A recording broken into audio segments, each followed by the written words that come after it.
Oh my, 4 minutes past 10. Welcome, everyone. I hope that you are ready for an interesting experience, because I certainly am. I don't know what is in store for us, but I'm here for it. And we're gonna see what it's all about. So welcome.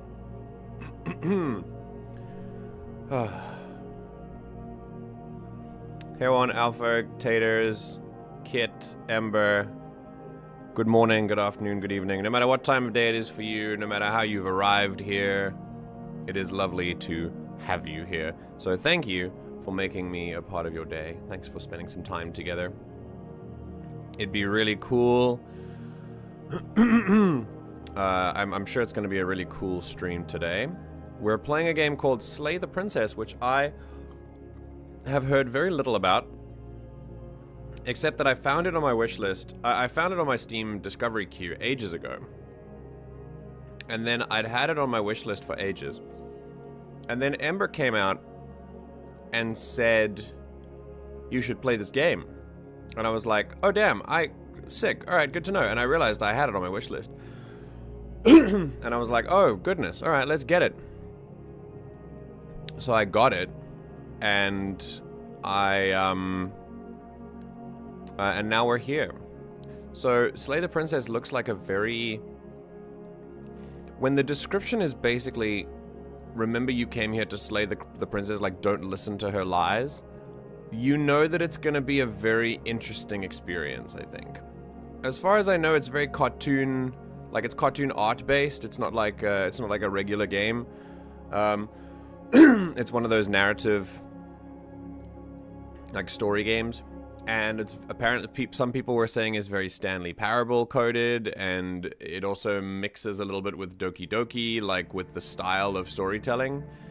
There are some horror elements as well. We're gonna get into, before we start, like there is a content warning and stuff, so if you are part of the content that they specifically mention, if you're the target audience, then maybe step away from this one, or you know, just brace yourself.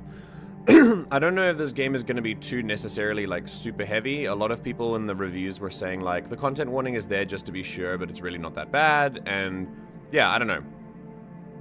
I've had a look at some spoiler-free reviews, everyone raves about it, so it's really cool. And it's getting me excited to play it, honestly. Again, we don't really know anything about it, but, yeah. I'd love to know how you're feeling today. How's your day been going? Do you have a drink of water in your hand? Have you given yourself a compliment today? How's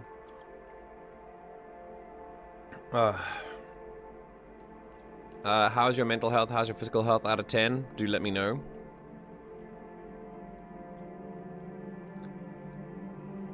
Alright, 5 out of 10 mentally, 7 out of 10 physically. Okay, good. I think, Alfred, the reason it might sound like Spider-Man is because of the violins back there.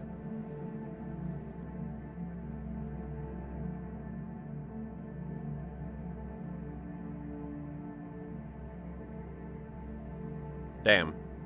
Lots of coughs today. I'm glad you're doing good, Ember. Coming over from board gaming? Hell yeah! What board games did you play? Mentally, I'm actually kind of okay out of 10. Oh, that's so nice. Physically, I spent the last 3 days doing more than I should have, and I'm paying for it out of 10.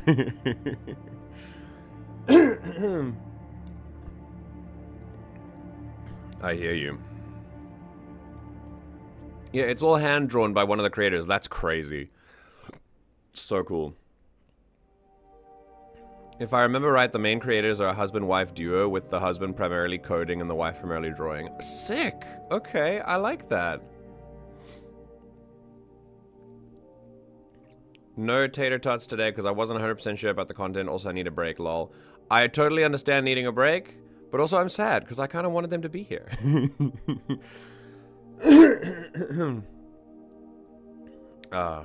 But your needs first, of course.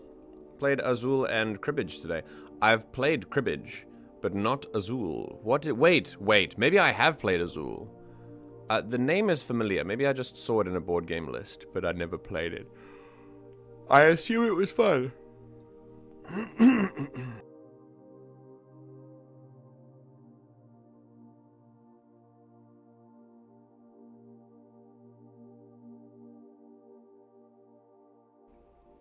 Could the morning phlegm escape my body, please? That would be great.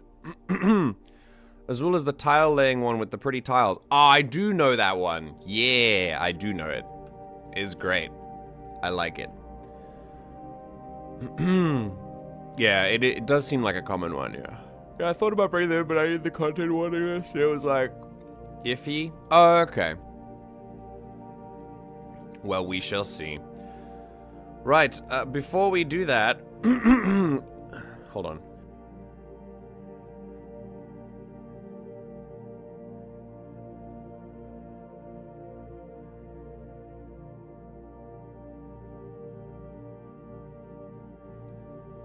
It feels like my lungs are clogged up. I hate this.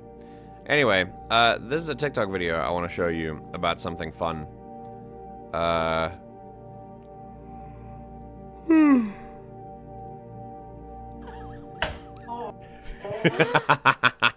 That should give you a good idea of what we're doing today.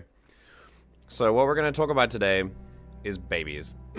Specifically, babies. I mean, kids work as well with this, but the younger the better. For this particular harmless experiment, which I think is very funny and proves a very interesting thing that I would like to talk about. And why it's so important when around kids, but also people, to remain calm is the main lesson at the end of this. To just remain calm. And that's it. I think people do not always a good job at just chillaxing when they need to, when the going gets tough, and sometimes it can really help you to just have that, to just kind of remember to practice that. Now, obviously, there are some moments where you can't really control the feelings that come out, but in a lot of ways, our reactions to something inform the brain of what feelings we should be feeling. And it's those moments where you've got to remember, let's try be chill in this moment. And what do I mean by this? I want to show you this video quickly, and you will know. This is a very, very funny social experiment with some babies. So let's do it. I love babies, by the way. It's okay. Oh, baby, are you okay? Oh, are you okay? Oh, it's okay. Are you okay? Oh. Oh. Okay, baby?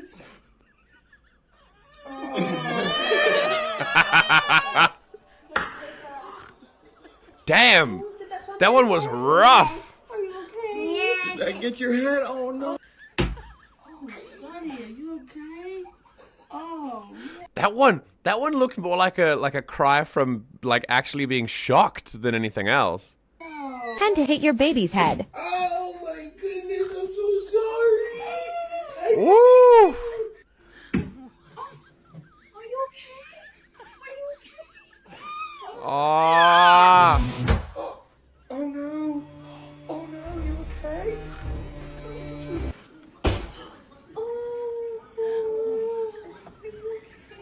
Looks at the Time to door. hit his head to see if he will Okay, there we go. All right, so some of the kids are not reacting interestingly, or taking a while, and the video ends. react. He thought it was funny, Oh but lol. Oh, then he starts here. Baby. Sorry, baby. Owie. Oh, look at the lip. Ah, okay. All right, cool. So, what is this? Right. The key is not to look. The key is hang on. The key is not to look at the action. The key is to look at the reaction. All right. So the action itself is obviously not hurting, right? And the reaction is very interesting. Here, watch. So the action does nothing, obviously. Okay. That one must have, like, it feels like it hurt his knuckles as well. So, and then the baby immediately looks to the wall because the brain goes, hang on, we weren't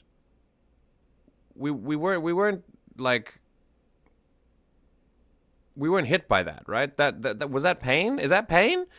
And then immediately the baby's brain engages in focus to the reactions of everyone else in the vicinity, because babies don't know how to react to things. They have no way of doing this. And so they have they are in hyper focus mode, observing what everyone else does, and based on that, they will formulate a reaction that they believe is reasonable in that environment. And so you'll find that people who grow up to be, let's say, you know, for lack of a better term, chronic overreactors, or people who are very sensitive to things like that, or or people who, I don't know, maybe even cry easily. There could be a lot of different ways that this could manifest. Might have grown up in a household that where those reactions were very strong. So the action does nothing, right? No pain is being received, and then listen to the reaction. Oh, it's okay. Oh no! Oh no! And then you go, oh, you hit your head, and the baby brain goes, wait, did I? Did I hit my... Oh yeah, I did hit my head, and that means pain, and that means ow, and that means cry, and then they cry. So it's not the action, it's the reaction. Babies are reactionary, and we must go out in the marketplace of ideas. Babies are looking for knowledge on how it is appropriate to react to being hurt. And the original, the sort of natural reaction that we get, and I want to say natural, but I'm not actually sure if it is. Maybe it's engineered over like generations, but in which case it's just indistinguishable from being natural anyway. But basically, the idea is that our so-called natural reaction is to immediately acknowledge that the baby has been hurt and that we are there to protect it and hold it while it cries, basically. And that reaction teaches the baby that basically any kind of hurt is not based on their action, it's based on the reactions around them. So it is as important, it's very important to do this as soon as possible, to do exactly what Tedros is doing. That when your kid like eats dirt sometimes, you should look at your kid as neutrally as possible and be like, hey, what's up? You good? And then just kind of see if their pain registers get in there, and if they actually register it as pain, as an action on their own, and then you can react to that if they're in like actual pain, if they need it. Your reaction can't be first, is what I'm saying. The kid has to have an action, or your action can't be first, because the person who's acting in this situation is the parents first.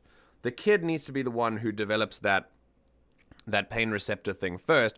Otherwise, they're going to react like this to everything, and they will grow up not enjoying various parts of life.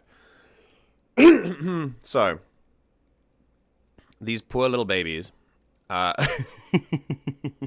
these poor little drama queens, unfortunately, they're still crying, but obviously they're not in any pain, and, you know, one more cry added to the pile, I guess, is not a super bad thing in my opinion. But this experiment does show very helpfully to all of us who are in and around kids that what they need is a safe and stable space to explore their brain and pain receptors naturally, and then we can react to them based on their actions. What this teaches them is to always look for external validation. That's what the heart of this is. The heart of a baby looking around to see if it can cry or not based on whether it hit its head or not is a search for external validation. And it's a more physical interpretation of external validation seeking. And people will grow up seeking a lot of external validation for actions that they do if their reactions to pain receptors and experiencing pain was met like this. Yeah. So that's that. Very, very interesting, isn't it? I quite enjoy seeing stuff like this. Not because I enjoy seeing babies cry, but because I think it's really important. It's a good stepping point for talking about this kind of stuff. If your first thought when you watched a video like this, by the way, very important. If your first thought is, man, babies are stupid, please rethink. Like, and I'm being serious. I'm not. If you're memeing, that's fine. But if you seriously think babies are stupid, I think that bears rethinking. Babies are not stupid. The word stupid is incredibly damaging to people, and I prefer that we just not use it at all. But if we're going to, at least use it where it's deserved. Babies didn't do anything. They're learning. They're literally just completely new at the world. They're new people. So why would we apply measures of intelligence to them? Just seems unproductive. So yeah, don't say that.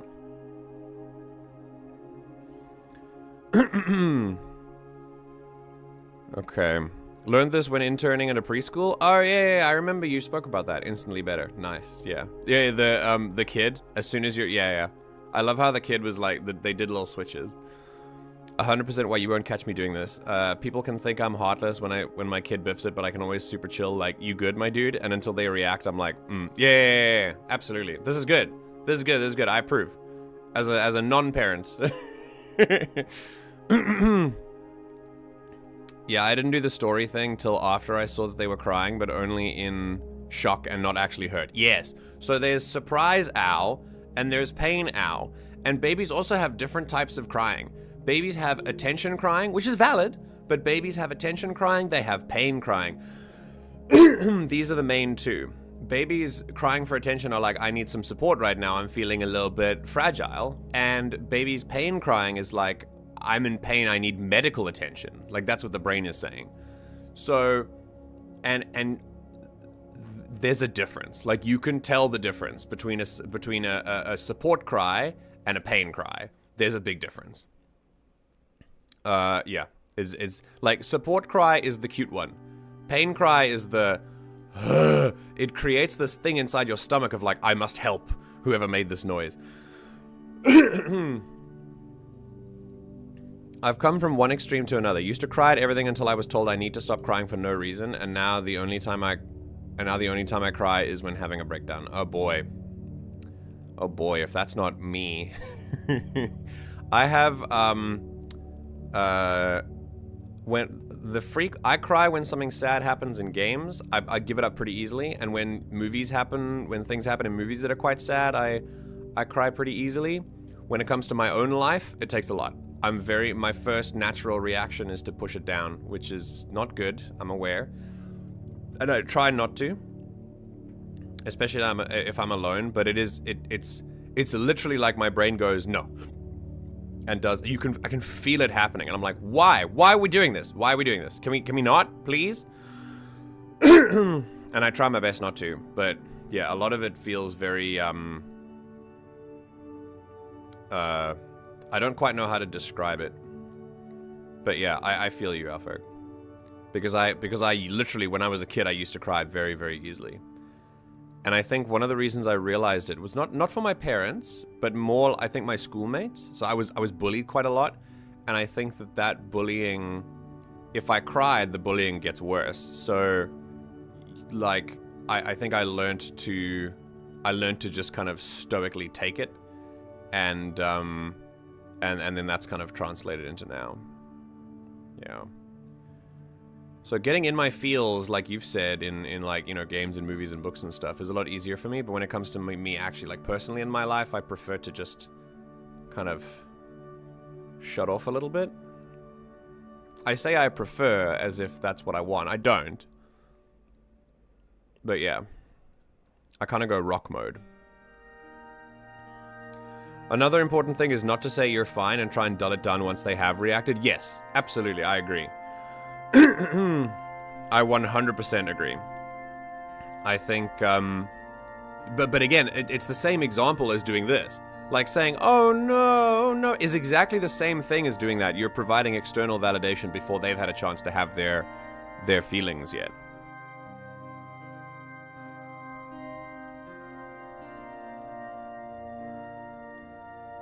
Babies are probably some of the smartest humans in existence. That's true, they are learning every single day. I go even further and stop talking about smart and stupid entirely because I don't see it as ever productive. I don't think it's ever productive in a conversation. Because the words smart and stupid are inherent. They're inherent qualities that imply that you can't learn your way out of them, which is just incredibly stunting for a modern human. The last thing I want to do to a human is tell them that they have a ceiling, you know? I call my dog stupid, but in a silly way. Babies aren't actually stupid, just like he isn't. Yeah, absolutely. Yeah, of course. I think there's room for jokes, for sure. As long as everyone in the room knows that it's a joke. And the dog can't tell anyway, so. Speaking of anyone else on the spanking kids is wrong side of TikTok, it's been a fun couple of weeks. I don't agree with spanking kids at all. Like, I think that's abuse. What do you mean? Do you think that it's... Do you think by fun you mean like you think you should spank kids? I don't think at all. I don't think you should lay a hand on a child ever for any reason. I think the sooner we leave that in the past, the better that everyone can be. Hello, Baron. Hi. I'm getting jumped by bugs that produce a stinky smell. Stink bugs. Literally called stink bugs. They are the worst. They are the literal worst. I hate them. We don't get them in Korea, which is great, but in South Africa, we get them a lot. And there's like, you have to, you be so careful. Violence is not the answer with those bugs, because if you kill them, your whole room will stink for like days. It's crazy. It's crazy. As a non-parent, yeah, other parents have been like, aren't you going to go pick up your kid? No, they're good. Yeah, they can hold on to themselves. It's fine. You teach them independence. Not in the sense that you're going to throw them in a snowy forest with a knife and tell them to come back with a fresh wolf pelt. But there's a difference, right? There's a happy middle. This stuff is interesting to me because I want to work with kids in the future, probably. That's why I chose to do it today in the morning stream, because I know you're here for it. And I work with kids as well. So this is good for me as well. I love spreading the knowledge. I get in my emotions so easily when it comes to games and movies and such. Seeing my friend not react at all to May's death in Full Metal Alchemist was wild. Really? Interesting. No reaction at all. Crazy. I always feel like smart and stupid are very comparative. Yes, because we don't have a baseline. Excuse me. We don't really have a baseline for what smart and stupid is until we look at other people. And so again, external validation, which we should try and get out of our system. See, a lot of people will look at these problems and think, this is so complicated, there's so many things to remember. And I'm like, no, not really. Down in the root of the problem, it's just one thing. All of these things we've been talking about, it's just one thing. Don't try to encourage internal validation rather than seeking external validation. That's it. And when you look at your actions, go, is this internal or external validation? And that's it. It's not that complicated. The reason you make it complicated is because you're not thinking deep enough. You have to go past the surface. Always go to the structure. One of the guys I follow has been on a roll with videos about how spanking kids is bad. Yeah, well, good. I'm glad that I think more attention should be spent on that. It's weird how much people fight to say that spanking kids doesn't count as abuse. I don't understand it. Or lightly hitting, slapping them, giving them a whack. It's like, just because you're using different wording to describe it doesn't mean you're not hitting them. Dude, literally. And I was just about to say this. You notice they avoid the word hit a lot. They don't say hit. They don't say beat. They say spank and a little slap. Maybe a little smack. Like, no, hit. Just say I hit my kids. Awful. Awful. Doesn't do anything. Literally does nothing. The only thing it does is make them scared. And of course, I thought that we didn't like ruling by fear. I thought that was something that we kind of generally accepted was not an okay thing to do. But by hitting your kids, you create subservient children. You create children that will more easily submit to authority because they fear the punishment that comes along with disobeying that authority. Not because they see the value in the rules that they need to follow, but because they are scared. And ruling through fear must be constantly motivated, like over time, because as fear gets old, people will start to rise up against it. You must constantly justify the fear. And that's also the problem. That means you can never stop hitting them, essentially.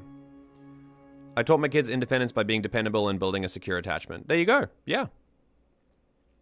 Seems pretty simple.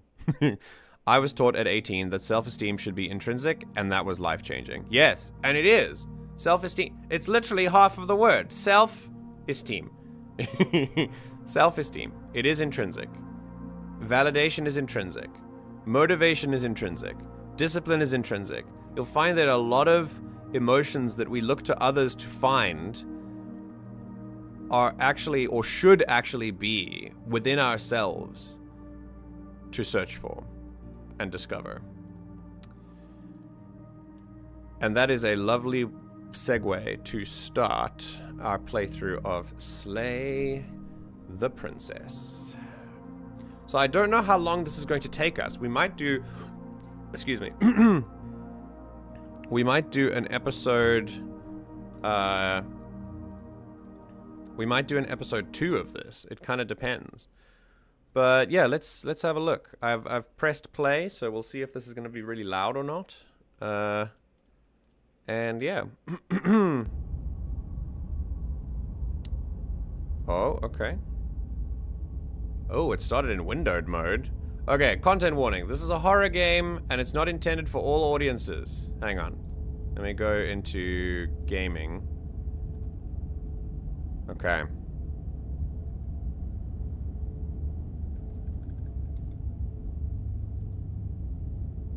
I don't know if this is showing up on the screen. Oh, it's not. Okay. Oh, because it's not full screen right now. All right, we'll get there. Right, I'm going to read it to you. This is a horror game. It's not intended for all audiences. Please visit our website if you need a full list of content warnings. Slay the Princess contains flickering image effects as well as a parallax effect that on rare occasions has caused motion sickness in players. Okay, so before we get here, there's a content warning list. I believe I can get there from the store page, but Taters, you also sent me something. So I'm gonna go there quickly, and I'm going to show you the... Oh god. I'm going to show you the content list. Give me a moment. Oh, there's a Discord as well. Interesting.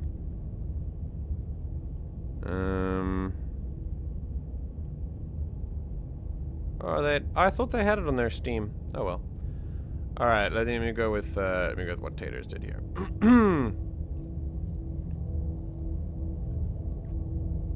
Okay. Right, so a lot of this I feel like might be just it's okay, we're gonna do it here.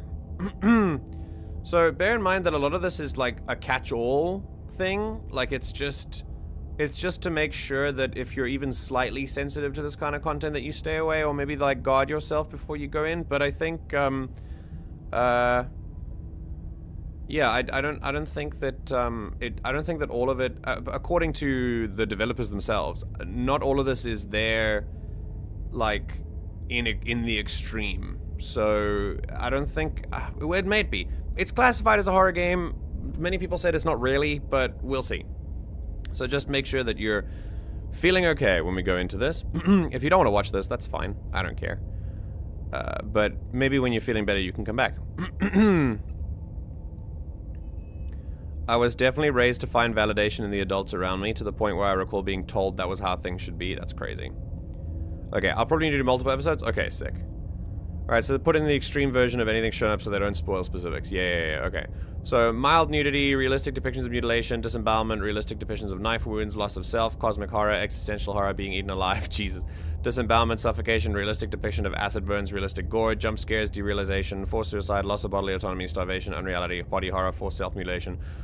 Jesus! Forced suicide, realistic depictions of graphic violence, self-degloving, realistic flaying, self-immolation, realistic depiction of bloated corpse, drowning, realistic depiction of burning death, auditory gore, murder, death, loss of control, verbal abuse, gaslighting, dismemberment, graphic self-decapitation, realistic severed head. Okay, so this will be, I think the dismemberment part will be for Sylv, because there might be a thing in there, but of course, I know nothing about it, so we'll have to see. Just letting you know, Sylv, if you're watching the VOD, that this is going to be here.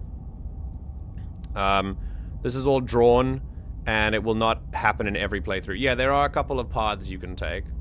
Anyway, so yeah, that's your content warning. So if you don't want to see any of these, that's fine. I'm quite a fan of horror and body horror and stuff like that, so we're gonna get into this. Okay. Whatever horrors you may find in these dark spaces, have heart and see them through. There are no premature endings, there are no wrong decisions, there are only fresh perspectives and new beginnings. This is a love story. Nice. Okay, full screen, please. Thank you. Okay, so I don't know what skip means here, like... Oh, skip unseen text after choices, transitions, etc. Boil effect, parallax effect. Yeah, I don't want auto advanced text, I want to click things. Okay. Unseen text after choices and transitions, like what is that? What do those mean? Yeah, don't skip anything? Okay, fair enough. Alright, there's some accessibility stuff. Guys, I assume that just... Oh, interesting. Okay. That's left click, middle click, right click. I love this. Detailed controls? Incredible. Ah, nice. Rolls back to earlier and later dialogue. Nice, we can go back and look at that. That's sick. Oh, music is interesting.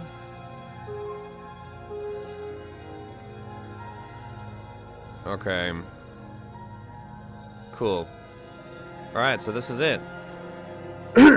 Just so you know, some options start with explore to mark you can choose them without progressing further. Oh, good to know. That's also nice. Lovely game design on that one. Some people don't understand this when playing. Okay, well, yeah. Nice.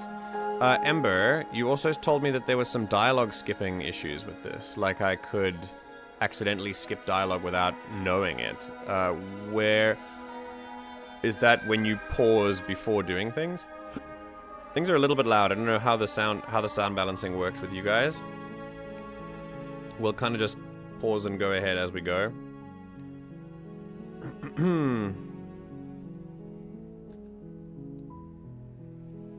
It's just accidentally going into the save menu in the middle of the voice acting. Okay, if you know about it, it's pretty easy to avoid. You got it.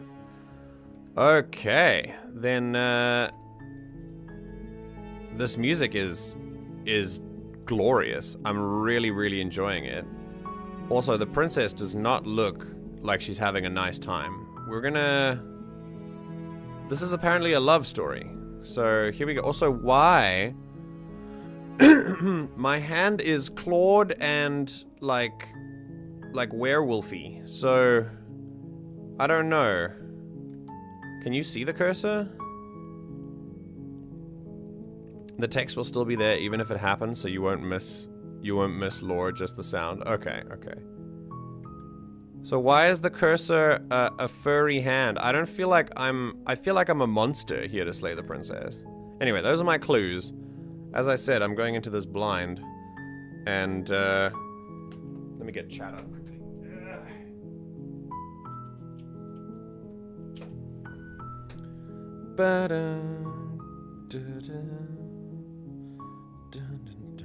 Alright, let's click new game. Here we go.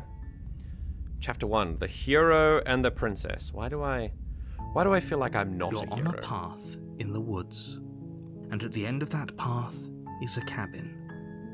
And in the basement of that cabin is a princess. Just in a cab. Oh, we can move around. That's pretty cool. Okay, before we do, I want to quickly check the cameras and stuff. I think I'll put the camera up here. Okay. All right, sick. Whew, I love this. It's very nice. There's the save button. There's the settings button. That's probably my journal. That's auto. Okay. You're here to slay her. If you don't, it will be the end of the world. Okay. Oh. Wow, there are some crazy, like, so many dialogue options. Holy shit. Okay. The end of the world? What are you talking about? Yeah, that's a good... Yeah, what are you talking about? I'm talking about the end of everything as we know it. No more birds, no more trees, and perhaps most problematically of all, no more people. You have to put an end to her. Interesting. The music seems a bit louder than the voice. Might want to turn it down a little. And you're louder than the voice too, so it's tough to balance on my end. Your image is covering the dialogue. Yeah, I got that. Oh, right. Switch over to left corner. Yeah, you're right. I'm covering up the dialogue. Okay, sick. And then if we go into here, we can turn... My voice is louder than the other voice, so let's turn the voice up to full. We can turn that up to full, maybe a little bit less than full. And then... What? No, I asked you to do this. What do you mean? And the music is a bit louder than the voice? Okay, cool. Alright, sick. This should be good then. Alright, let's go back. Okay, how can a princess locked away in a basement end the world? Don't linger on the specifics. You have a job to do here. Just get in there and do what needs to be done. We're all counting on you. Yeah, I don't like that. Don't linger on the specifics. Don't question what you're doing. Just kill someone. I'm not a fan. So yeah, we're not gonna. Do you have any evidence? Look, you're already on the path that leads to the cabin. Why would you be here if it weren't to complete a very important task? You've made it this far, you might as well reach the end of your journey. I have not been a part of making it this far, and I'm not gonna Macbeth my way into killing someone. That's what literally Macbeth did. Have you considered maybe the only reason she's gonna end the world is because she's locked up? This is something I wouldn't know either, but why not? While I appreciate the mental exercise, we are running up against a bit of a ticking clock. Lamau. Nevertheless, let me assure you, the princess is locked up because she's dangerous. She is not dangerous because she's locked up. Have you considered that both might be true? And that locking her up might make her more dangerous? Rate of recidivism and much? Yeah, the narrative like, forget about it. It's all good. Before you decide to waste even more of our time by asking how I know that, let me suggest a more pragmatic lens through which to view this situation. Okay. Causality doesn't matter here, because the end result is the same no matter what led us up to this point. If the princess leaves the cabin, the world will end, and there is no changing that. It's no use arguing semantics over a metaphorical chicken or egg, because the egg is hatched and it's about to ruin everything. I know nothing about this. There's no ways I can make a choice like that. Unless, of course, you do your job and slay her. Killing a princess seems kind of bad, though, doesn't it? Does it? Are you a monarchist? Is slaying a princess that much worse than slaying a fisherman or a miller or a seamstress? If anything, slaying a princess is much better than slaying a seamstress. Seamstresses contribute something of value to society. I mean... Is he wrong? I don't know. I am a monarchist. This is my one flaw. God, of course I'm not a monarchist. There's one thing I don't understand. So I feel like everyone has their own like blind spots when it comes to ethics or politics or whatever. My family has this one blind spot. Well, not everyone in my family, but certain members of my family have this blind spot when it comes to the monarchy. Specifically, and I'm going to say this, and it's going to sound really weird, specifically the British monarchy, as the sort of the main monarchy in the world. South Africans and the British monarchy. The amount of white South Africans that will go out to bat for a UK monarchy is the most, please come back and oppress me, my lord, like internal narrative that I've heard in a long time. And I'm so shocked to see how many people actually have that.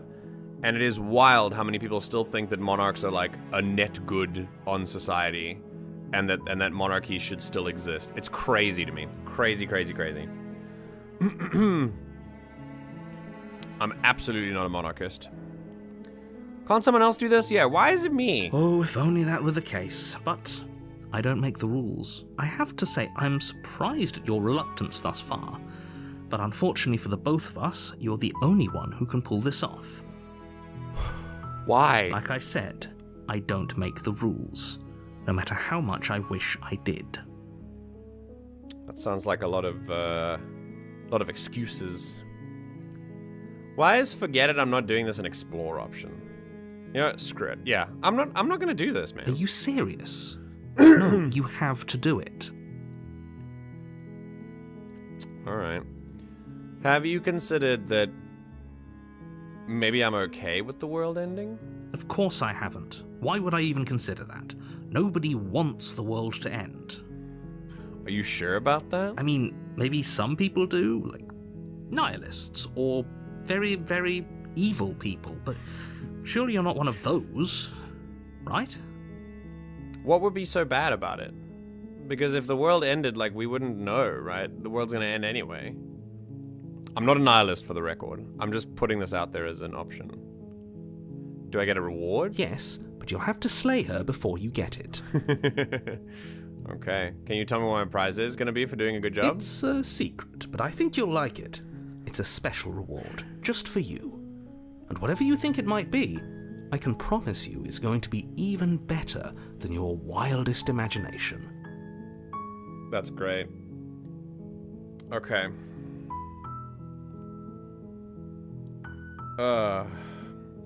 Johnny Mnemonic! Wait. Hang on. Okay, you're gonna have to tell me, is this, are you new? Have I seen you before? Have we chatted before? Because I haven't seen your username in my recent memory banks in a while, so you could be new. But welcome if you are. And, no, you're not late. We've just begun.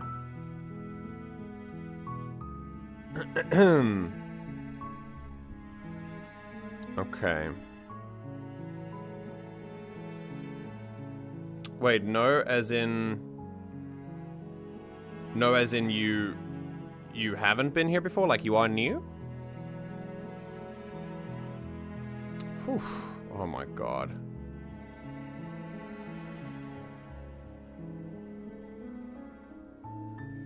I love how there's a turn around and leave. I love how there's a turn around and leave. It's great. Oh, you are new. Okay. Well, Johnny, welcome. We do lots of things here. One of the things is we play games like this through an analytical lens to talk about media literacy and narrative power and story weight and all that cool stuff. And we use it to teach each other about empathy and communication and being better people. So, welcome. It's really nice to have you here. Right now we're playing a game called Slay the Princess, which I know very little about, but here we've been told to slay a princess, and we don't know why, only that if we don't, the world will end. And that's it, basically. How are you doing today? How's your day been? And where are you right now? Where are you from? Okay. Look, I'll go into the cabin and I'll talk to her, and if she's as bad as you say she is, then maybe I'll slay her, but I'm not committing to anything until I have the chance to meet her face to face. This is more what I would do here. This is a little bit like, okay, I don't want any one of these. Or there's this one where I don't really trust the narrator, and I don't really know what, I don't know how much I want to give away to him, and then or turn around and leave. That's always an option. If I turn around and leave, it would feel like I'm doing it just to see what happens, even though personally I think it's a perfectly valid option to turn around and leave.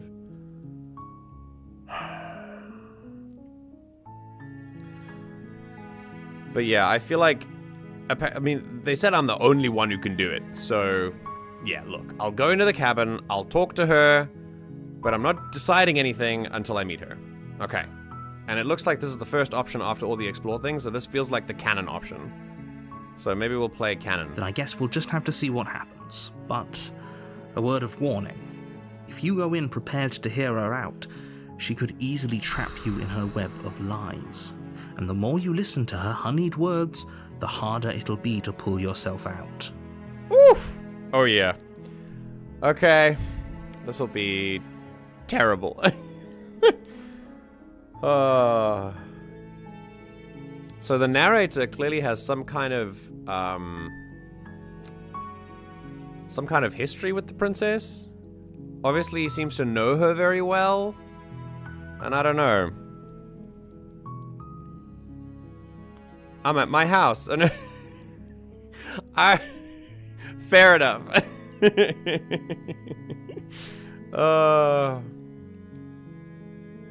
Okay, I'm glad you're good. There's no canon option. I know, I'm the one who recommended the game for context. Yeah. Alright, here we go. Then each and every one of us is doomed. Okay. So sure, go, talk to her. See how that turns out for all of us.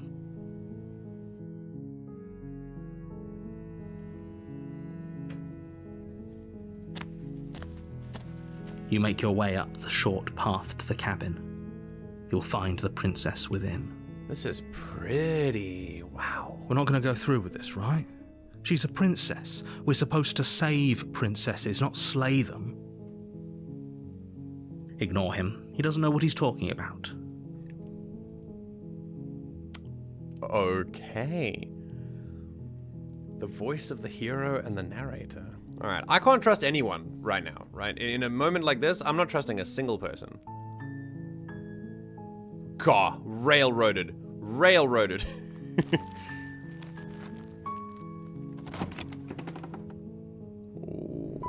The interior of the cabin is almost entirely bare. The air is stale and musty, and the floor and walls are painted in a fine layer of dust. The only furniture of note is a plain wooden table. Perched on that table is a pristine blade. Is that how we slay the princess? Wait, listen, look at my claws. Look at the little finger on my cursor. That looks like I could use that to slay the princess. Why do I have to use a blade? You would complain about railroading forever, DM? Yes, exactly. Nivex? My word, another new person. Welcome, Nivex. It's lovely to have both of you here. This is so cool. Who knew that that more people would show up to play Slay the Princess with me? I've never seen this game. Well, you are in for a treat, he said, also not having ever seen this game before. This is the first time I'm playing it as well. Yeah, you're be welcome here. Pull up a drink, pull up a chair and grab a drink. Grab a chair and pull up a drink. Make sure you're hydrated today. And I hope you're having a good day. How are you doing today, Nevix? Welcome to the broadcast and to the community. We play games with specifically an angle of media literacy and analysis, so that we can break them down, understand them more, appreciate them better, and just expand our enjoyment of things. And we can also teach each other to be empathetic and communicative and better people. That's the idea of this community. The blade is your implement. You'll need it if you want to do this right. I like nothing about this. You know, I'll take it. You take the blade from the table. It'd be rather difficult to slay the princess and save the world without it. But, okay. Right, so the door to the basement creaks open, revealing a staircase faintly illuminated by an unseen light in the room below. This is an oppressive place. The air feels heavy and damp, a hint of rot filtering from the ancient wood. If the princess really lives here, slaying her is probably doing her a favor. That's your take on this, not mine. The narrator... Okay, this is a really good opportunity to talk about the different types of narrators we have. There are many different types that you can get in different stories. You have things such as an omniscient narrator, a narrator that knows everything, first-person narrator, third-person narrator, limited perspective narrator, and one of the most famous ones, because everyone... they're often one of the most challenging ones to accept as a story, and that is the unreliable narrator. If you're looking for a prime example of good, unreliable narrator, read Game of Thrones. Game of Thrones as a book series is all about the theme of an unreliable narrator. Every single person who has their own chapter, they are their own unreliable narrators. They don't have a full perspective on the world. And they color the story with their own perspectives as well. And also history wouldn't be accurate at that time anyway. I think this is also an unreliable narrator who has some sort of personal stake in things and is obviously kind of sneaking their own opinion into whatever we're doing at this point at the moment.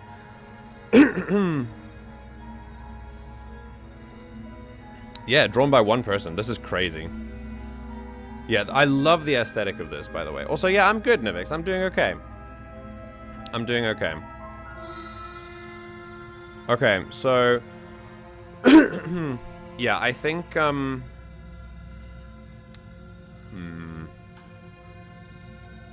was something else I was gonna say. Oh yeah, this game is probably gonna be scary. I'm not, I have to put this on at the outset. I'm very sensitive with horror games, but I also love them. So, like, yeah, we'll see. We'll see what happens. Her voice carries up the stairs. I'm gonna hate this on time. Who's there? She sounds dangerous. It's almost as if she's the one in charge down here. That is a lot of assumption. Don't let it fool you. It's all part of the manipulation. Oh shit, my hand has a knife now! Have you seen that my cursor changed? It's not my claw anymore, it's a knife! That's crazy! Also, how's the balancing, by the way? Is there, is there a thingy? Is the music too loud? Is the voice too loud? Etc, etc. Balancing's good? Okay. You say all of this, how do we know you're not an unreliable narrator? I am an unreliable narrator. This is all my opinion, of course. I have never claimed not to be. Hi. Yeah, I think I'm gonna continue down the stairs. I'm not gonna say anything yet. We're gonna keep things quiet. Good. You're still listening to reason. No, not because well, you told me what it is. You walk down the stairs and lock eyes with the princess. There's a heavy chain around her wrist, binding her to the far wall of the basement. Okay, we need to pay very close attention to how the narrator describes the princess. She's so coldly beautiful. Is she really a threat to the world? Focus on the task at hand. Okay.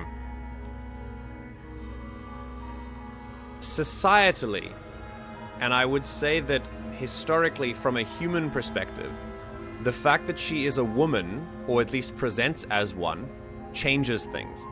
In our mythology, historically, it would be very different if she looked very different. If it was like, if it looked more like a monster, or looked more like a grizzly old man, but the fact that she is a youngish looking, female-presenting character, it does make things very purposeful, I suppose, historically as well. So keep that in mind. That yeah, keep that in mind. That does color our perception of things, and it makes us more sympathetic to not kill someone like this, because of how we may perceive them. So visuals are very good at coloring our perceptions of things.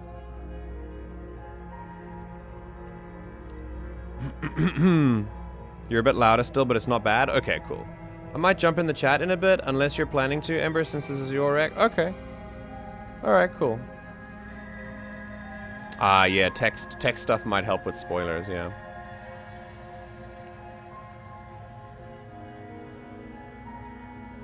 She looks dangerous. I don't know how she looks, to be honest. We're going in blind. I'm not gonna make any judgment calls unless we... until we know more. All we know now is that the narrator has this person... Well, there's this person tied up in a cabin. We're supposed to kill her, and the narrator is telling us to do it or the world will end. All humans are dangerous. Potentially, sure. But yes, it doesn't matter.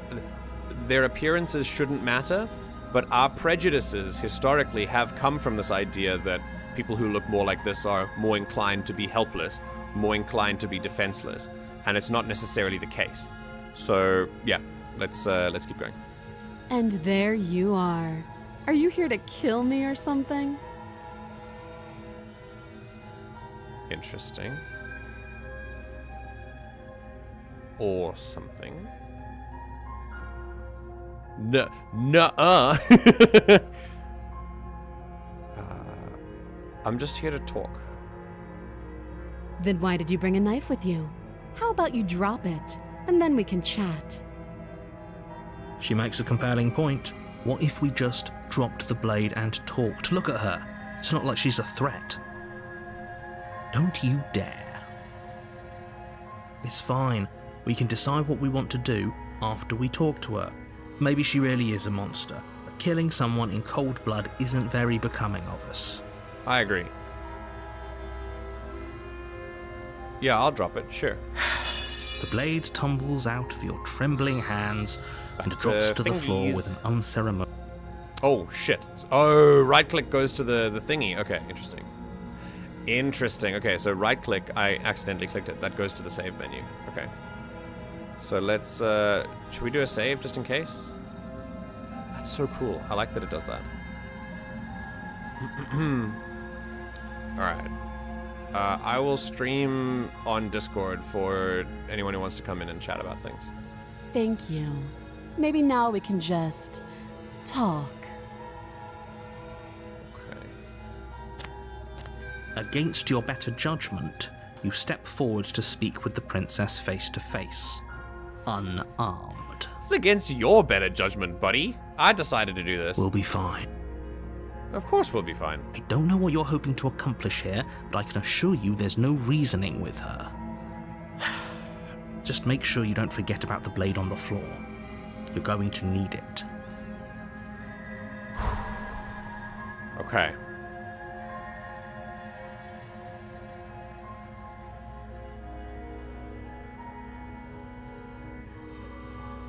I think she's an adult. Yeah. Her eyes are super big. Nivix, I am getting manipulation. I'm getting manipulation vibes, but they're also telling us that she's gonna manipulate us, and the way that she's speaking is also kind of like she's not surprised she's in here. However, people who've been here for a long time might have just accepted that that's their lot, you know? So, yeah. I think... Again, the best way to handle these kinds of situations where everyone is trying to kind of put their thing, sort of place their opinions on you instead of letting you form your own conclusions is to relax and hold off on making any kinds of judgment calls or assumptions at all until we know more information, and that's it. And so far, the only person who's really asking me to make assumptions is the narrator, and a little bit of the voice of the hero. The princess hasn't done anything yet. So we're gonna talk to her, get us some context, and then get more. So here we are. What an awkward start to a relationship.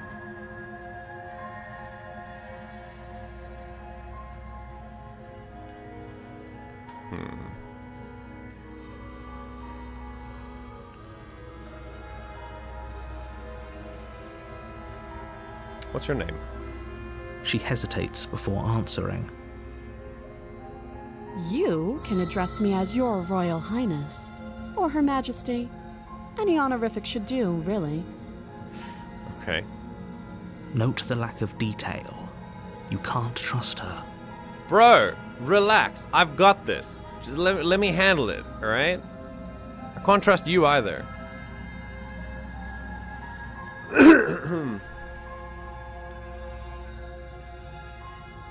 I'm here because you're supposed to end... you know what? No. How long have you been down here? Too long. Again, she offers no specifics. Shut no matter up! how hard you try, you'll never get a straight answer out of her. Stop talking.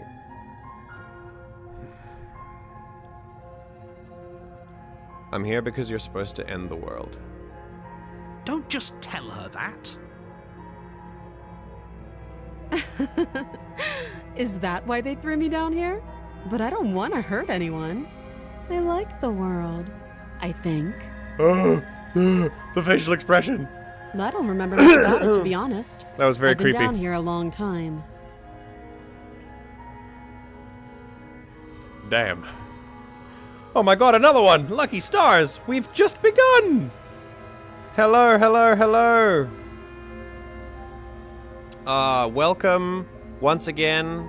New person. Oh, also, we're covering up the, shit, my camera's covering up the dialogue. Let's put it on the bottom left. We've just started. We've just got to the first run of this called Slay the Princess. We're not super in-depth or anything, but welcome, Lucky Stars. I'm happy that you're here. Grab a chair, pull up a drink. How are you doing today? Where are you from? How's your day been going? How's your mental health? What's your social security number? the three numbers on the back of your credit card. All that stuff. Welcome to the Everything GM community, where we play games and analyze them through the lens of media literacy and break down so that we can enjoy them better, learn to appreciate them for different reasons, and educate ourselves, basically, with a view to giving us more communication skills, empathy, and basically learning how to be better people. Just how long has she been down here? Yeah, good question. If I'm supposed to be capable of ending the world, then how did I wind up here, chained to a wall? Have they told you why I'm allegedly so dangerous? Okay, well, I mean, you know, ending the world is not like... If you're capable of, like, pressing a button to end the world, that doesn't mean that you can, like, you have enough sort of, let's say, magic power to, like, kill anyone else. If you've got a specific power to end the world, then that's different. Yeah, I'm okay. I'm alright, thanks. Alright, bye, Johnny! Thanks for being here for a little bit. And if you're here for another stream, consider joining the Discord as well if you want to. If you want to be up to date on more streams and get to know us a little bit more, make some new friends, we've got a nice community, so you can join the Discord if you want to.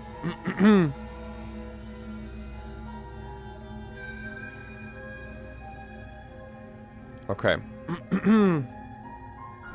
Yeah, so I don't think, like, this does not preclude the fact that you're locked up here. Yeah. I hate, this one is crazy. Ooh, I like that it's deflect. Yeah,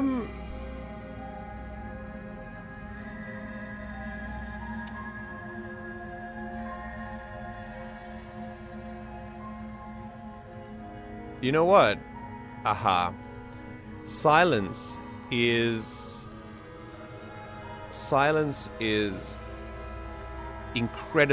incredibly valuable when talking to certain people. When you feel, if you are trying to learn more information about someone and you have a sense that they are trying to manipulate you, remember, manipulation is a reaction to what you're doing and what you're saying. So if any clue in your words that they can latch onto to try and manipulate you, they will. And so any words you can say, no matter how carefully you word them, can be used against you. This, if you are looking for information about someone and you want them to tell you more, just shut up. Just listen. Don't say anything, and you'll be shocked at how much they actually reveal to you eventually. So we're gonna take the path of silence for now and see what happens. Yeah, her eyes are crazy. For sure, expression is super creepy. She makes a good point. Why kill her now? What stopped them from killing her before? Clearly the opportunity. They literally chained her up. That's true. So then why are they sending me to kill her if she can end the world? Like, why am I... They said that I'm the only one who can do it. So yeah. Yeah, them is capitalized. That's an interesting choice as well. Anyway. They haven't told you anything, have they? Okay. Assumption. My remaining silent has given me amazing insights into her and now how she thinks about things. That's awesome. This is so cool. I love this kind of stuff that like teaches you about people. At the end of the day, whatever the two of us have going on down here is about trust. Okay. Whoever sent you to slay me claimed I was a threat to the world, but they didn't tell you why. That's true, they didn't. But you don't know that. You're making an assumption now. That doesn't sound right to me. And I don't think it sounds right to you either. Otherwise, we'd be killing each other instead of talking. That is a good assumption to make, but I'm not going to give you the power of confirming your assumptions so that you can continue to make them to manipulate me. She has a point. There's a reason I've been telling you to question the situation, and there's a reason you've listened. So, I could tell you that I'd lead a quiet life in the woods, or that I'd open an orphanage, or that I'd do any other number of good things that I'm sure you think you want to hear. Also notice the narrator's being kind of silent. The narrator's not said something in a while, which is interesting. Also interesting that the narrator didn't give you info, but then aggressively pointed out that she didn't tell you anything. Yeah, wild. Yeah. Yeah, what is she hiding? Exactly. But you don't really know me, do I'm gonna you? lock in. What can my word possibly be worth in a situation like this? About as much worth as the narrator's, to be honest. Everyone's equal here. I don't know anyone. She's right about one thing. Her word isn't worth anything. Neither is yours, bitch. I'm talking about you too. Like I said, it's all about trust. Blind trust. I'm gonna be honest. She's not wrong there. I do feel like the amount of trust we have for everyone here is equal in that it's none. Because they're all new, so... So do you trust me, the prisoner, the victim, the princess clearly incapable of ending the world? I don't know that. Or do you trust whoever put me here? I don't trust any of you. She's wrong. This isn't about trust. This is about risk. We stand to lose everything, all for the sake of one person, and a subjugating monarch no less. Don't appeal to my anti-monarchist tendencies and morals to try and get me to take someone's life. Just because I want the monarchy gone doesn't mean I want to kill them. If they died, I wouldn't shed any tears, but I don't know anything about her. I know lots of I know lots of things about the British monarchy that make this way more justifiable. Okay. This is a little bit weird. I don't think that, like, relationship does not mean anything. It's just a connection. No, I don't want to do this either. I guess we've talked enough. Sure, I guess we've talked enough. Oh, have you decided what to do with me? You know why you're here. Slay the princess. Yeah, I'm gonna keep you locked away down here, at least for a bit. We can get to know each other better while I decide what to do. Yeah, I'd like to talk more. That seems like a pretty good compromise. Yeah. Leaving her alive is too risky. If you don't deal with her soon, she will find a way out. Why didn't you deal with her? Why am I the only one who can do this? One way or another, I'm going to find a way out of here. You can make it easier for both of us if you help. Oh, okay. Text changes, font changes. Very interesting visual clues. Now, the game might be leading us into thinking she's a villain, but this could be a subversion of expectations. Remember to keep our expectations open here. Generally, a text and a font change like this would be telling us, hey, something's wrong here. We have to check our impulses here, make sure we're going into this completely as impartially as possible.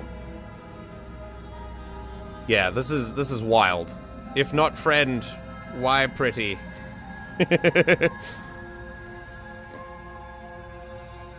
Okay.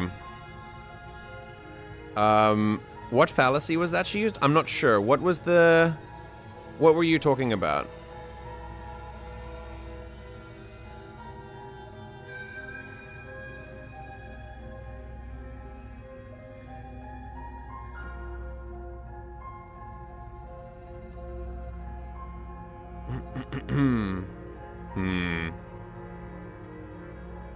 Yeah, this is super simplified. Okay, cool. Alright. Sorry, chat's moving a bit fast, which is a good thing. It's so nice that you guys are here. Usually for Lucky Stars, Nivex, anyone else who's here, morning streams are a little bit slower, so it's quite nice that you guys are here and keeping the chat so active with your discussions. So thanks. Keep your perspectives coming. It's nice to read about your thoughts.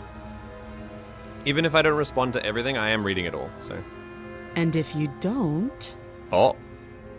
Jump scare warning? I can promise that you'll come to regret that decision. Okay, right. Now we're getting some... This is the first surefire problem. But here's the thing. She's locked up. So, of course, here's someone who's literally come to kill her with a knife. And she's like, if you don't help me get out, I'll make you hurt. I'm like, okay, sure. I mean, you're locked up. It's pretty justifiable. Still, this is the one piece of the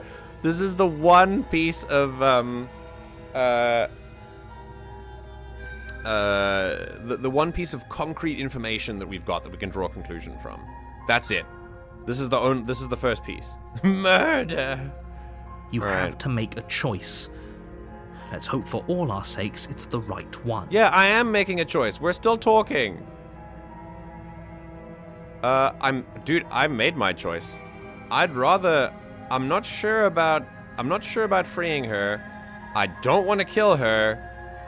I made my choice. I know you think this is a fair compromise, but it isn't. No one wins here. You're not telling me anything. It's a chance we'll have to take. We can make this work. If we just stay here and keep watch, no one has to die. Why is there no one keeping watch anyway? You're making a mistake. I'm trying to help you, and you are not making your case easier. I want to talk to you, and the more open I am about talking to you, the more you close off and threaten me if I don't get you out. That's a little bit sus. I'm not gonna lie. You turn your back to the princess and make your way to the stairs. Would never do that. Would never, ever do that, by the way. Like, I would back out looking at her constantly. It won't be long before I slip these chains. And once I'm out of here, there will be hell to pay for leaving me behind. Slip these chains? She can't, right? She needed our help to get out of here. But do you hear the conviction in her voice? I don't think she's bluffing. You don't know that, though. Either way, she dropped her mask, didn't she? You can still turn around and finish the job. Bro. Oh, that's a relief. I was afraid I'd already committed to not slaying her. Bro, no, we're sticking to the plan. I actually kind of wanted to talk to her, but I want to talk to the narrator. It'll be the death of all of us, but fine. Have it your way. You can't do anything about this. Okay, if the narrator can't stop me from leaving, then I have all the power in this situation. So I'm going to use this to find out more information. You close the basement door, locking it behind you and quickly barricading it with the heavy wooden table that once held the blade. I'm not doing this because I'm scared. Okay. We can make this work. You settle in against the far wall to watch the basement door. It isn't long before you start to drift off, your eyelids heavy with fatigue. But sleep doesn't come. God. Instead, your rest is broken by a piercing, wailing voice calling out to you from the other side of the door. Yeah, I'm not taking my eyes off her at all. Poor MJ getting berated by both sides. Exactly. Okay. This is part of why I thought this game would be good for your stream, because of the mystery and ethical stuff makes it very interesting to talk about in chat and in stream. I agree. This is great. If we don't kill her, she's escaped, and if we do, then we're a bad person. Yeah, exactly. I mean, yeah. Maybe if I release her, she'll make me her partner. Stop thirsting for her, Alferg. She's a two-dimensional character. Also, interesting that she hasn't begged or pleaded or anything. It's funny that you say that because I feel like that's what's about to happen. I know you're still there. Why don't you make things easier on yourself and let me out?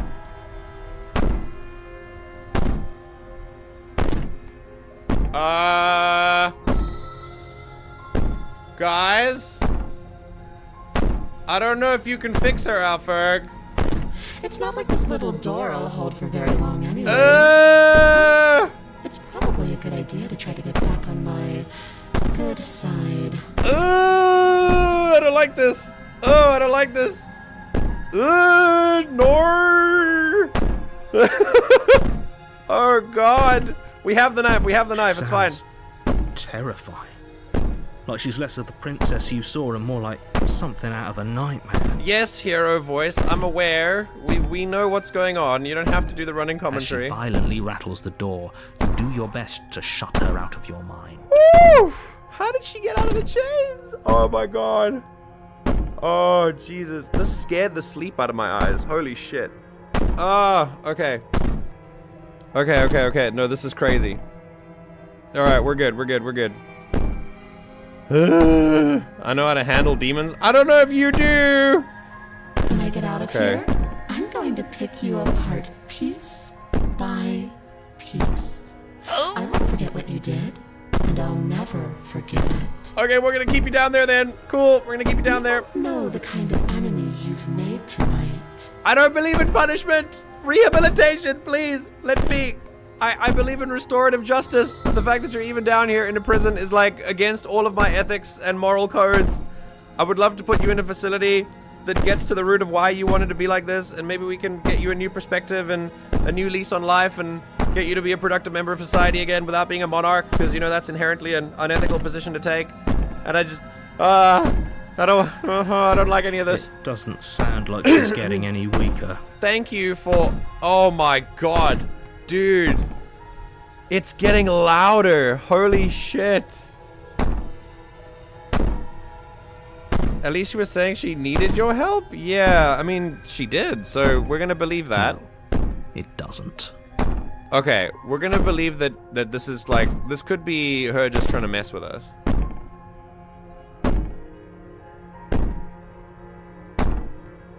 I'm gonna ignore her. Ignore her. Silence. Silence is golden with manipulators. Silence is golden. Just ignore her. Maybe the banging and wailing will stop if you just don't pay attention to it. Honestly, that's often what happens. You put the princess's threats out of your mind as best you can and huddle up against the wall. Oh God, it doesn't stop. Oh God, I think this is meant to be psychological for us. You jolt awake in the middle of the night to silence in the cabin. The ruckus has stopped, and the door to the basement is ajar, its lock broken, and the table shoved out of the way. Oh no. Taters, I'm scared. Hold me. I'm also scared, not gonna lie. This is so terrifying. You think a table could hold her? I don't know! Maybe! Okay. Let's remain calm. At least the banging has stopped now. Also, I don't know. I think I'm gonna put myself in the middle here. Because... Yeah, I think that's the best spot for yeah, that might be the best option, to put myself in the middle left. Yeah. So...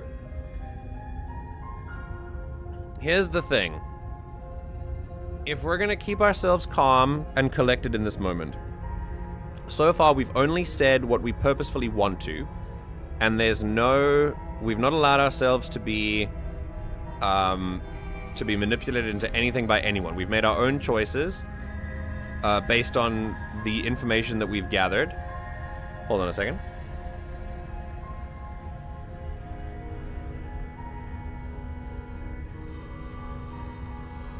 And and now here is the consequence of this, right? So this is the consequences for our own actions, first of all. But secondly, the narrator has told us that the world will end if she gets out. When we went down there, she needed our help to escape, The narrator told us she's a master manipulator. She seems to have suggested that as well. We don't know anything about the narrator either. We don't know if the narrator has told us that it's going to be a quick end of the world or a long one or anything like that. For now, there is no reason to believe that she could just get out without any other outside help if she's been down there indefinitely until we got there. Like, we didn't touch her. We did nothing except open the door and close it back behind us, and when we got to the door, the table wasn't even in front of it protecting it. It was literally just a door. So something tells me this is a little bit of manipulation. But we'll see. All right, let's see. Okay. Where is she? Ah! Helping me get out of that awful basement. Oh my god! Jump scare warning, maybe? You try and stumble to your feet, but as the princess draws near, it's as though your body suddenly stops working. I do not like this! Do not get closer! Do not! The power of Christ compels you. It isn't all at once. Okay. The paralysis comes in waves. First your toes go Oh, numb, I don't like that. and then your feet, and then your legs. You lie prone on the floor of the cabin, It's a meditation. unable It's to just a do anything meditation. but witness her approach. Hang on, say it again, louder. It sounds like a meditation. I'm just trying to tell myself it's just a little meditation. First your paralysis. feet, then your legs. Everyone you're going take a- to sleep. Yeah, take a It's second. not- We're gonna enter Shavasana, the resting pose. First your Yes. toes go numb, then your feet. Feel what your body has done in the yoga practice today, and make sure that you've processed that change. Just let the energy. And that thing at your feet is just your sleep paralysis. Yeah, demon. do not. Please ignore the princess approaching us.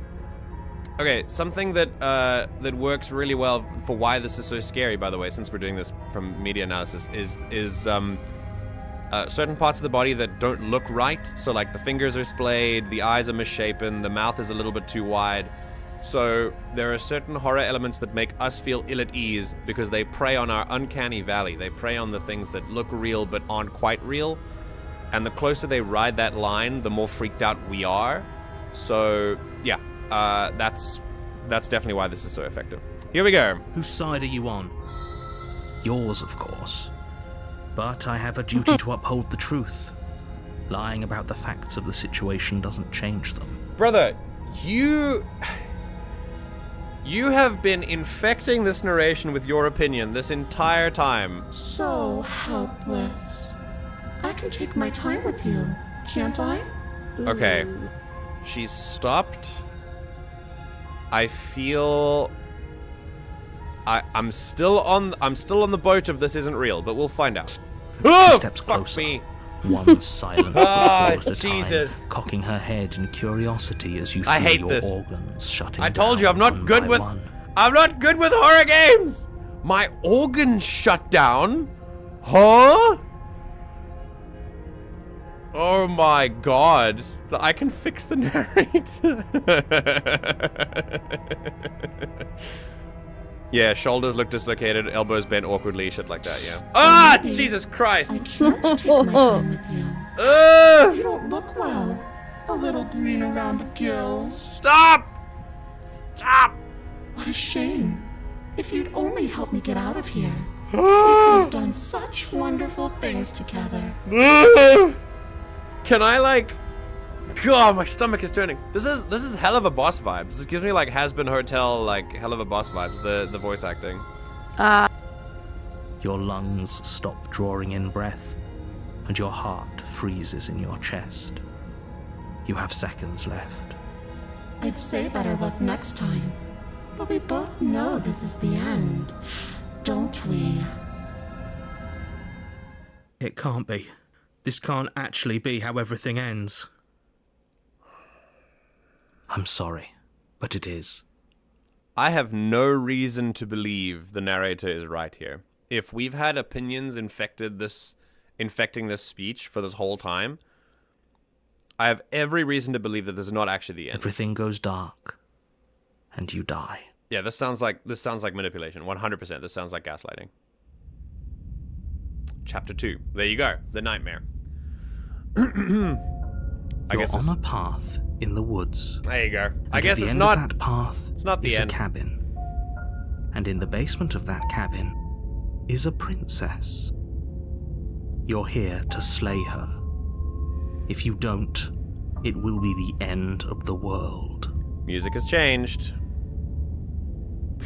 I'm getting a terrible sense of deja vu. Now, look. Interesting. Turning around and leaving is still the option. We can just choose to not engage with this. But we're gonna explore first. Yes, Lucky Star. Are you good? If it is the end, what a cold final sentence. Yeah, that's crazy. Yeah, it's even... We have no warning. If I click the button, it just happens. It's like I'm creating my own jump scares. You're clicking it. But Yeah. so you know when it's gonna happen. There's nothing for us. Oh, There's true. nothing. You at least You don't have have that, any... like, okay, I'm ready, I'm gonna click the button. Something's I have gonna happen. sensory We're just input. sitting here. Okay. Yeah, that makes sense. We're just sitting here like da da da Yeah. da. Alfred, you know what that is? I was just thinking that. You breathe your final breaths and you die. And then there's like a fade out and then it's just fade in again. Hey you're finally awake. Yeah. I said it too. We're all on the same page. Oh, you wake up in an Imperial wagon. Yes, incredible. Incredible. Oh, that's so funny. Okay, it's interesting because the VA for the princess is super good, but the creators actually chose her just because she played one of their other games in a Let's Play, and they liked how she voiced the characters, seemed to understand them well. I get that. I get the voice actor seems to so understand cool. this, yeah. A lot of those memes are made in the community. Everyone thinks it. Oh, well, I've never had an original thought or experience ever. I guess we're all copies of each other. I'm gonna go get some more water. We're just basic. Everyone, consider what you want to do here. Are we killing the princess? It's gonna be my choice, but I'd like to know what your perspective is. Also hydrate. And say something nice to yourself. And join the Discord. Also, be kinder to yourself than you're currently being. Okay. I'm just not an original person. Thank you. So everybody jokes about the Imperial officer witnessing the shapeshifting in front of them, but what does everyone see before that? Wait, what were you... What do you mean? What do you mean the shapeshifting? In Skyrim? When you like choose your features in Skyrim, you're just standing there. Incredible. Yeah, what do you see before that? That's true. Okay, we're gonna ask the narrator some questions for sure. Yeah. Okay, yeah. I'm getting a terrible sense of deja vu. A terrible sense of deja vu? No, you don't have that. This is the first time either of us have been here. What? Your personal experience? No, not valid. Just totally, you don't enjoy it. You don't feel that at all. Do you feel angry? No, you feel happy. Don't you? It feels happy. This is what happy feels like. I control your emotions. If he doesn't remember what happened, then maybe it's best to keep it that way. Again, he and them, when I talk about the hero and the narrator, like Alfred mentioned, it is capitalized, which is very interesting. Also, voice of the hero, you remember it. But the narrator, we don't know if the narrator remembers that or not. He could be lying. We don't trust him at all. What if he hears us? Oh, shit, there's another voice? Oh, God. Okay, voice of the paranoid. That's a very good question, little voice. What if he does hear you? Oh, I don't like any of this. Shit. I think you'll find yourselves very hard-pressed to keep any secrets from me. Not that it matters right now, because like I said, this is the first time we've met. Still, I'd rather not get off on the wrong foot. We've a world to save, after all. Yeah, not the paranoid voice. Yo, that's my voice. This is crazy. Absolutely crazy. Yeah, this is more than just deja vu. I'm pretty sure the whole thing literally just happened. We could go back and forth on this forever, and it won't get you any closer to doing your job and saving the world. So let's just agree to disagree. No, but it makes a difference because this could all be in my head. Chapter 2 is literally the nightmare. Let's assume I'm telling the truth and all of this really did already happen. Why should I listen to you? Why should I bother doing anything? Those are two very different questions, but fine, I'll indulge you if that's what it takes to get you moving. Let's say for a moment that this really is the second time you've met me, or at least a version of me. If you're back here, I'm assuming you died, which probably only happened because you didn't listen to me. So are we in a time loop? This is a very weird assumption to be making, narrator, based on, like, we did not give you any other information. I feel like the narrator's lying. We couldn't trust either of you, and as far as I'm concerned, we still can't. Brother, I am with the voice of the paranoid here. 1000%. It sounds like voice of the sane to me. All we did was lock her away. And how'd that work out for you? No comment. Well then, congratulations. You've been given another chance to actually do this right. No. And your solution is to send us back in there. Do you want us to slay the princess, or do you want the princess to slay us? Okay, I mean, that's a bit of a stretch. Obviously, I want you to slay her. One of you poses a threat to the world, and the other doesn't. Interesting. Anyways, I believe your other question was something along the lines of, what's the point of doing anything? If you're asking that, it sounds to me like you're making the rather dangerous assumption that how I sound? that your actions last time around didn't have any consequences. Okay, they must have then. What do you mean? Of course there weren't any consequences. We were killed by the princess, and now everyone's right back where they started. It sounds pretty consequence-free to me. Okay. Speak for yourself. From my perspective, there were plenty of consequences. I'm never going to forget the way she just made us stop working. Also, we have a new voice. I'd say that's a consequence too. And that's only scratching the surface. If what you said is true, it begs the question of how you got back here. Did time simply rewind itself, or have you found yourself in another world altogether? If it's the latter, what do you think happened after you died? Media analysis time. Occam's razor. The simplest answer is always the best. To alter this slightly, usually the simplest answer is usually the right one. Until proven otherwise. Doctors do this all the time. They have this expression in the medical field called horses before zebras, and that basically means when someone presents to you with certain symptoms, you assume regular things over rare things. That's why a show like House is so weird, even though it's quite fun to watch, because House goes to the zebra before anything else, and obviously he's always right because he gets the weirdest cases. But yeah, until shown otherwise, we should assume the simplest answer. And the simplest answer is, we haven't died, we're just in a nightmare world, because Chapter 2 is entitled The Nightmare. So, and we still can't trust anyone. To me, in my mind, nothing has changed. And I'm still planning on making the same decisions, but we'll see. We'll see if something changes. Oh, is Alex here? Hey, what's up, Alex? They just arrived.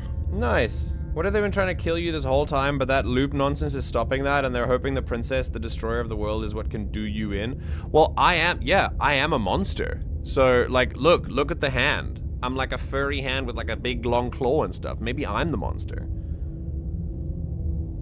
Maybe they're looking for like a justification to kill me. Bait?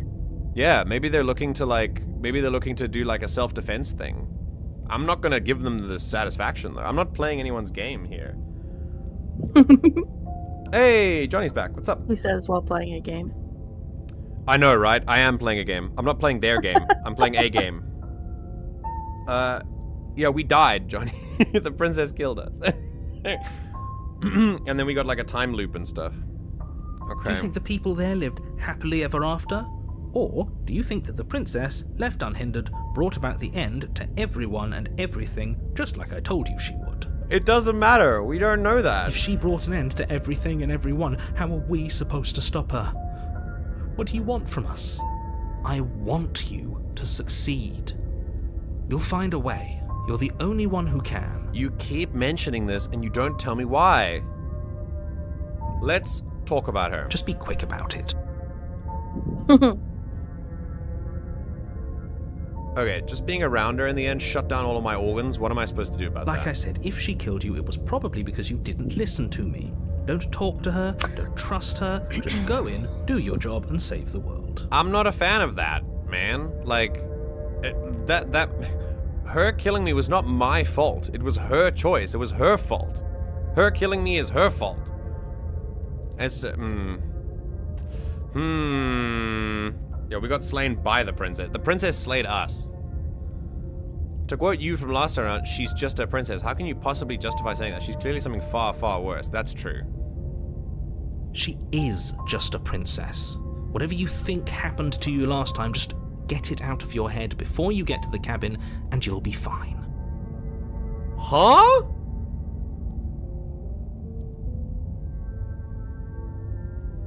What do you mean?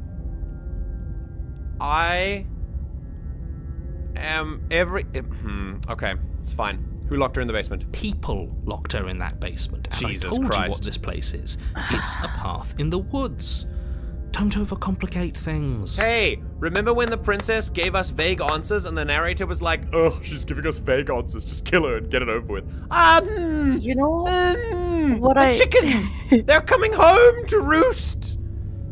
Yes, Taters. You know what I also find interesting is that he said, "I told you what this place is. It's a path in the woods. Don't overcomplicate things." Like, now I want to overcomplicate it because now I feel like you're lying about more things. You've Yes. added Yeah, things yeah, to the yeah, equation we weren't talking about. You are the Like- one giving me suspicion here.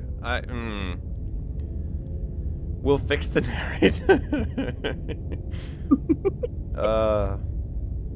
If she's just a princess, then explain how she's so dangerous she needs to be killed. Yeah, exactly. If people locked her away, why couldn't they slay her? Yeah, good question. Look, I'm not supposed to say this, but it's because you're special. That's also You're the manipulation. only person capable of doing this. Call it a prophecy, if that helps, but it's just the way things are. Nope, I don't buy it. I don't buy that at all. I don't like the Chosen One I'm trope. I think it's tired and overdone. I think it can be used really well. I'm a Star Wars fan, so of course the Chosen One trope has a place in media, but it's not the be-all, end-all, and the fact that I've only been told that I'm the only one who can do this, and I have no context as to why and how this came about, does not make me want to do it. I am not one Also- to just submit to this kind of thing. I'm not supposed to say this, but it's because you're special, is giving middle management vibes. Yeah, you were specifically chosen for this role because you did a really good job in the lower tiers, so we promoted you for this. Yeah. Also, there's no pay raise. True. Yeah. You killed a number Like, of that's what court it's giving. jesters, so now we're upgrading you to killing the princess, and you're the only one who can do it. Goodness. Okay. You You're can't the just only one we goad could us find into that didn't doing know. something by calling us special. It's manipulative. Ah! Why are you trying to manipulate us? I love this new voice. This is Yay! great. Paranoid! Wow. This is not voice of the paranoid. It's voice of the sensible. I don't know, I kinda like being special. Oh, alright. He's... Okay, fine. Maybe you can goad him into doing something, but he's not even the one who makes the decisions here. I'm not goading you into doing anything. You already know the princess is dangerous. All I'm trying to say is that you have to be the one to deal with her. I know it doesn't seem fair, but that's just the way it is. And for what it's worth, I know you have it in you to finish the job. I mean, I do, but it's about choices, We so... don't. You saw what happened to us last time. We need to leave. Yeah. I want to know why you're being so cagey. I've told you everything you need to know. Nope. Going into more detail would just overcomplicate an otherwise very simple situation and make your job more difficult. Taking life is not a simple situation. Taking life is not a simple situation. I need to know all the facts. If you want us to stand a chance against her, we need to be armed with information. What is she really capable of? How are we supposed to stop her? Not to sound like a broken record, but the less you know about her, the better things will go for all of us. I know it sounds like I'm hiding something, hate but it. you're just going to have to take me at my word. You literally are, though! You are! You are hiding something. What? It sounds like you're hiding something. Yes, because you are. Also, hi, the queen of memes. Jesus, why do we have so many people here today? Welcome, everyone. I'm MJ. Hi, welcome to the Everything GM broadcast, where we talk about games and lots of other stuff like music and reading and Star Wars and tabletop. And we break them down from an analytical perspective so that we can learn to enjoy them better and appreciate them with a more educated eye and teach each other about communication and empathy and positivity and idealism and politics. Yay! Grab a drink, relax, tell me how your day is going, where you're from, and your passport expiration date. Don't do that last one. And your social insurance. No, I'm just kidding. He isn't telling us everything he knows because he doesn't trust us, which means that we can't trust him. Okay. Stop talking yourself in neurotic circles and just get to the cabin already. Oh, he's such a shit. Oh, he's such a manipulator. Yep.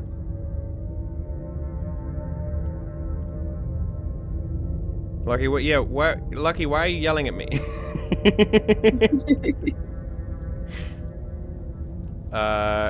Yeah, I'm glad you're doing okay. Yeah, Star Wars. I'm a big fan of Star Wars. Yes.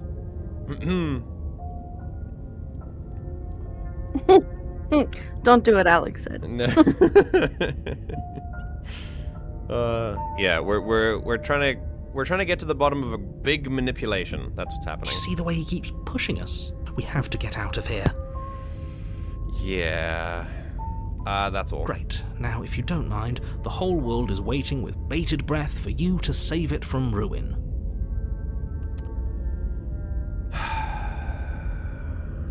Okay. Alright, decision time. Oh, you're trying to tell me there's another person. Okay, that's what I thought as well. Nice. So, if we go in there, it's basically... I'm going to make the same decisions. I'm not going to kill her. And I'm not going to help her escape either until I know more. So until we know more, that's what I'm going to do. And I think as much as, like... for any other reason, the only reason that I would ever be going towards the cabin would be to learn more information about her. Because I don't feel like I've learned enough. The reason that I would want to turn around and leave is not because I'm scared, maybe a little bit, but mostly because there's a part of me that believes that this isn't real. That we haven't died, that the princess is manipulating us to do something, or that the narrator's manipulating us to do something, and I feel like not playing the game is the way to play the game here. One of the best ways to kind of not be manipulated is to just refuse to engage with it at all. And so that would inform my decision to turn around and leave. I also think that turning around and leaving plays into the silence option you've been choosing. Yeah, that's true. That's true. Yeah, like that is I kind have of the been vibe doing a lot of you're that. going with. Yeah. Interesting.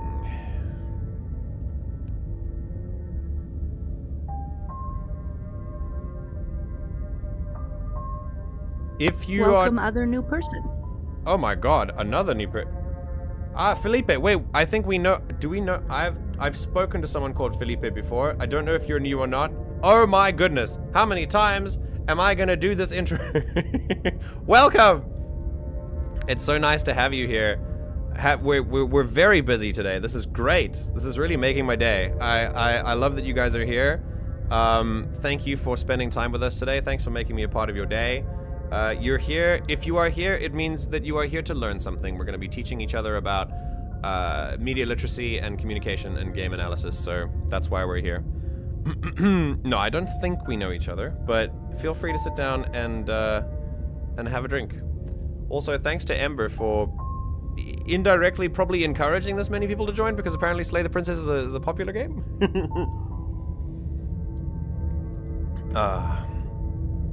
Yeah, I'm kind of... Yeah, what do you think about, what do you guys think? I'm gonna put this open in chat. Oh, do we go in or do we leave? Put a vote. I could put a poll in there, yeah. It doesn't mean I'm gonna do what you say, but I want to see what everyone's opinions are going for. I want to see what everyone's kind of, what everyone's stance is right now. I'll give you a poll in a second. We're gonna make a poll.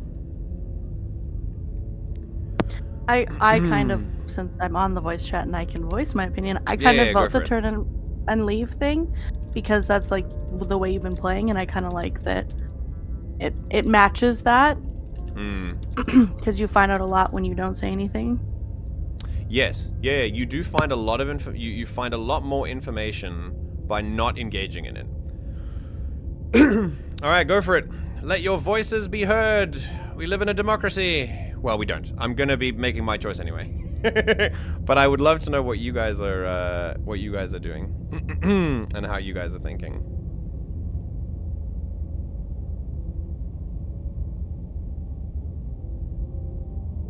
Yeah, it's very interesting, guys. Well, it's lovely to have all of you here. So please make sure you are that you're relaxing, that you enjoy your time.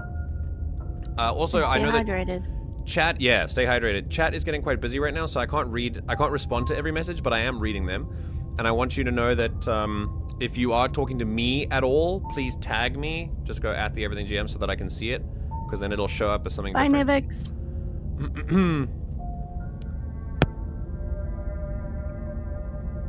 All right, bye, Nivix. See you in a second. All right. I've been awake for 20 minutes and it's too hot and humid to engage my brain, so you do you, MJ. Oh, interesting. Okay. Most people are saying to go into the cabin. Oh, okay. I find your thoughts interesting.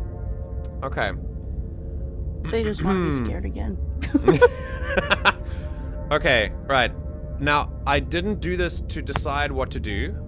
I would like to make my own decisions and we'll see what happens. But I'm interested to see, like I said, I'm interested to see what your opinions were and how you were thinking about it. Okay. So I know most of you want to go in there, but I think it might be better if we just not play the game and see what happens. I think it might be cool. I don't believe that this is real. And I think I'm gonna try. Let's do a save. Let's do a save. We're gonna overwrite my save here, and then we'll. I love that. Okay, here we go. This is good. I was worried you might fall for his shit again, but this is good. Whatever answers there are to be found, they aren't here, and they definitely aren't there. Okay, I'm not listening to you though. This is me. Seriously? You're just going to turn around and leave? Do you even know where you're going? Does it matter? Okay, fine, you're persistent. the slightest pushback. Fine, I'll kill her.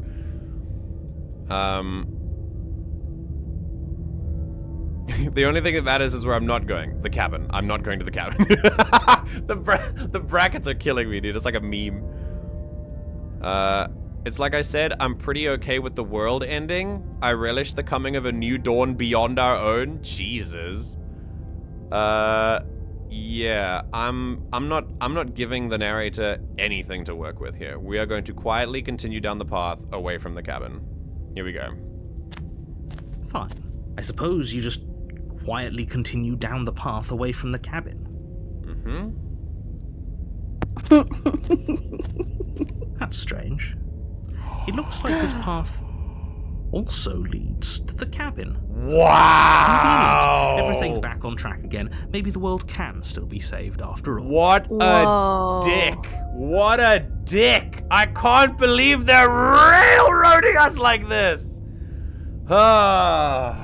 Wow. Shit. Juan Antonio, hello! Welcome to the stream and the community. Stay a while and listen. We're playing a game called Slay the Princess, and we're having a good time. Okay. Turn around again and leave again. Ah! I don't know what to do. I mean, this one's tough because now do I make my decision as a reactionary, like in a reaction to everything else that's happening, or am I making my own choice specifically? I kind of want to just commit, right? Like, let's see if it happens again. Yeah, don't give in. Let's see if it happens again. You're really keen on wasting everyone's time, aren't you? It's remarkably selfish, if you ask me. I've already outlined the stakes of the situation. If you don't do your job, everyone dies. Like, dies. Forever. We're all gonna die anyway. I'm not a nihilist, just putting it out there. Wait, do you know each other? What's happening? Wait! What is that? What? There's a reunion happening in my chat. This is very interesting. But fine, you turn around and trek back down the path you came. Indeed. Wait, something isn't right. Can you still hear me? You're supposed to wind up back at the cabin again. But everything is getting fuzzy. Oh no! Oh, I hate this. Oh, I hate it. Oh, I hate it. Okay, there might be a jump scare. I'm just... What's going on? Where are we? Ooh. Ooh, what's there in the back? Is that hair? Ooh! It's finally happened, hasn't it? We finally cracked. Is this hair? Oh. The world around you is unwound, its physical matter replaced by a textured nothingness. It is quiet. Okay. And also, I heard some breathing, by the way. Woo, this is crazy. Okay.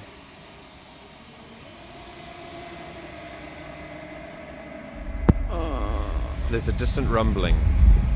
A sound of many sounds.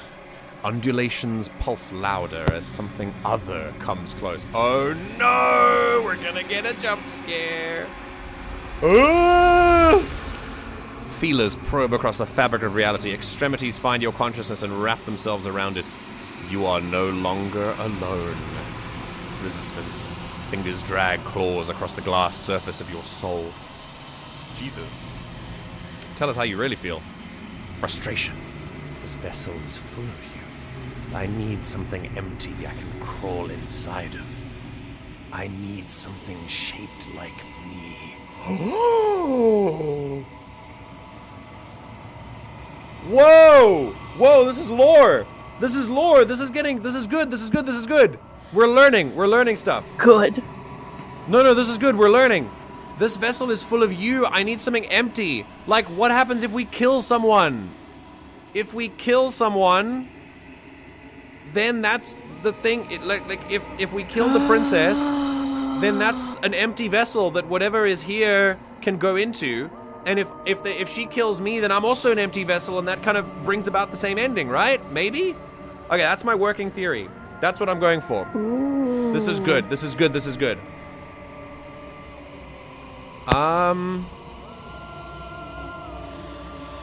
I want more... Yeah, I want more information. Embrace the thoughts constricting you. Urgency. You have a story you need to finish. It is the only way for us to escape this place. Wait, I have a voice mod. I should use this for this kind of thing. Force pushing against your will. No, you cannot go back. Not there. Regret. This world is broken beyond repair. We must weave something new. A wagging finger. There is only so much thread in this place. Do not waste it. I am our only salvation.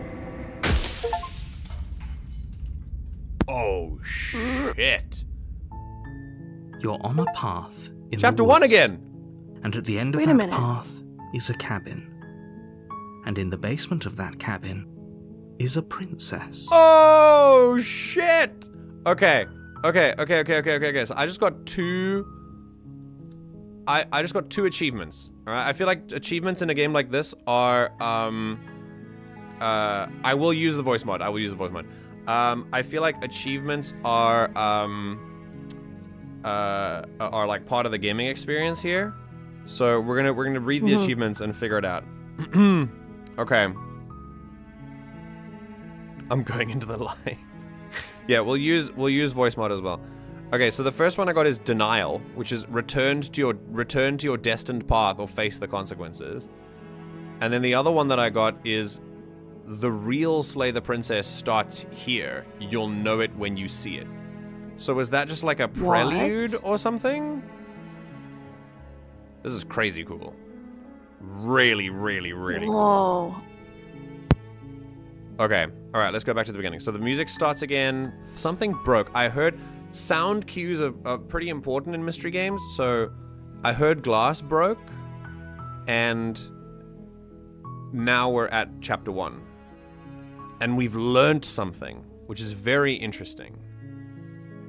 I forgot I'm here. Well, it's nice that you are here. Okay, while voice mod loads up, let's keep going. I don't want to do it all the time, but yeah. You're here to slay her. If you don't, it will be the end of the world. Alright, for those of you who are late, who didn't catch the beginning of the stream, this is what happened directly at the beginning. So, note, you can skip previously seen dialogue by hitting tab on your keyboard or R1 on your controller. Okay. So tab on your keyboard. Okay, cool. The end of the world. Have you considered maybe the... Oh. Okay, hold on a second. So, it is really a restart? Like, can I... If I just, like... So if I... Ember, if I do the same stuff as I did last time, will I just get the same ending? Are we doing things like, Are we doing things like, Are we doing things like the Stanley Parable, where things just start again? Or how does it work? I'm very interested.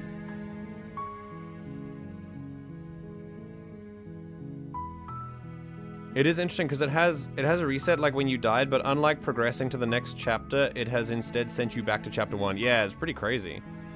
This is crazy. Oh my god, another Jesus! You people all know each other. This is great. It remembers that you did it, but it is a full reset in that all the characters have forgotten. The game knows. Okay, good to know. All right, then I will continue as though I am redoing this. As though I know the knowledge that I did before. Because then we've already done this stuff. So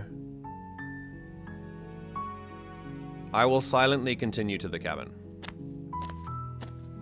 You make your way up the short path to the cabin.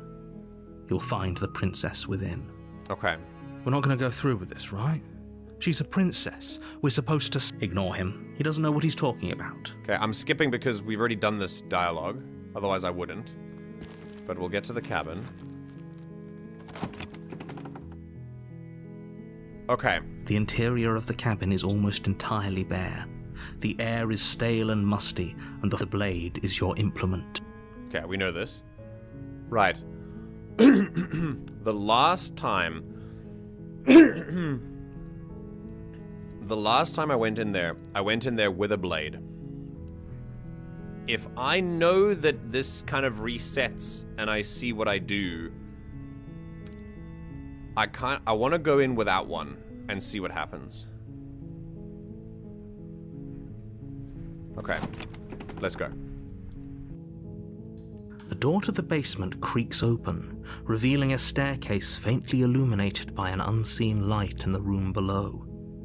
This is an oppressive place. The air feels heavy and damp, a hint of rot filtering from the ancient wood. If the princess really lives here, slaying her is probably doing her a favor. Yeah, so the question is, are you going to do something different, or do you do the same thing and go to chapter 2 and do something different there? Ah, okay, so it's like, it has like roguelike elements where you go as far through the chapters as possible and then come back. Interesting. So a real death, quote unquote, sends you back to chapter 1. And I was right. That if we move to chapter 2, it's actually a fake death. That's very interesting. I like this a lot. This game is very responsive to choices, and there are plenty of routes and variations. Okay, I like this. I like this a lot. Also, it's really cool that everything is drawn. It also means that the devs of the game can focus on what they want to here, which is the narration and the story, which is good. Her voice softly carries up the stairs. Hello? Is someone there?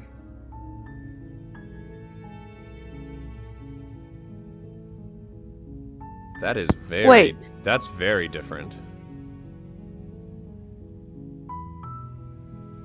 Is this... I was just gonna say. Yeah. Yeah, that's different. She didn't say that the first time. And her voice is different. Yeah, this is wild. Okay, the only thing that's different about this, the only thing that we've changed, is that we don't have a knife anymore. Which is cluing me into an idea that that this is reactionary. That the princess saw me with a knife and felt like I was coming here specifically to kill her. And now that I'm not here with a knife, maybe she feels like she can manipulate me a different way. Very interesting. Or this is what the achievement was mentioning. Ah, yes. Maybe because they said this is the real beginning of the game, right? Yeah. And yeah. This is the voice I was expecting to hear. Me last too. Time around. Me too. So what if all of the other stuff was like a nightmare to psych us out to kill the princess, you know? Ooh. Very interesting. Like the narration was controlling like our perception. Oh, okay. The interesting thing is you're still in the stairway. Yes, so I feel like she knew already. Oh, so she can't see me. But well, I mean, she can't see you. She's a magical thing that can like break through a door in our nightmares and like make our organs stop working. So I imagine. Is she? Maybe. I don't know. We'll keep going. I don't know either. It's the kind of voice you only have to hear once to remember it for the rest of your life. I feel like the voice of a hero is a bit of a himbo. I'm not gonna lie. I feel like he's a bit. A little bit.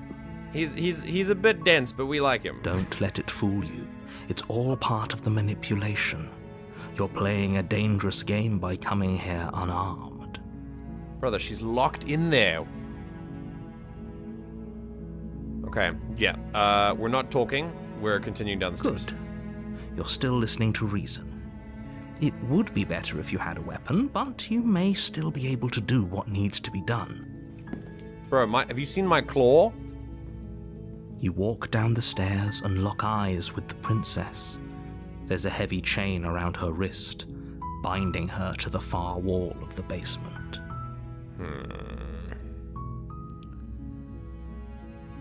Okay. She's beautiful. How could someone like this be a threat to anyone? You are...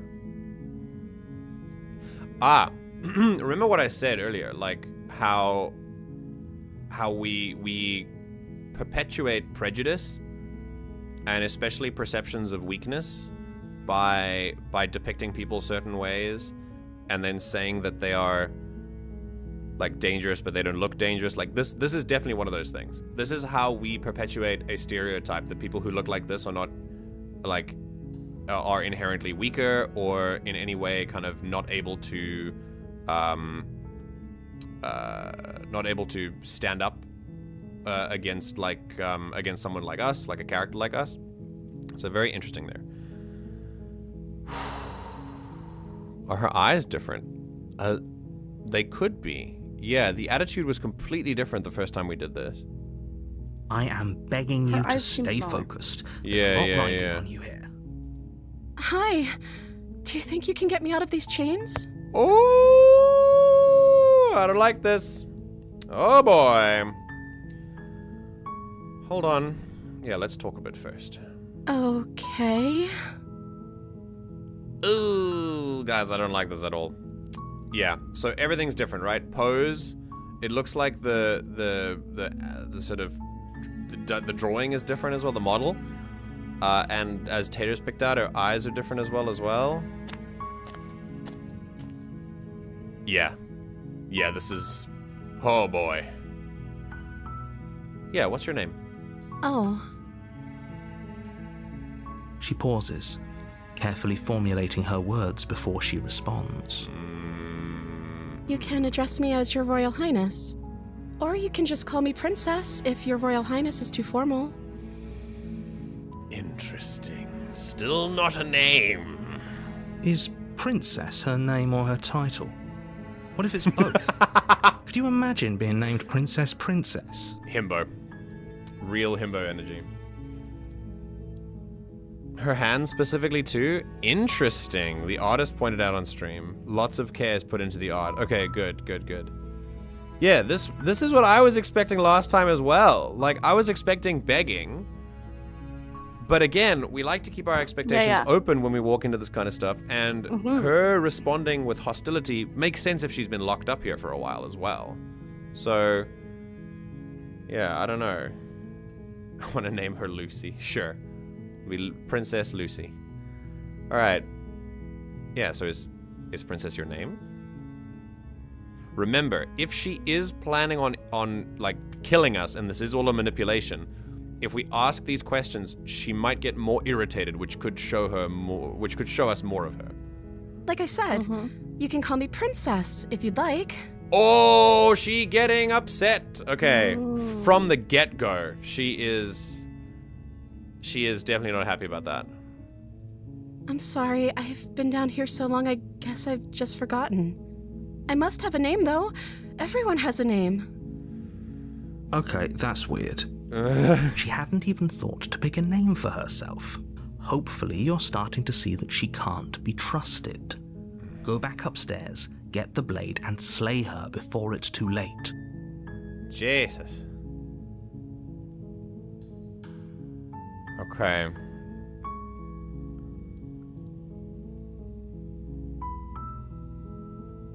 Yeah, if I'm the first person you've seen in a while, what have you been eating or drinking?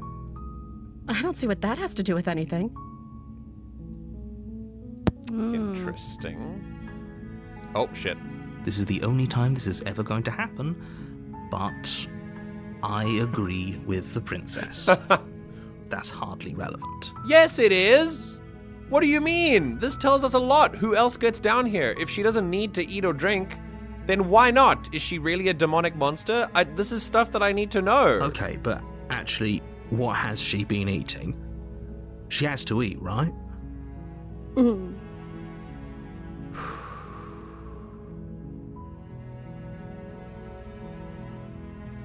She's eating all the people they sent before you. Huh? She's eating all the people they sent before you. Yeah. Okay. I don't know anything about you. For all I know, you're locked up down here for a reason. I was sent here to slay you. You're apparently supposed to end the world. Yeah. I don't know anything about you. For all I know, you're locked up here for a reason. Of course I'm locked up down here for a reason. I don't actually know what that reason is, but you don't just stuff a princess in a basement and throw away the key without there being some sort of an explanation, right? Oh boy. You have all the explanation you need. You should know better than to trust whatever she comes up with. Brother, she's not coming up with anything. She's actually giving pretty reasonable takes about this. Okay, I was sent here to... No, before I give her sentences, I'm gonna ask her questions still. What are you gonna do if I let you out of here? The princess hesitates before responding. She doesn't know. She's been down here too long to have any idea of what she'd do in another life. Don't assume. Let's listen to what she says first. She knows what she'd do. She's just searching for whatever answer she thinks you want to hear. And hopefully, that's an answer that's closer to what she really wants because we haven't given her anything about ourselves yet. Are you looking for the truth, or are you looking for the right answer? Because with the dynamic we have going on here, I don't think the specifics of what I do really matter. Interesting. Okay. It's not like you'd believe me. I mean, that's also an assumption. Oh, this is interesting. That was a very interesting response.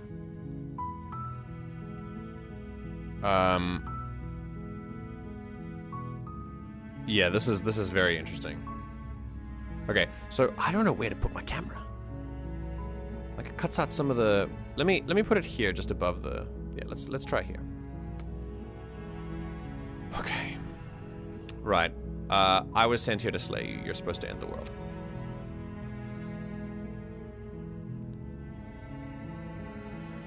But I wanted to see you for myself. I'm still not sure what to believe. Is that why they threw me down here? But I don't want to hurt anyone. I like the world, I think. Okay, she did say that last time. She said, I like the world. It's good acting. And I think. Yeah. Such amazing voice acting. Yeah, this to deliver really... the exact same line and mean something completely different. Very well different. Done. Yeah. This is great. And convincingly very different. Yeah. Girl, I would believe you. Lucky, are you are we simping a little bit in chat? Are we simping on Maine? Don't. I don't remember much about it, to be honest. I've been down here for so long. That's... How long has she been locked away? Did they tell you how I'm supposed to end the world? Nope. But again, remember, anything we say is going to inform what she is going to say in response. We remain silent and wait for her to talk to us. Remain silent. They haven't shared a thing, have they? There they go. All they've done is point a finger. Listen to the way it changes. At the end of the day, So whatever cool. the two of us have going on down here is about trust. Same as the first loop. She said trust. She said blind All of trust this in the is the first same. one, though. Yeah. Whoever sent you to slay me claimed I was a threat to the world, but they didn't tell you why. So cool that this happens, but the line, as you've said before, Taters, the line delivery is completely different. It's amazing. This is super cool. I don't trust that. And I don't think you do either, or you wouldn't have come down here to talk. Again, I'm not going to reveal that and confirm your assumptions so that you can make more assumptions. She has a point. We're talking like this for a reason. Yes, but we're not going to tell her that, himbo. Quiet. So this shouldn't be about what I'd do if I got out of here, or me saying the right thing to convince you to save me. This is about how messed up this whole situation is. This is my life we're talking about. Interesting. Do you really think I can even end the world? Why would I even want to? Oh, okay. We both know that if there's people we can't trust in this situation, it's whoever locked me down here. And it's whoever sent you here. And those two groups are probably one and the same. Oh boy, that's a lot. Wow. See, she's telling all of us, and we're not saying a damn thing. This is great. Don't let her turn the tables here. This isn't about trust. This is about risk. And the We narrator stand says to this lose as well. everything, all for the sake of one person, and a subjugating monarch, no less. Quiet.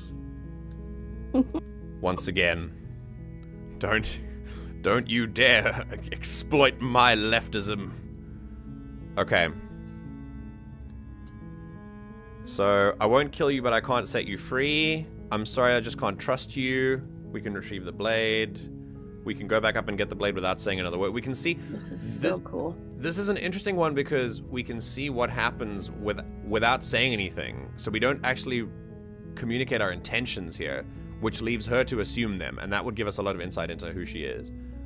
Yeah. But then also we can leave her or try to... Yeah. Bro, we're doing the same thing. I do plan on doing the same thing, because we still don't know enough.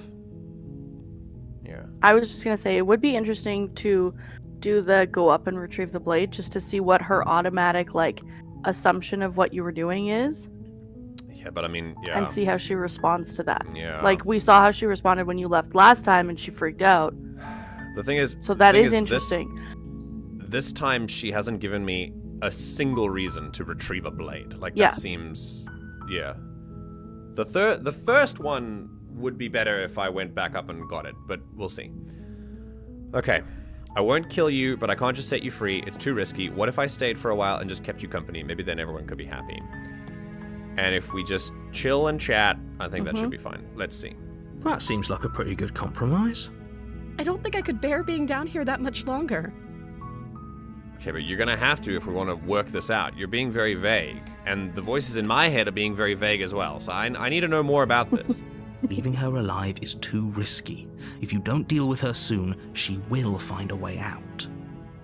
If she was gonna find a way out, just like before, she would have already before I got here. Like, it seems way too convenient that she escapes after I visit her.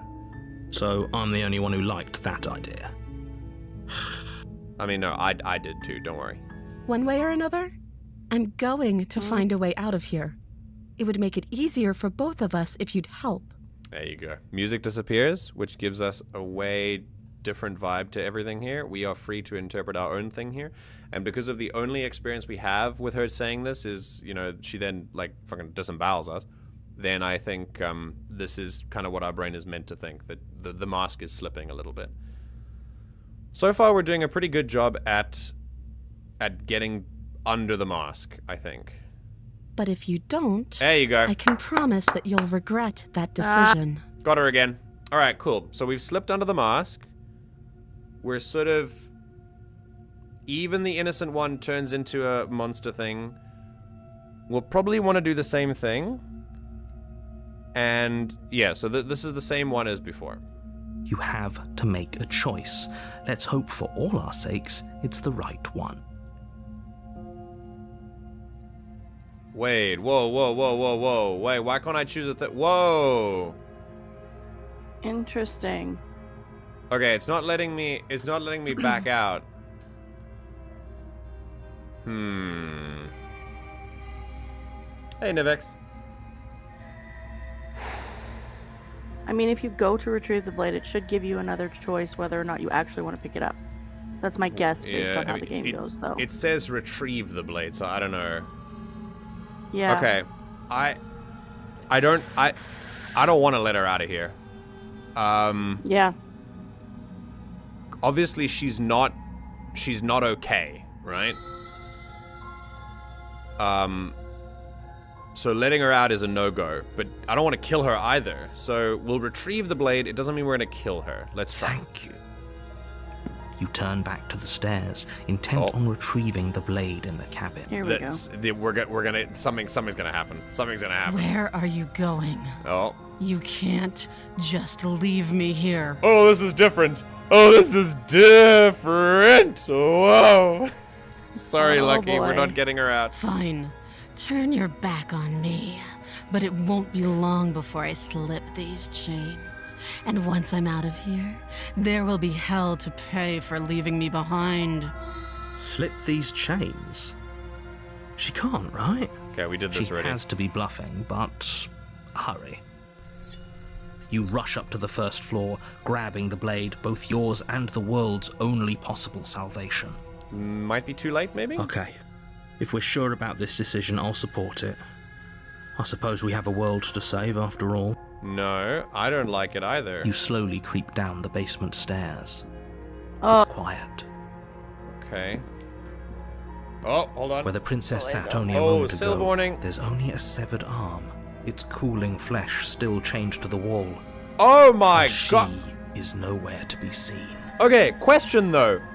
Could Well- she... If she could do that this whole time, then it means I'm important. So it's again confirming that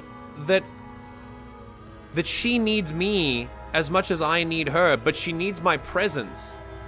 So she doesn't need me to actually help her or slay her. So whether I do anything is irrelevant. She just needs to know that I'm there. And that is confirming my theory that someone in this room needs to die so that that weird spirit that's ending the world and searching for vessels to occupy can actually occupy the empty vessel. That's my theory. Is it just me? Or did this room get a lot bigger? Oh boy. I think we got off on the wrong foot. Do you think we can start over? Oh, you coward. No, I don't think Ooh. we can. Also, her voice This is is different. even worse with headphones. Oh, yeah. I have, when you, no, Taters, people who say nor in chat might literally be Australian because of the time zone that we're in right now. So it literally could be that they're from that part of the world. I don't know where you're from, but you're all saying nor just like me, so I don't know. This is how I say things because I'm South African. Why don't you come closer? I have something to show you. Wait, are we going closer to the hand, or? Let's finish Your this. Your eyes dart to the corners of the room. Oh no. You don't see her. Oh no. Where is she? Good question. Yeah, we're gonna close the door behind us. Just make sure she can't get out. So it's just her and me in here. Although that is also my only way out as well. But you have to turn around to... You have to turn your back on the room to close the door. That's true. Okay, let's investigate the arm. As you step towards the severed limb, you hear the pattering of feet behind you, soft against the basement floor, then loud and desperate against the stairs. She wanted to leave. She wants to leave. Okay. You turn to chase after the princess, but she's fast and has too much of a lead. Okay.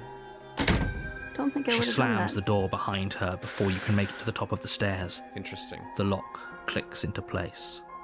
Okay. No! That's fine. We can work with this. Thanks for letting me out. I'd return the favor, but I think we both know that I can't trust you to let me stay free. I mean, that's fair. We did have a knife, so... With those parting words, the princess walks away, her quiet footsteps eventually fading as she leaves you and the cabin to rot. You're stuck here, alone. Okay. Oh, you say no ironically? Okay. So does Taters, so, you know, you and them can roast me together. Okay, I think she slayed us again. It can't just end like this, right? And then I think it does. You die? As much as I'd prefer for things to have gone differently, I can't deny the reality of what's happened. I'm sorry, but it's over. You don't know how much time passes before the end, but eventually it comes. The world ends, and you end with it. Interesting. Whoa. Chapter 2 is now called The Witch. You're on a path in the woods, and at the end of that path is a cabin. And in the basement of that cabin is a princess. I am much more confused than I was the first time we got to chapter 2. So this chapter 2 is different because... yeah, he doesn't say you die. He says the world ends because we let the princess out. That's what he said would happen. So the princess is let out, so the world ends. That's what happens. Again, we don't know... we don't know if he's telling the truth. You're right. Also, good point, Nivex. Are we getting another voice? Maybe not paranoia, maybe something else. Ooh. Okay. You're here to slay her. If you don't, it will be the end of the world.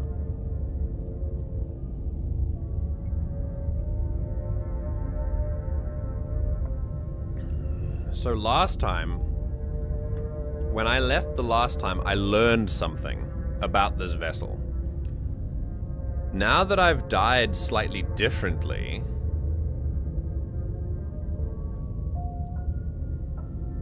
Yeah, this time I'm just gonna go, okay, no. Oh, don't you start grandstanding about morals. The fate of the world is at risk right now, and the life of a mere princess shouldn't stop you from saving us all.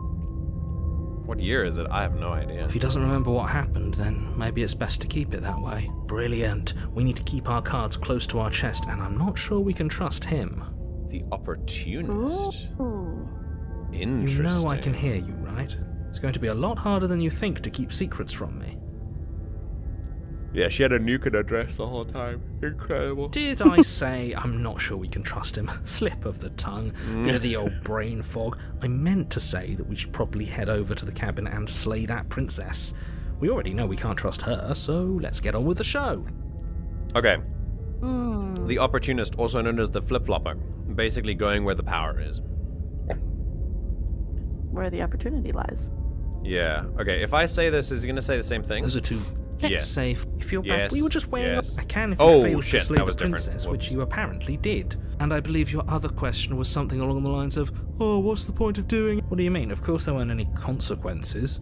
The princess locked us in a basement, we eventually died, and now everyone's right back where they started.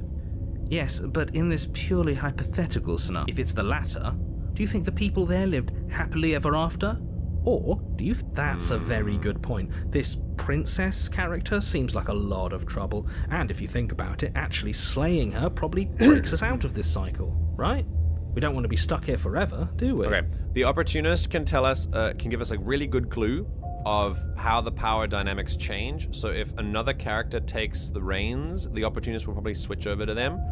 So that might give us a little bit more context when we go forward. You're laying it on a little thick, aren't you? Laying it on a little thick? What are you talking about? I'm sharing my honest opinions. What matters is that almost everyone seems to be on the same page. So whenever you're ready, you can stop dawdling, get to the cabin, and save the world. Okay.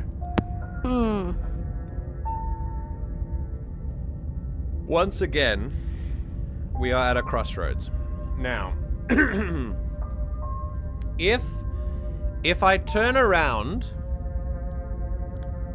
the first time we turned around, we learned something very interesting.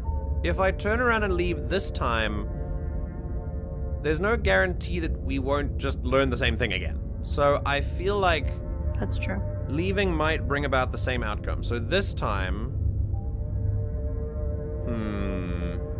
What I think is interesting, though, is now none of the voices agree with turning around. that's true. The voice of the paranoid is gone. So, Yeah. Last time someone agreed with you about turning around.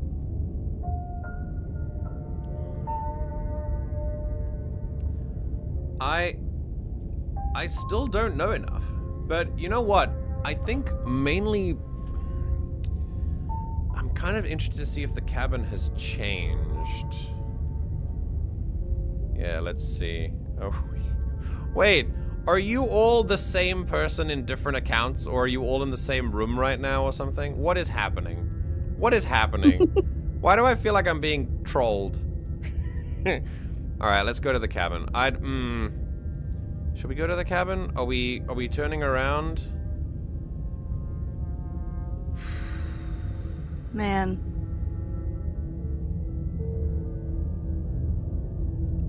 Yeah, it's another chapter. It's called The Witch. So, if we leave, do we get something different?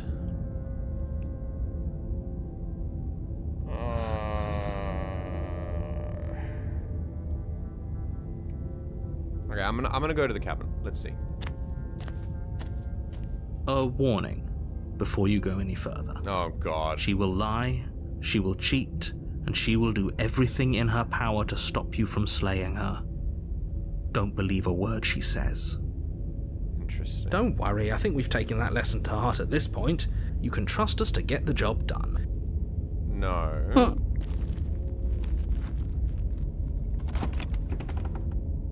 Okay. The interior of the cabin is a mess of twisted roots. The walls a chaotic weave of knotted wood that, almost as if by accident, just happens to Interesting. resemble a room. The floor is damp and earthy, and the only furniture of note is a slab of mud in the shape of a shelf. with a pristine blade perched on its edge. Okay. I guess this is why it's called the witch, huh?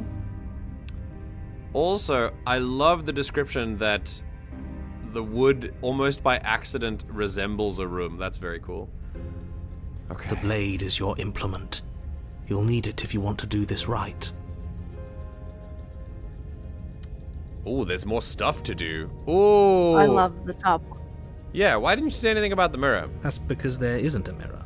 Oh, There's the muddy shelf, the blade sitting on the muddy shelf, Whoa! and the door to the basement. There's nothing else in here.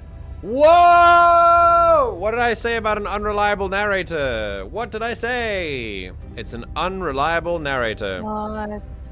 The narrator... I want to see what we look like. Yeah. The narrator doesn't know anything. Or doesn't know everything. That's the problem. So, once again, confirmed my theory that we cannot trust him because he's not narrating the story as it truly unfolds, because now there are elements in the story that are escaping him, which could mean a number of different things. There's definitely a mirror, but he says there isn't one. That's got to count for something, right? Indeed.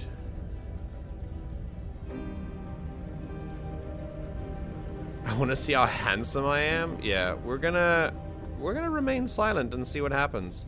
I care about whether we're being lied to. I want to listen to If them. he's willing to lie about someone as innocuous as a mirror, what else could he be hiding from us? Ooh. Good. Hero Maybe is on the right page.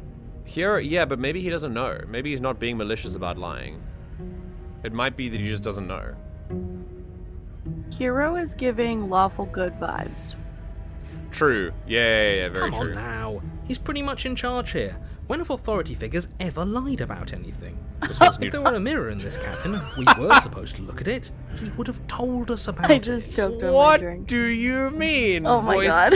Voice of the opportunist, more like voice of the bootlicker. God. I'm not lying to you, I promise. There isn't a mirror. Really. Okay. This whole cabin is different from last time. Very different. Maybe that's because you haven't actually been here. I hope this means you'll finally drop that ridiculous past life nonsense. You haven't died, and you certainly haven't been killed by the princess. So focus up. A lot's riding on this. Okay, so if we like, okay, when we were down to the princess in the first time, it was her actions that killed us, just like it was before. And each time when her actions kill us, we move to chapter 2. If the creature at the end of the world kills us, we reset and go back to chapter 1. So, I don't know. This is very strange. Also, my running theory doesn't really work if the princess kills us, because then the creature at the end of the world can inhabit our empty vessel if we're dead. So I don't know. Although, the narrator did say it's got to be done with the blade. So maybe the blade has something to do with it? I don't know. Yeah, let's see. Let's go to the mirror. You walk up to the wall next to the basement door. It's a wall. There isn't much to see here. This really isn't funny. Oh, wipe the mirror clean? Sure. You reach forward and rub your hand against the cabin wall. I hope you know how ridiculous you look right now. That is very helpful. Very, very helpful. Well, at least we can all agree now that there's nothing to see here. Good. Case closed. Good work, everyone. It's interesting because we now know what we look like. And that explains every interaction the princess has had with us. Because I know she's obviously a monster as well. But looking at us, like, we probably look a little scary conventionally, so maybe that could affect her as well. Oh, we're the demon slayer. Wild. And Yeah. also now I have this insane curiosity to find out, like, what the cabin would have looked like in the nightmare. Yeah. That's a pretty... Yeah, I'm also curious about that. Okay. But the run is the run. We can't go back. We can only go forward. Yeah. So No, that's cool though.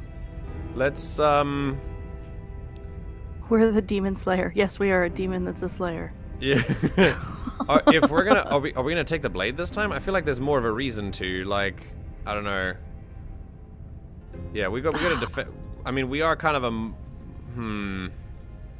Okay, let's take the blade. You take the blade from the shelf. Well, if we're grabbing a weapon, we should probably keep it hidden behind our backs. That's not actually a bad idea. Okay. Ah. All right. Sure. Let's go. If I hide the cursor, The does it door hide to the the weapon? basement creaks open, Ooh. revealing a staircase dug into the muddy earth below. The ceiling is thick with roots that hang like locks of tangled hair. Okay. Each narrator believes that this is the one loop that matters. So, this is very interesting. A lot of people play the game multiple times through. You cannot see everything in the game playing it through once. No, I know. I'm very much a person who... it depends on the context. Sometimes I'm someone who wants to see everything. And sometimes I'm someone who's like, you know what? I'm happy with my experience being my experience, and that's enough. So it really depends on whether I'm satisfied or not. So it'll depend. We'll see how far we go. This is cool. The weak starlight from the cabin windows behind you can barely penetrate the gloom here, only illuminating the edges of an opening below. It shines in the darkness like some kind of massive maw, waiting to swallow you up into the earth. The air smells of dirt and copper. It's thick and wet, as if your lungs are being coated in mud with each intake of breath. Ugh. If the princess lives here, slaying her would probably be doing her a favor. He says that every time. Yeah. I wonder if there's a reality that we go into where the house actually looks quite nice and she's just enjoying herself. Just baking a cake. Yeah, chilling. yeah.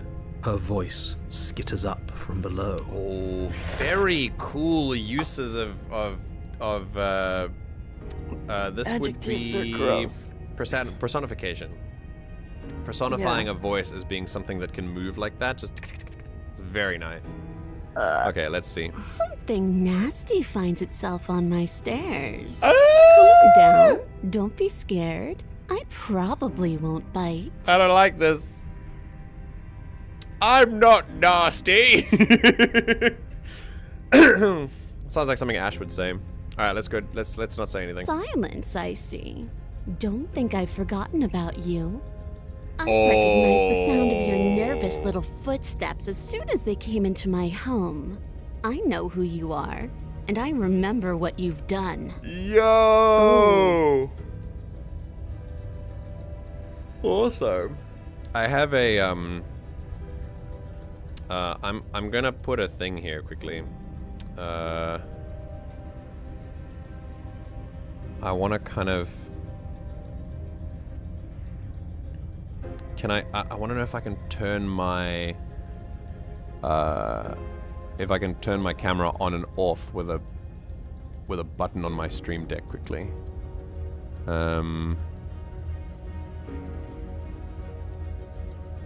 Yeah, app mute toggle. Although that's mainly for sounds. Yeah. Let's see if I can do the other ones.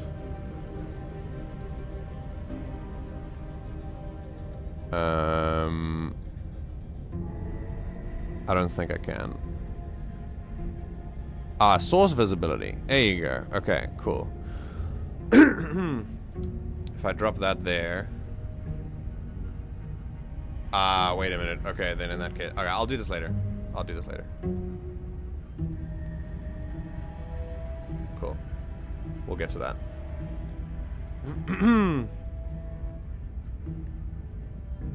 Okay. I'm trying to fix something on my thing, so maybe I can take the camera off when the text is going, because the text is on the right thing. Why is it flirty? Okay, here we go. Yeah, she remembers. So she remembers, but the narrator doesn't. So the narrator is less reliable about this than she is, which is really subverting what the normal expectation would be. See? She knows us. Is this enough for you to believe what we've been saying? That's interesting. Maybe, but you shouldn't let that cloud your judgment.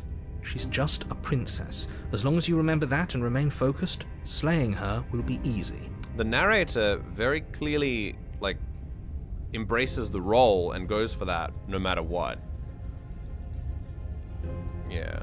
The game did start off with text that ended off with, "This is a love story." No, that's true. That's true. We gotta remember that this is apparently a love story.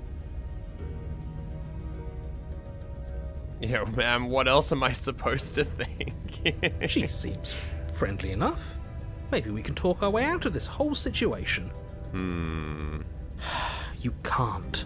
Unless you slay her right away, she's going to break free and end the world. There's no reasoning with what she is. Why does my presence trigger that? Why couldn't she do it any other day? Look, I'm just throwing ideas out there. I like to think out loud. I'm the kind of guy who likes a discussion. Don't we want to hear what everyone has to say before making any big decisions? What a lovely way to describe how someone's words really might not truly reflect how they feel about things. This is an opportunist, so he's there to listen to whoever is going to speak to power the most effectively, and then he will just jump ship to there. People who really like discussions like this don't say it like that. Do you want to hear what everyone has to say? Or do you just want to hear yourself talk? I like the himbo. You need to stop lingering. Your task is to slay the princess, not endlessly debate about what to do with the princess. Brother, we've been doing this for 3 hours now. We're here to endlessly debate. Fine. You're the boss. Oh boy. Yeah, it says it's a love story at the beginning of Lucky, what is happening? Are we not getting the message that you're typing? Are you using an emoji that's not there? That's very interesting. Thank you. Oh. You descend the basement steps, Whoa. entering the dark room below. Webbed feet. Look at that. And a tail. And a tail, yeah. Both Kinda hands, hot. which is interesting. Jesus. Both hands, which is interesting. And okay. You can just make out the shape of the princess in the gloom. She's huddled against the far wall, her eyes bright and glaring from amid the thick roots. Okay. She be slaying. And there you are. One hand tucked away behind your back, gripping that sharp, sharp blade, no doubt. She knew we would have one. And I think the reason she knew is because we had one in the first time we played this. We took it the first time. Very interesting. That's not fair. How would she know that? Because she knows us. So, we've dropped the pretenses. Good. She's acting like she already knows you. I guess what you said back in the woods really was true. Bro, why didn't you believe us? That's pretty sharp. How'd you figure that one out? Call it deductive reasoning. Brother, yeah. Well, you seem to be great at it. So, you really don't remember us, do you? No, I don't. But you and the princess clearly have a shared reality, even if I'm not a part of it. I won't waste time fighting you on something that's clearly true. You fought us on it back in the woods. That was when the only perspectives we had were yours and mine. Why do you not understand, then, that I need more perspectives before I make a decision? The narrator is a giant hypocrite. This is very interesting. The narrator also just doesn't seem to value your thoughts or opinions at all. Yeah, the narrator is very much, you are a tool and you will slay the princess, and that's it. Which kind of makes me think the narrator might just be wanting to get to the story that is supposed to play out. The narrator might just be beholden to the idea of, this is the story, this is how it goes. Wait, why are you deviating from it? What? Huh? It reminds me very much of Sondheim's Into the Woods, the musical, where I don't know if anyone knows about this, but the plot of Into the Woods is it's like fairy tale characters, and they behave as they would normally, as they are guided by a narrator. And then halfway through the play, the narrator dies or just disappears mysteriously. And then the characters' lives just unravel, basically. I'm getting that vibe from the narrator here, that the narrator seems anchored almost, whether he likes it or not, to this idea of a story that he must tell, and any deviation we make from that is just frustrating him. He doesn't understand why we need to know why. I think he only thinks that we need to do it because that's what the story demands, and he doesn't really understand that there needs to be more than that, you know? Very interesting. I'm just glad we could put all this behind us. Is it all behind us? Just focus on the task at hand. I don't care if you've been here before, and I don't care if you think you'll go somewhere else after this. My world is on the line right now, so I'd appreciate it if you would take this seriously and slay her. Let's chat her up a bit first. Maybe we can find a middle ground where everyone's happy. See, I also want to do this, but not like you. I don't like the way you're saying that. Don't talk to her. You're just going to make things more difficult than they have to be. Well, I seem to remember you having a tongue. Yeah, we've just been standing here, like, having this internal dialogue. Yeah, I was gonna say.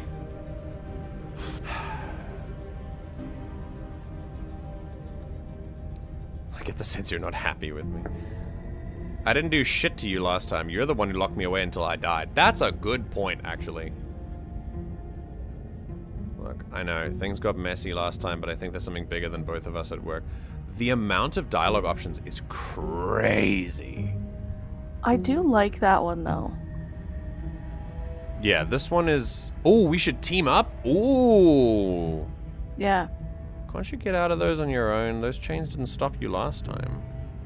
Why do I have a nagging feeling you're gonna stab me in the back if I help you out? I don't want to hurt you, but clearly there's some broken trust. Take this as a gesture of my goodwill. Give her the blade. What? I don't trust you not enough to free you. Leave her in the basement. I'm leaving by.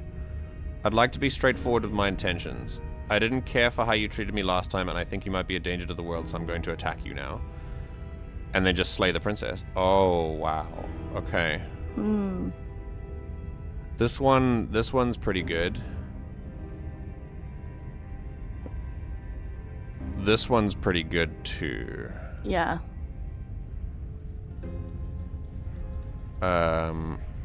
This one is true, but I don't want to antagonize her. Oh, I like that.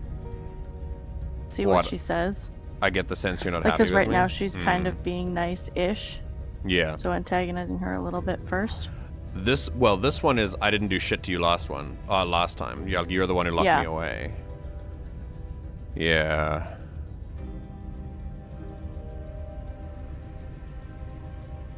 I think the less we say, the better.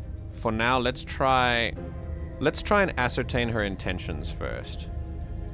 Yeah, we might want to team up, Lucky. We can try that. Is that a joke? Do you think a joke will charm my trust back?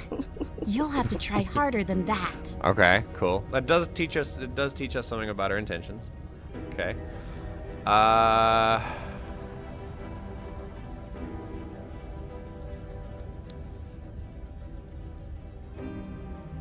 Yeah, I wanna keep asking questions if I can. Can't you get out of those on your own? Those chains didn't stop you last time. Oh, of course. They're nothing to me. So then, why are we doing this? The princess grins as the chains fall from her wrist. Oh, shit! She could have gotten out of those the whole time. That sneaky little... Wait, then why did she... Sorry, Sylv. Why did she take her hand off to get out of it last time? Huh? Oh, God. Wait, so what is the point of this? Okay, the visual point of this is for us to see her as helpless so that we have the power here. And now... Oh, this is brilliant, actually. Oh, my God. If you look at how tall she is, that's different, too. Yeah. Okay. Last time she stayed seated and was like meek and smaller than you. Yeah. There's a point here too, now like in she's how standing. tall she gets. Yeah. And she's kind of above you, perspective-wise. Yeah. So visually, we've just seen the power change. So we've now just seen that now she holds more power. I mean, we have a knife, Yeah. But now we are truly on an equal footing, and this is very interesting. It was very easy for us to... It was very easy for us in the first part of this game to talk to her and want to get to know her more, that we knew she couldn't do anything because she was chained up. But now that she can get out of the chains very easily, we know that actually we can't stop her at all. So that throws into question this entire thing, but it also makes us on a fully equal footing now. In fact, more, it gives her more power in this instance, which means that the chains were not a narrative decision, they were her decision to make her appear helpless. Once again, a ploy, a manipulation attempt by her to put us ill at ease before she does something. Very interesting. Very, very interesting. But she has no reason for them now because she's given the game away, and we're the only ones who remember the loop. So, yo, this is very interesting. What happens if you go on her team? That's a very interesting point. I'm kind of interested with that dialogue option. So I wonder if it's like she needed to be down here and starving so her wrist got small enough to slip out? Maybe. Maybe.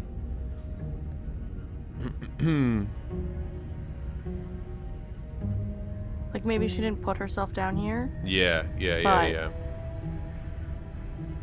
But then if she can get out of the chains, why can't she get out of the basement?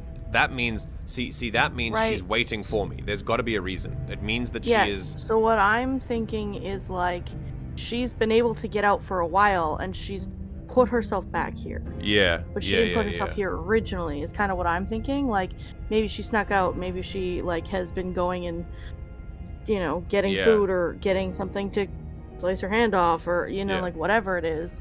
But what changes... But then she put herself back here to lure you here. But what changes the first house from the second one, though? Yeah, I don't... This is... Like, why does it change? And it also changes depending on how we die. It's like the second one is called the Nightmare because our organs stop working and we have like this weird paralysis demon. This one changes because we were left down in the basement. There's another a tiny theory. Yeah, there won't be spoilers in this one, Lucky. Well, we're all finding out together. So we're because I read chat as well. So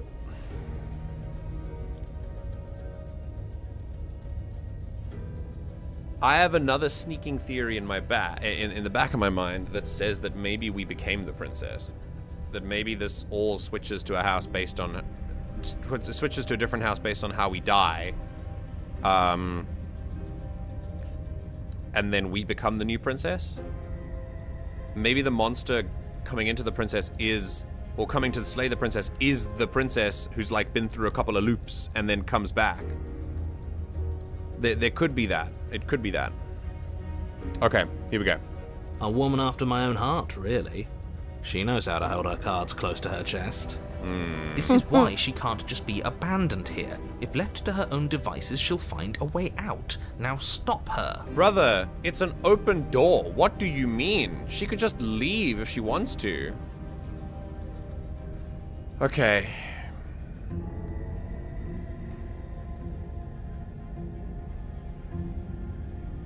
If you could have gotten out this whole time, what do you need me for? Yeah. The cabin isn't locked. What is going on here?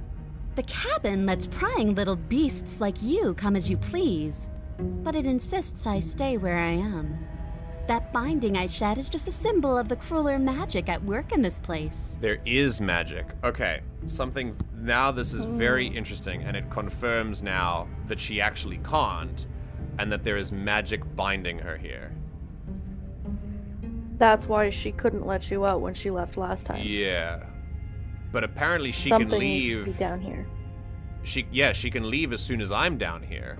But in the first game, in the first instance of what we played, she was able to get out. Well, she wasn't able to get out of the shed. She was able to get out of the basement. She got in the room. She couldn't get out of the cabin. Yeah, that's true. Interesting. Okay. If I'm to leave, I'm to leave with you. And you alone. Oh. Interesting. She doesn't seem very happy about that. But also, that's different from last time. Mm-hmm. Okay. Okay.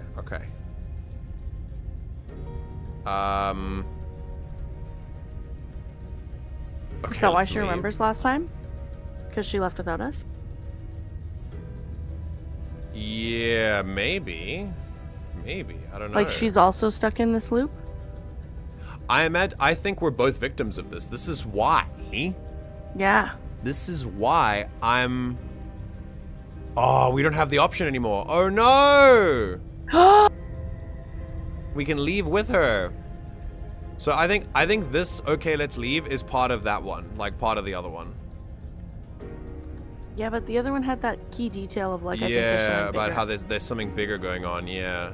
Okay, let's go. I'm sorry about last time because I didn't intend for it to end up like that. Ooh, smart. Let's apologize. Get us back on the... Shut up. Oh, you're sorry. Isn't that nice? You're such a gracious little monster. I mean, we do kind of look like one. Well, if you're sorry, then let me out of here. Prove it. Why do I get a feeling you're gonna stab me in the back if I help you out of here? And why would I do such a thing? Is someone's guilty conscience getting to them? But I wouldn't worry. As much as I may hate you, letting you live is in my best interests. If you get me out of here, the only thing that will be dead and buried is the bad blood between us.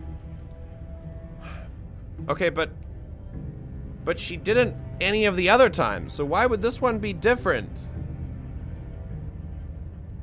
Oh, that nagging feeling you mentioned is me, by the way. I'm actually a little anxious about a potential backstabbing event. That's very interesting. She needs us to get out of here. We'll be fine if that's what we decide to do. Yeah, We won't until be you're fine, out. because destruction is in her nature. If she gets out of here, that's it for the world, remember? Even if that's true, that doesn't automatically mean she's going to stab us in the back.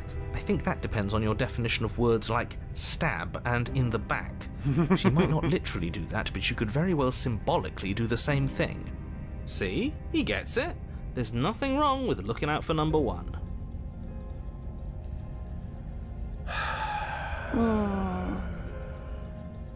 I think it's interesting that they've sort of rephrased rephrased paranoia as opportunist, because he even mentions that he's anxious and the anxiety and stress is what's making him an opportunist. So it's just like a different flavor of paranoia. that's true actually. Yeah, okay. I'm gonna be a little confrontational here because I think she did kill us, so she kind of deserves it a little bit. You were the one who went to get that knife. You were the one who started all of this. Only a poor loser twists their own failure around on the winner. There was no other option other than to let you out. The third option was to leave you down here, and that didn't exist the second time we played this. I blame game mechanics for that. That was not me. But also, in terms of the choices that we did make, she is right. We did grab a knife. So yeah. Oh, okay. You know what? I have an interesting theory. I don't want to hurt you, but clearly there's some broken trust. Here is a gesture of my goodwill, and I will give her the knife. Because... I like the one underneath it too. Oh, and leave her in the basement? Oh, there's also this. Because I don't think there's anything keeping her there. Yeah. Oh. I don't know. They could be both. So, like... Yeah. I like yours. I could do this, and we'll see what she does with it. Because I did take the blade. We were planning on doing it. So, I don't want to claim moral superiority here at this point of the game. I think I'm gonna give her the blade because if she wanted to kill us, she could have done it already. Like, easily. She has all the power in this situation. I'm not gonna pretend like she doesn't. The blade is symbolic. Because if she wanted to kill us, she could. In like a million different ways. Yeah. Fully. So yeah, let's do this. You can't be serious. Shut up. Now, hold on. We should put this to a vote. The blade is one of our most valuable assets. We can't just give it to her. What if she uses it to kill us? I vote no. No shit, opportunist. But, dude, she doesn't have the... Dude, that's so... That facial expression is... Oh, I hate it. I hate it. It's :3. It's literally :3. As do I. I abstain. Wow. Very good. You abstain. She's going to kill us if we give it to her. No, she might kill us if we don't give it to her. This isn't a democracy. Haha, yeah, never mind. That was such a silly idea. I'm not going to give her the blade. She clearly hates us. This isn't a democracy, dudes. We're giving her the blade. You're going to get everyone killed. You know that, right? But of course you do. You toss the blade at the princess's feet. I don't... And there's one reason. I think the primary reason that we're going to do this, that I am doing this, is that she does not expect that. And I think that might throw her off. I think that might give us a little bit of insight. Yeah. Into some information about her. Yeah. Okay, here we go. She eyes it with suspicion before kneeling down to pick it up. She didn't think I was going to do that. I wouldn't have done that. Why did you? Oh, interesting way of phrasing that. The natural response to that is because we're not the same. But what if we are? What if I'm the princess?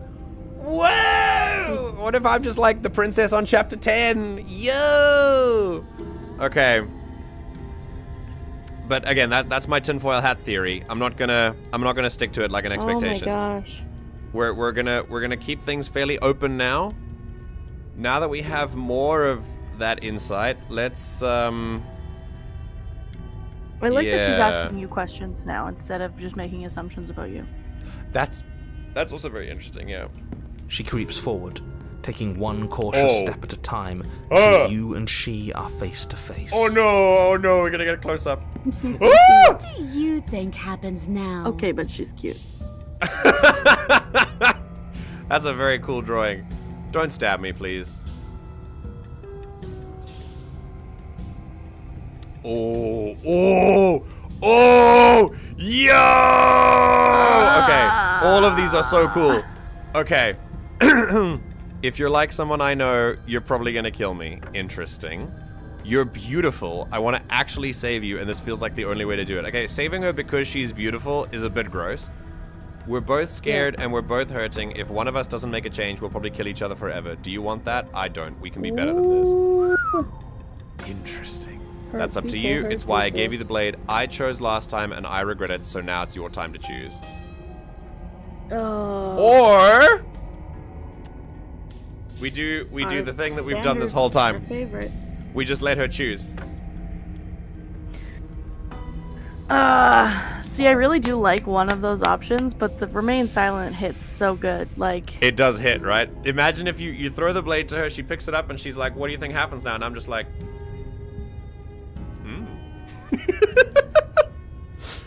oh! Okay, this is how we're feeling about it, I think. This is how I was feeling. When I threw her the blade, I want her to choose. This, like, we're both hurting. Like, I don't think I'm hurting as a character here. Like, I don't know anything about this. So I don't necessarily think that I'm hurting. You're stuck in the loop too, though. That's true. But, yeah, I don't know. She's probably been here longer than me, so... Wow. Yeah. That I know of, I guess. Right? We've already died 4 times. Yeah. Dude, just based on these different dialogue options, like, I can't fathom how many times you'd have to play this game to get everything. That's so crazy. I mean, I might be okay if she can stab us a little as a treat. Yeah, I'm not gonna say anything. We are continuing to play. We are continuing not to play dumb, but just because we are interested as to what she wants to do without our interference. Any words we say here will do one of two things. Either they will color her perceptions of us and then change her decisions, or they will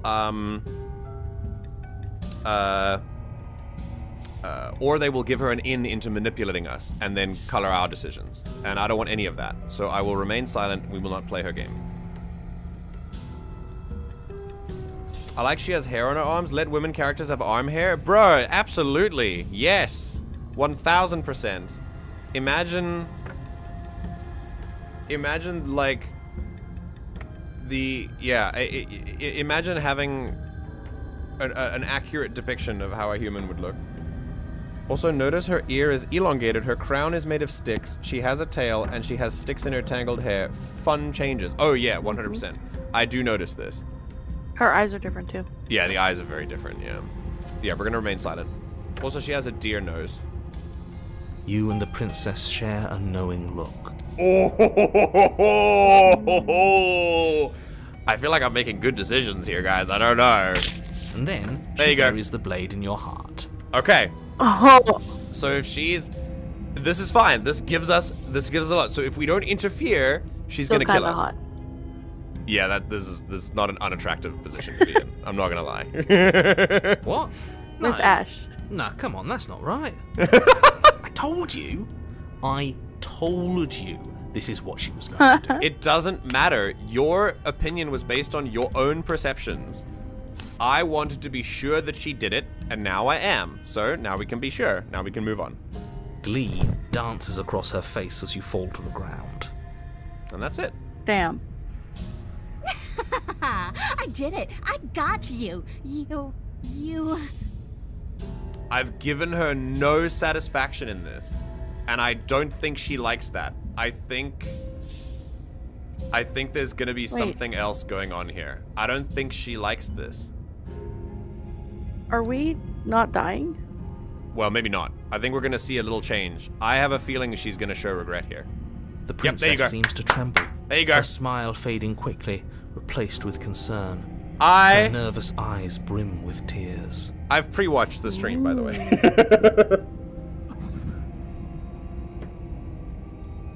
Why?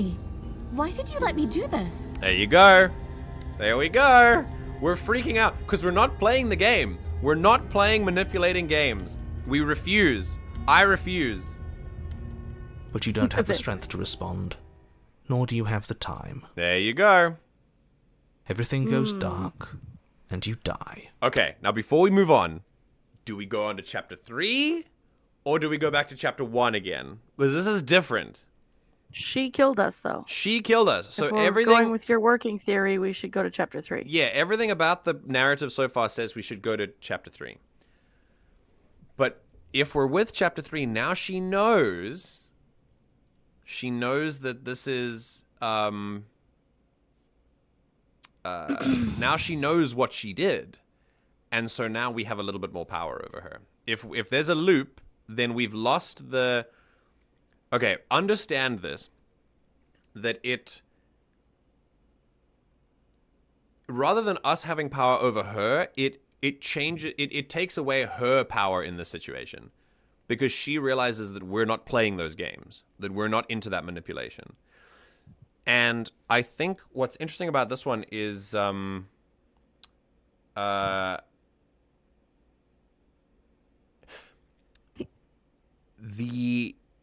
She acted as though, like, she was like, haha, I got you, blah, blah, blah, as if this is like a game, like a cat and mouse kind of thing. Mm-hmm. And I'm kind of, it's almost as if I'm coming into this new, and I'm like, wait, this is a cat and mouse thing? I was not aware of this. Maybe there's a previous part of me that's not aware, and these two parts are not aware of each other, that was playing a cat and mouse with her. Maybe she was under that impression. And I've just come and completely changed her expectations. Okay, here we go. Yep. Yeah, there we go. Oh, and an achievement. The achievement is Past Life We're on a Gambit. path in the woods. She stabbed us. She actually stabbed us. The voice of the Cheated. cheated. That's very funny.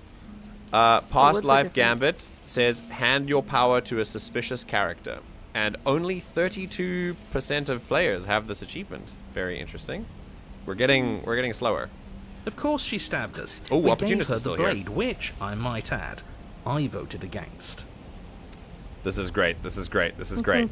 Okay, we're gonna do one more and then we'll say goodbye for But the today. whole point was that she wasn't supposed to do that. The whole point of giving her the blade was to break the cycle of violence, and she just killed us anyway. Because she doesn't know that that's what we wanted to do. Now she does. We can try it again.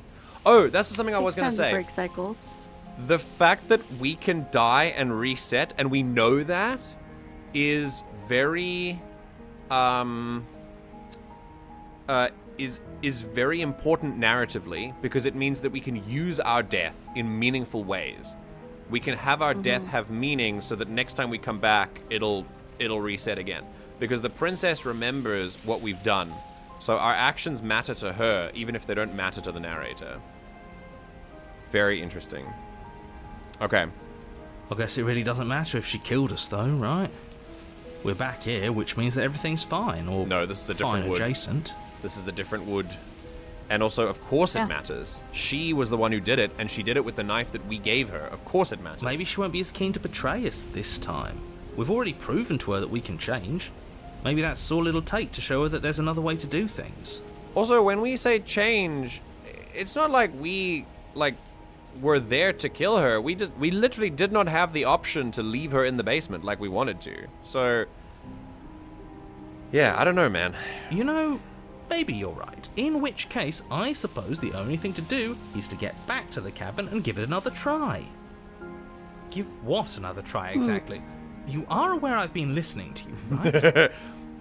You know what I love? I love that what this story turns on its head is the fact that the narrator is the one in the position here of superiority, and what this turns around so effectively is the more loops we go through, the more we realize the narrator is actually on the bottom of this. The narrator is like a side piece here. Is really, really interesting. Fascinating storytelling device here to subvert the expectation that the narrator is telling us the story, and in fact, the narrator is more beholden to our actions than he might think. And it's definitely one of the best takeaways from this game is how the story is being crafted to turn something as consistent as the concept of a narrator on its head like this. To make the narrator not only not the sort of picture of omniscience, but in fact the opposite of that. And not in terms of an unreliable narrator, but actually a self-aware unreliable narrator. Very interesting. And I was gonna say, it's interesting that at the beginning, he's very much like, I know everything, just go. Yeah. And there's not a hesitation in that at all. But Yeah. now he's also growing and changing. Yeah, now he's curious, which is very interesting as well. Yeah.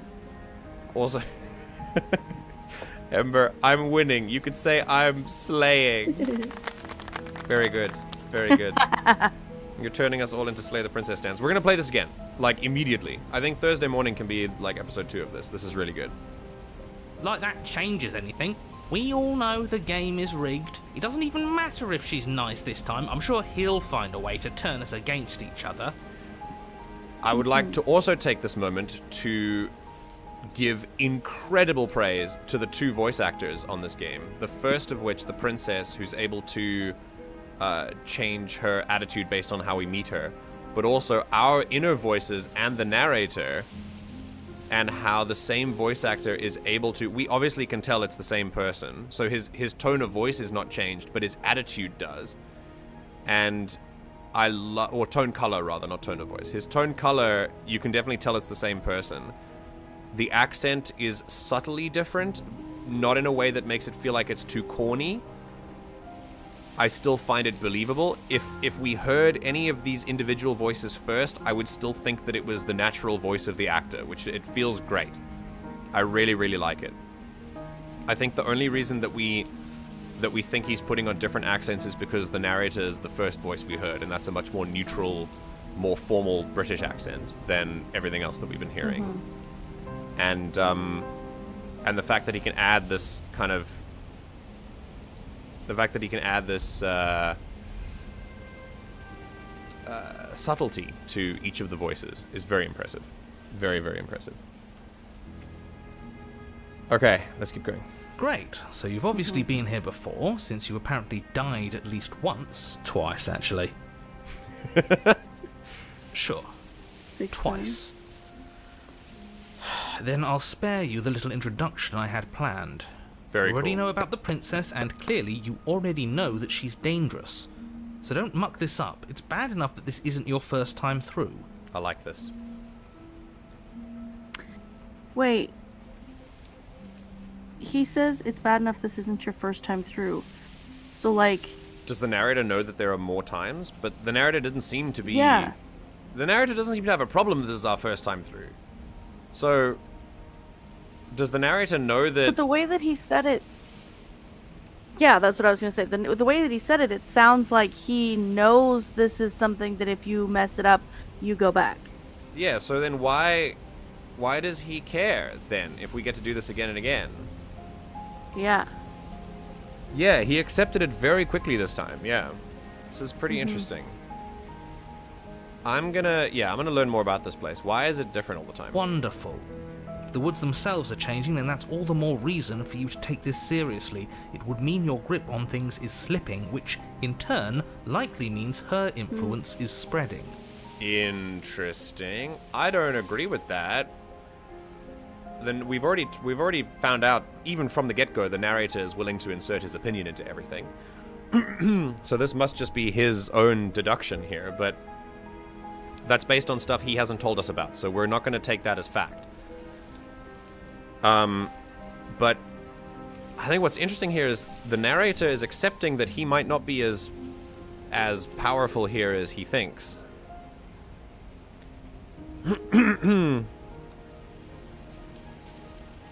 Yeah, everyone else remembers. Why not him? That's a good question, Nivex. Yeah, he could be lying. He could literally just be lying to us and trying to manipulate us like the beginning, because all we've seen from him is manipulations. Just, hey, don't question, just go and do it. Yeah. Yeah, this is very interesting. We shouldn't... I think with games like this, we get into a... It becomes quite easy, natural almost, to formulate theories while we play, which is good. This is what we're doing. But it's really important to remember that we don't know the whole picture, and to try and carve a theory through the picture without knowing all of it is going to let us miss some stuff. So we should try and keep open as we go through this, as open as possible. Someone's in the know. I've had enough of these annoying little secrets. If you want us to do this, you have to let us in on your game already. All of your game. I like this. I've already said too much. The more information you have, the more difficult your task will be. Why? Don't listen to her, definitely don't free her, and if you can, don't even think about her. Why? Why can't you tell us more? The narrator is choosing not to reveal more of the story. Damn it! What is the name of this one, by the way? The name of this chapter? I can't remember. I cannot remember. Oh my god. I'll just go back. Just give me a sec. I'll go back on the stream. Wait, hang on. We have a book here. Maybe this can help us. History. Oh, this is the history. And then she buries the blade in her heart. I got you. Why did you do this? Everything. You're on the path. Oh, so there isn't actually a thing. Okay, cool. It's chapter 3, The Thorn. The Thorn. Okay, cool. And Ember got it as well. Okay, sick. Sorry. Yeah. No. You were doing great. The important part is to separate theories from fact in your head so you don't get confused by thinking of something you theorize as fact. Yes, absolutely. Absolutely. Okay, here we go. We're even now. I'm sure she understands that. No, because we didn't kill her!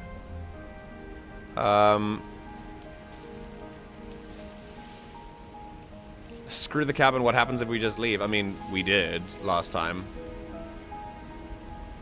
Yeah, but we don't know that. We know that, but yeah. in-game us doesn't know that. That's true, actually. That must mean that the first loop wasn't, like, canon, maybe? I don't know. Yeah, because we went back to the beginning. Yeah. Okay, screw the cabin. What happens if we just leave? I kind of want to know what they say, yeah. She gets out is what happens. Maybe not right away, but eventually.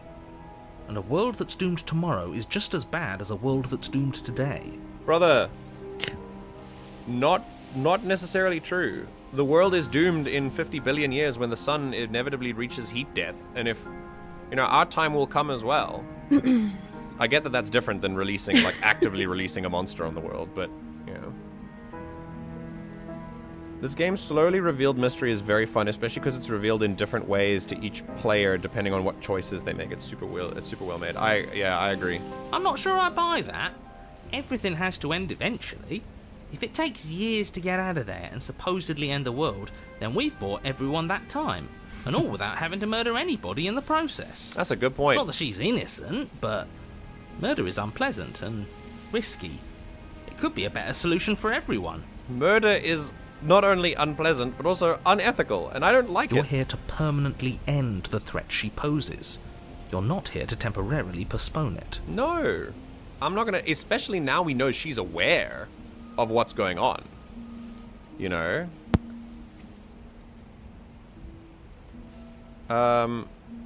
I'm gonna know about you. You sure seem to take the whole looping thing in stride. Mm-hmm. What do you want me to say? Yeah. It's bad that you've been here before. It's bad for you, it's bad for me, and it's especially bad for the world. The more times you run through this, the more likely it is that you'll fail. You've already failed twice. So you knew this could happen. Theoretically, sure, I knew this could happen, but I was supposed to be the first. I'd really rather not get into it. Whoa! Damn! So we and our voices run through everything, but each loop has its own narrator? That's so interesting.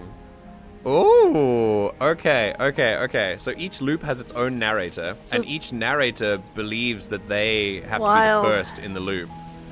Wow! Great!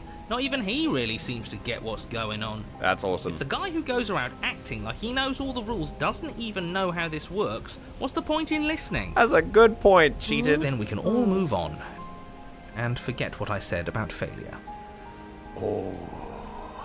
This is such an interesting line delivery because he sounds disappointed in himself about that. It's important that you believe in yourself, and the fact you're here probably means that you still have a chance to pull this off and save the world.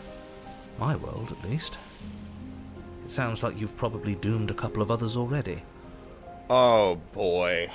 Do not give me this parallel universe shit, please. I was just gonna say. I don't want that. Actually, it's the multiverse. What? Ah! I want...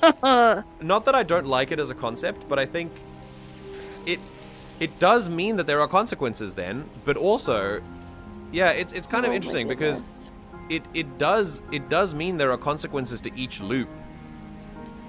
Wow, that's cool. I need to stop talking. Think happy thoughts. That's the best thing you've said all game, narrator.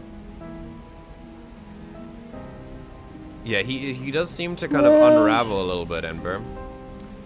Okay. No matter what happens next, it seems like all our answers in the camera. Let's see this through. I'm done with this. Bye. Yeah, at what point... At what point can we turn around and see the back again? Like, can we see that little, like, hair moving thing? The problem is, here's the problem. As soon as we go back to the end of the world,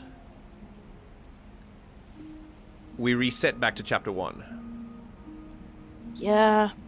And that's a problem for me because I don't want to reset all the work we've done up to this point.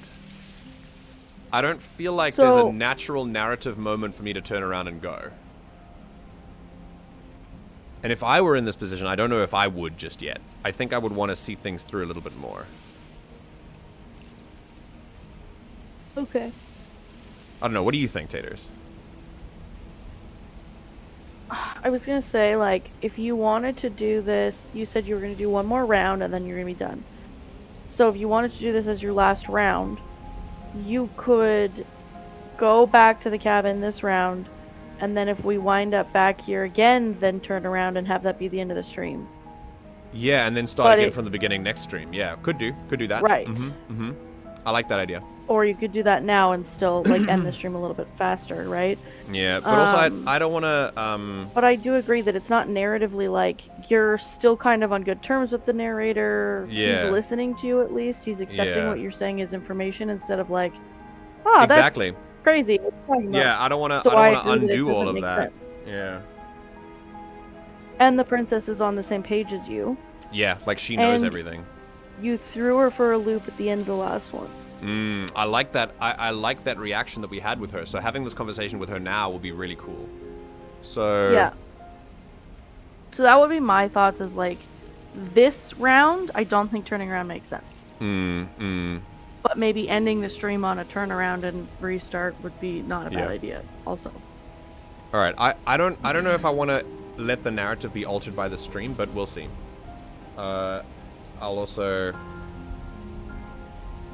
Yeah, I recommend waiting, and I can say when you're good to try it again, that will open up to more. I appreciate that. I think I'm good though. I think I want to be as blind as possible when I make these decisions. Like when I decide to leave, I want it to be like a me thing, not a let's see how much more content we can get thing. I very much want this to feel like what would I do in this situation? Like you know what I mean. When it comes to this kind of stuff, we can very much be, especially if there's someone who has played it already, who's like consulting as well, which I think your position here is very valuable. Like, don't get me wrong. But I think a lot of the times, I see this in the Mass Effect 3 playthrough as well. The order of stuff in which I do things is more just to see how much content we can have that I can talk about and that we can learn about, which is great. But this kind of game I would prefer to like fully experience as myself. I do really like all of your thoughts, though, and I really, you plural, everyone in chat, and Taters as well, I really want to listen to all of your perspectives as well. But yeah. I want to make choices that match what I would do here. I think, once again, I'm going to choose silence, and I'm going to go up to the cabin and see what happens. So here we go. It isn't long before you find yourself at the base of the cabin. Oh boy. I think it's clear where everyone stands at this point. This is so cool. Okay, also, there's some vines around here, which is really interesting. I don't know if I'd say thorny everyone. ones. Yeah. Well, it's called the Thorn. So you talking yeah. about me?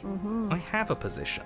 It's a good one, too. Ignore him, he's just talking for talking's sake. My position is the only one that matters. You know what you have to do. Interesting. He kind of reverts back to that. All right, let's go. Also the interesting. Interior of the cabin is hardly an interior at all anymore. The burned-out ruins merely suggest the shape of the structure that once stood here, charred wood still reeking of ash. But beneath it lies the fresh smell of spring growth after rain, the promise of new life in the wreckage of the old.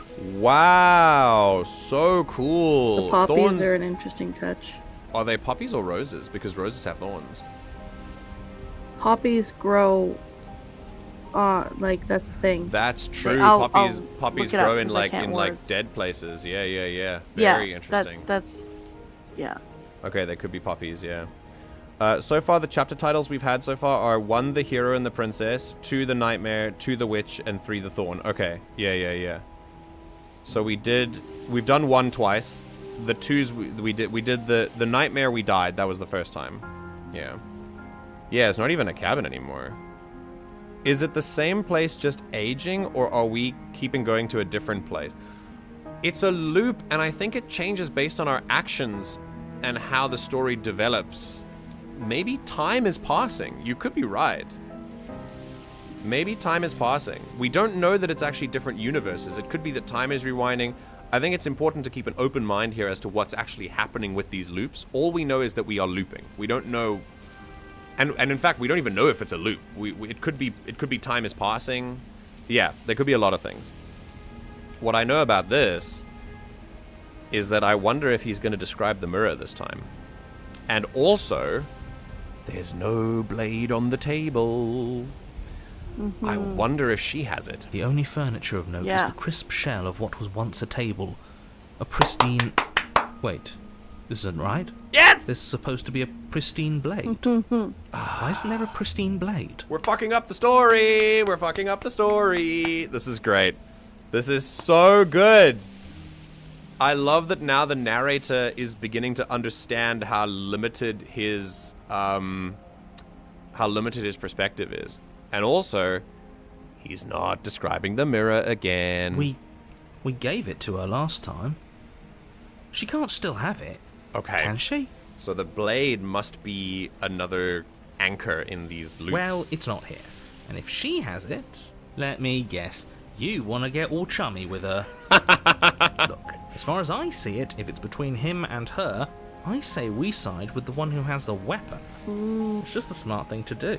No, we're doing it because it's the right thing to do, not the smart thing. I wouldn't be so hasty. I'm sure the blade will turn up somewhere. She can't have it. That's not how this is supposed to work. Ah, interesting. Of course, so he we has don't an get to make a understanding. choice about the blade. Yeah. Every single time we come back here, something has to be different. Interesting. Okay. That's why there was the blade the second time. Because we didn't take it down the first time. Whoa. If we took the blade down the first time, would she have it? There. Would it be there? Yeah. Yeah, how do we...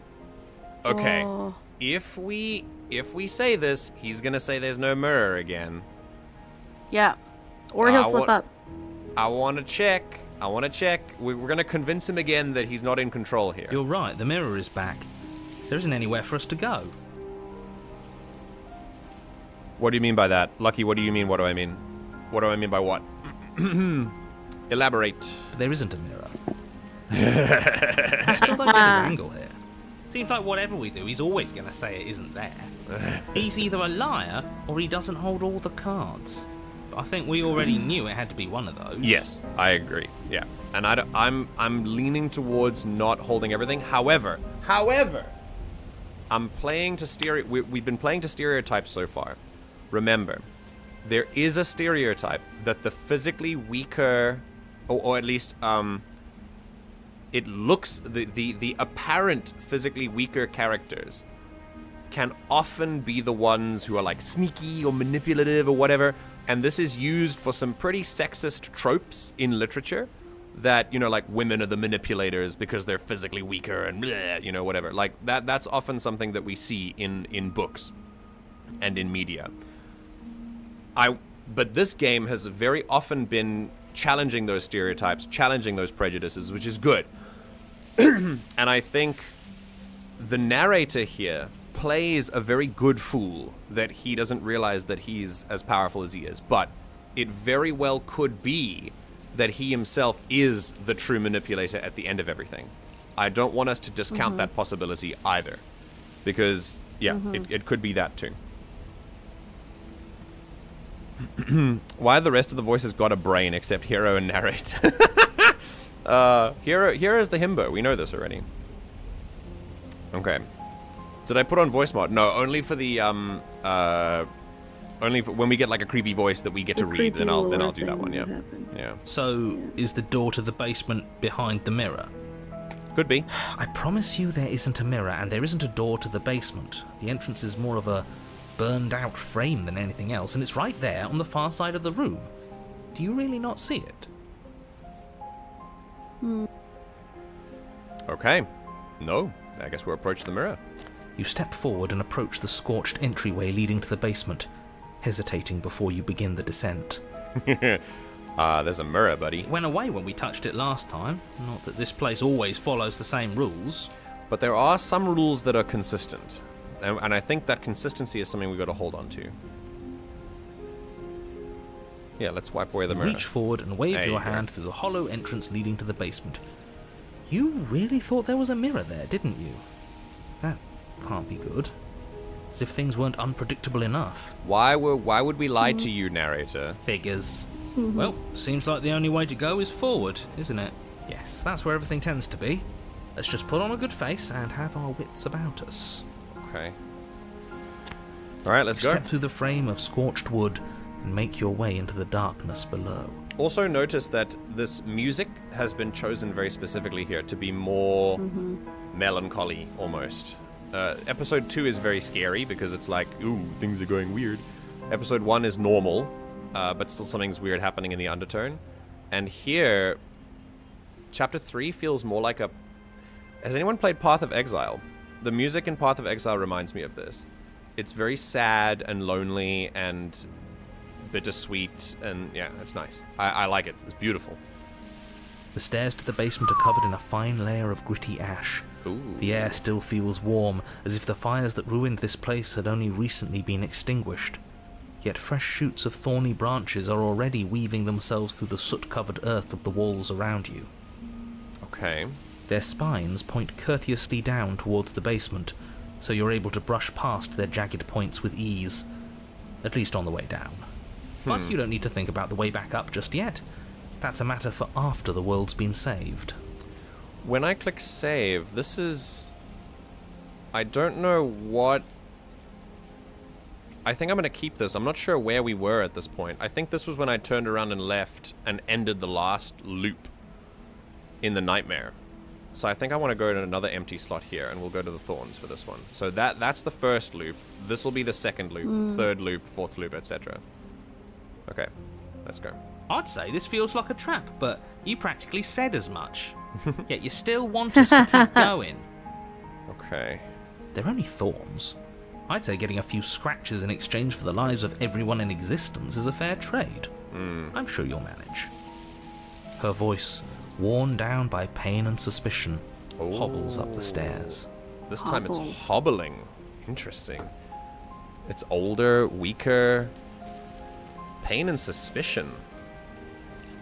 What's she gonna say this time? I can't get away from you, can I? I lock you away and you come back. You let me kill you and you come back. I love that it's our specific decisions that create the princess in the next loop. It's amazing. I don't know why you let me do that. I don't know what you want from me. We have destroyed her from this. If she was planning to manipulate us, I think this is the... And listen, this could be even more layers of manipulation. Like, this could be another layer. However, to me, this feels like the first bit of genuineness we've seen from her. This feels like... Yeah. So we're gonna keep going.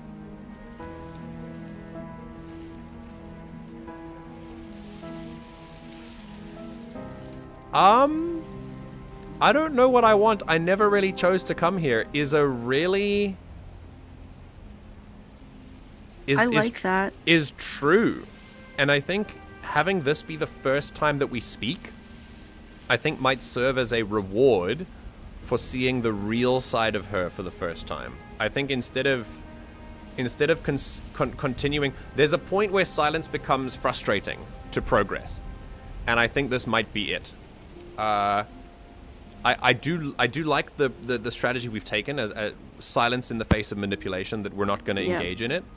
But this, maybe I'm being taken for a fool and this is more manipulation. But I think at this point, I think some honesty for honesty. That's my strategy here. Yeah. I think you know how this goes. I'm down here and I can't leave.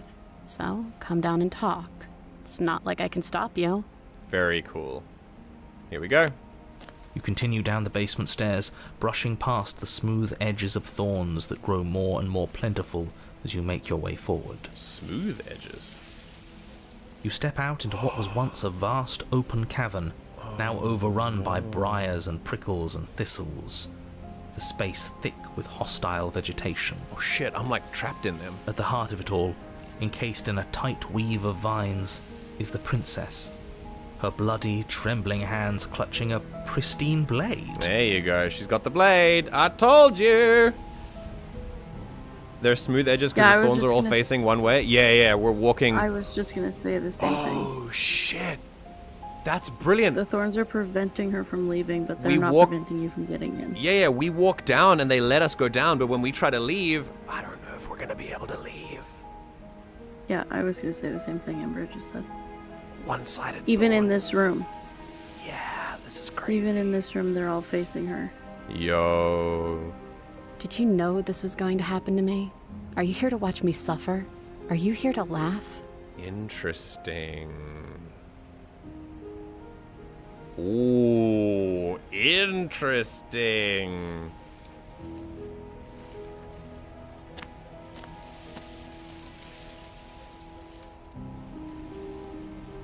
Ooh. Okay. So her ears are pointy, but she's not... They're more droopy now, almost. Yeah, but she's not so animal-y. Yeah. Remember, again, we've been told this is a game of manipulation, but...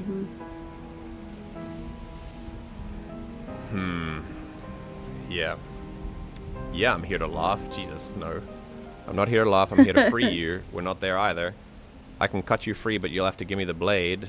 We give trust and we ask for trust. Interesting. Oh, you could just reach for it. Oh, we can let her decide what our intentions are for this. You're in a prison of your own making. I broke our cycle of violence. If you still want to wallow in it, be my guest. Turn and leave. Ooh. Interesting. I guess I don't have anything left to say to you. Turn and leave. Fine, if you're going to be like that, I'm going to leave. Have a nice life. Turn and leave. Yo! Okay. I can cut you free. I don't want to cut her free. Not necessarily. Like, I still want to see what she's going to do. We're still... I still have a feeling. If there is this option, I still have a feeling that there are more intentions for us to suss out from her without us speaking first. It still feels like there's more about her that we can learn.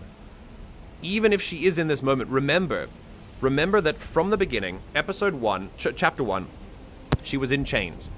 The chains meant nothing. It was a manipulation to make her seem helpless. And she did that. That's the only solid information we know from her. We know that she has the capability to put herself in helpless positions to test us, to see what we say about them and to see how we react to them. And so we have no reason to believe that this is any different. And not that it's cynical, it's just based on previous patterns that we're going on now. So I feel like if I'm going to do anything now, it's going to be just reaching for the blade for with no other explanation for how we're doing things. I just want to do it and see what she says in response, and then we'll learn more about her. Yeah, I was going to say the same things. About last time the chains were nothing, so why would we think these are more important? Yeah. Also, before we do this, I'm gonna pee for a second because I'm about to burst. So I'll be right back. And while he's gone, everyone remember to get your water and take a drink and stay hydrated and say nice things to yourself. Everyone has to give themselves 2 compliments.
The advertising overlords that run our lives, they know what I'm doing right now. I just got an advert on YouTube that says, and I quote, "Over 50 Monster Girls. New game release. Monster Musume. Fantastic life. Find your favorite monster girl. The interspecies rom-com browser game. No download or storage needed. Try now." Thanks. Thanks, YouTube. Alright, we're back. I'm reaching for the blade. Also, before I do...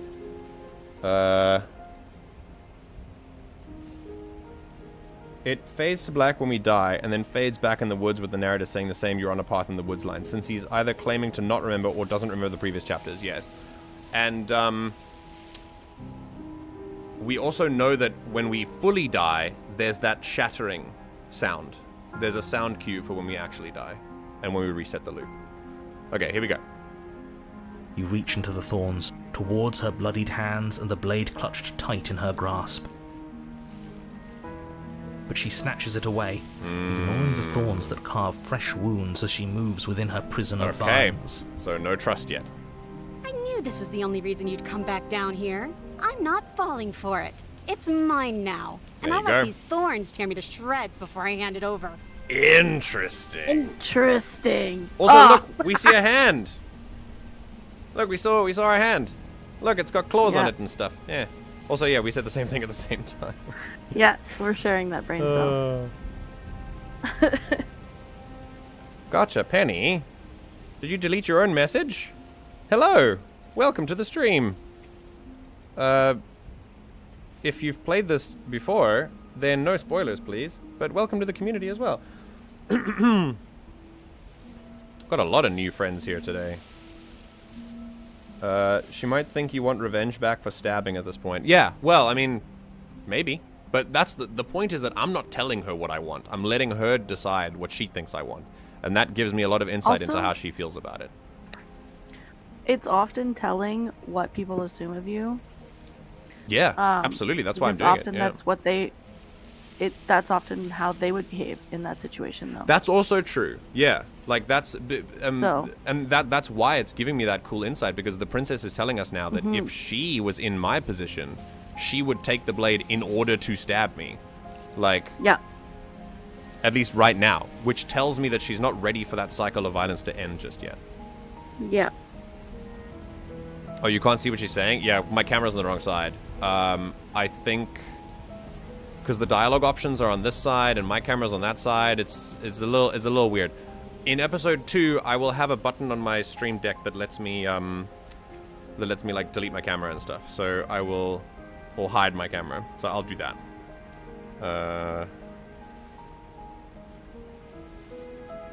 Okay.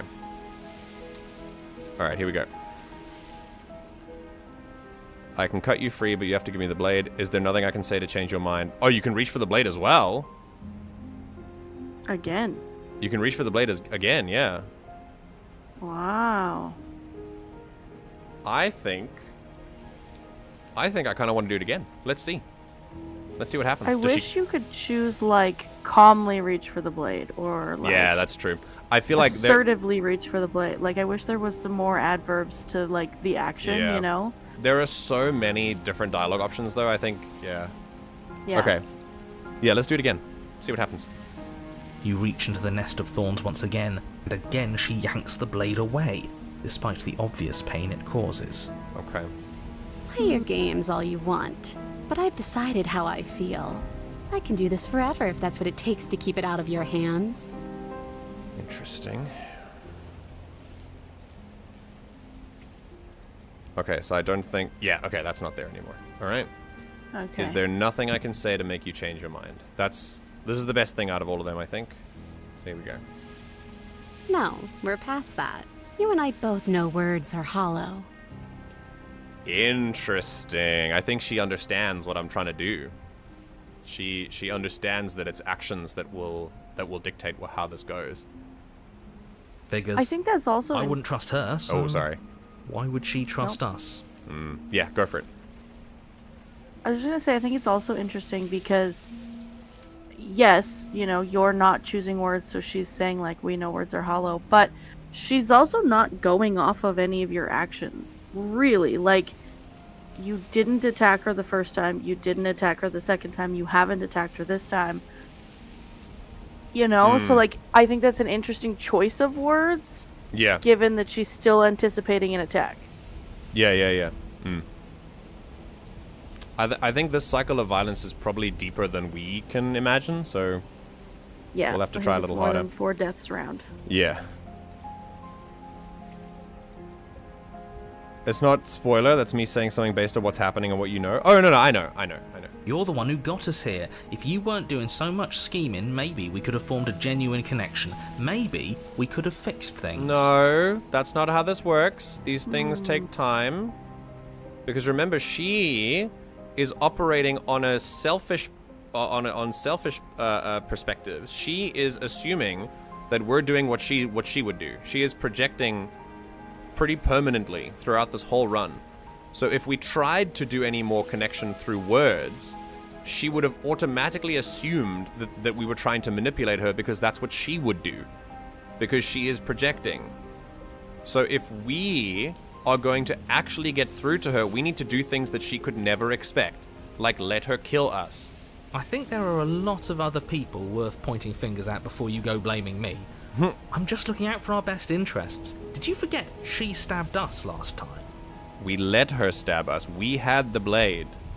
It was symbolic. Yeah, any movement causes the thorns to dig into her. That's crazy. Or self-preservation for sure. Yeah, absolutely. The game's over. We shouldn't have pushed her so hard. Give it up and leave her here. It's not like she can go anywhere on her own. Okay.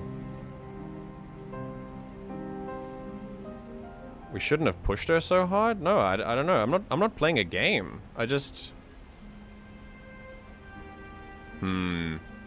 See, I don't know if I... You might not do it if you say it. It says I can cut you free. Yeah, I don't want to turn and leave her just yet. I think this is where I'll first actually start to talk. Break the silence and say... I can cut you free, but you're gonna have to trust me. I'm not falling for it. Mm-hmm. And that's it. We have to leave.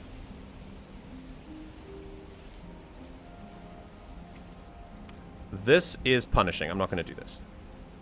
And this is also punishing. This is the only thing that is not judgmental here, and I'm not here to judge her. I'm just here to say, all right, then I guess we're done, and I will leave. Do you really think you can just wash your hands of all of this? Do you really think you can just leave me here? This is even better than stabbing her. The same reward without any of that nasty effort. That's not what I wanted, though. It's not even better. Putting off a choice is always worse than making a committed decision, especially when you already know the right answer. We don't know it. It's your answer. It's not ours. And... this is making a committed decision. We're leaving. We are continuing. We realize that breaking a cycle takes longer than this. Almost feels like we're as bad as the powers that be. Is that all it really took to twist us into yet another tyrant? A single ounce of control? Don't judge me. It sure feels like it. She looks so sad, bleeding and alone. And we're just turning our back on her. Alright, it feels like the voices are turning on us now, when our intentions are not that at all.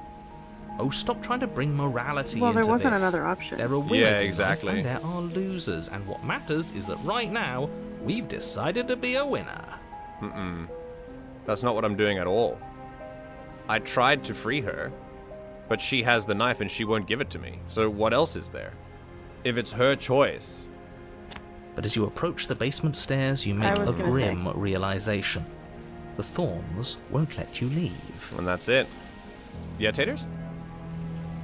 That's exactly what I was going to say, is that the voices are forgetting the fact that there's a good chance you can't leave. Yeah. We don't have any way to cut through them. Yeah, we need the knife. Okay, new plan. We re-befriend the princess, get the blade, and all of us leave here together as friends. Oh my goodness. You can't leave without me, can you? Isn't that funny? Isn't that so funny? This is perfect, actually. Just you and me rotting down here forever, together.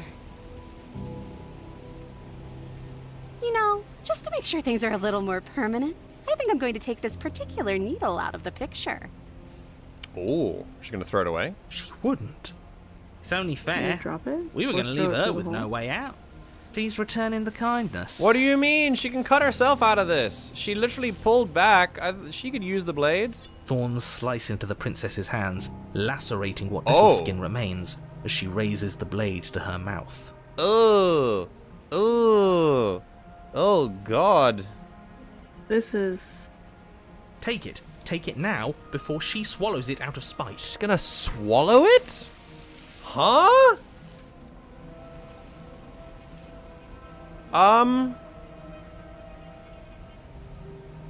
She could be bluffing.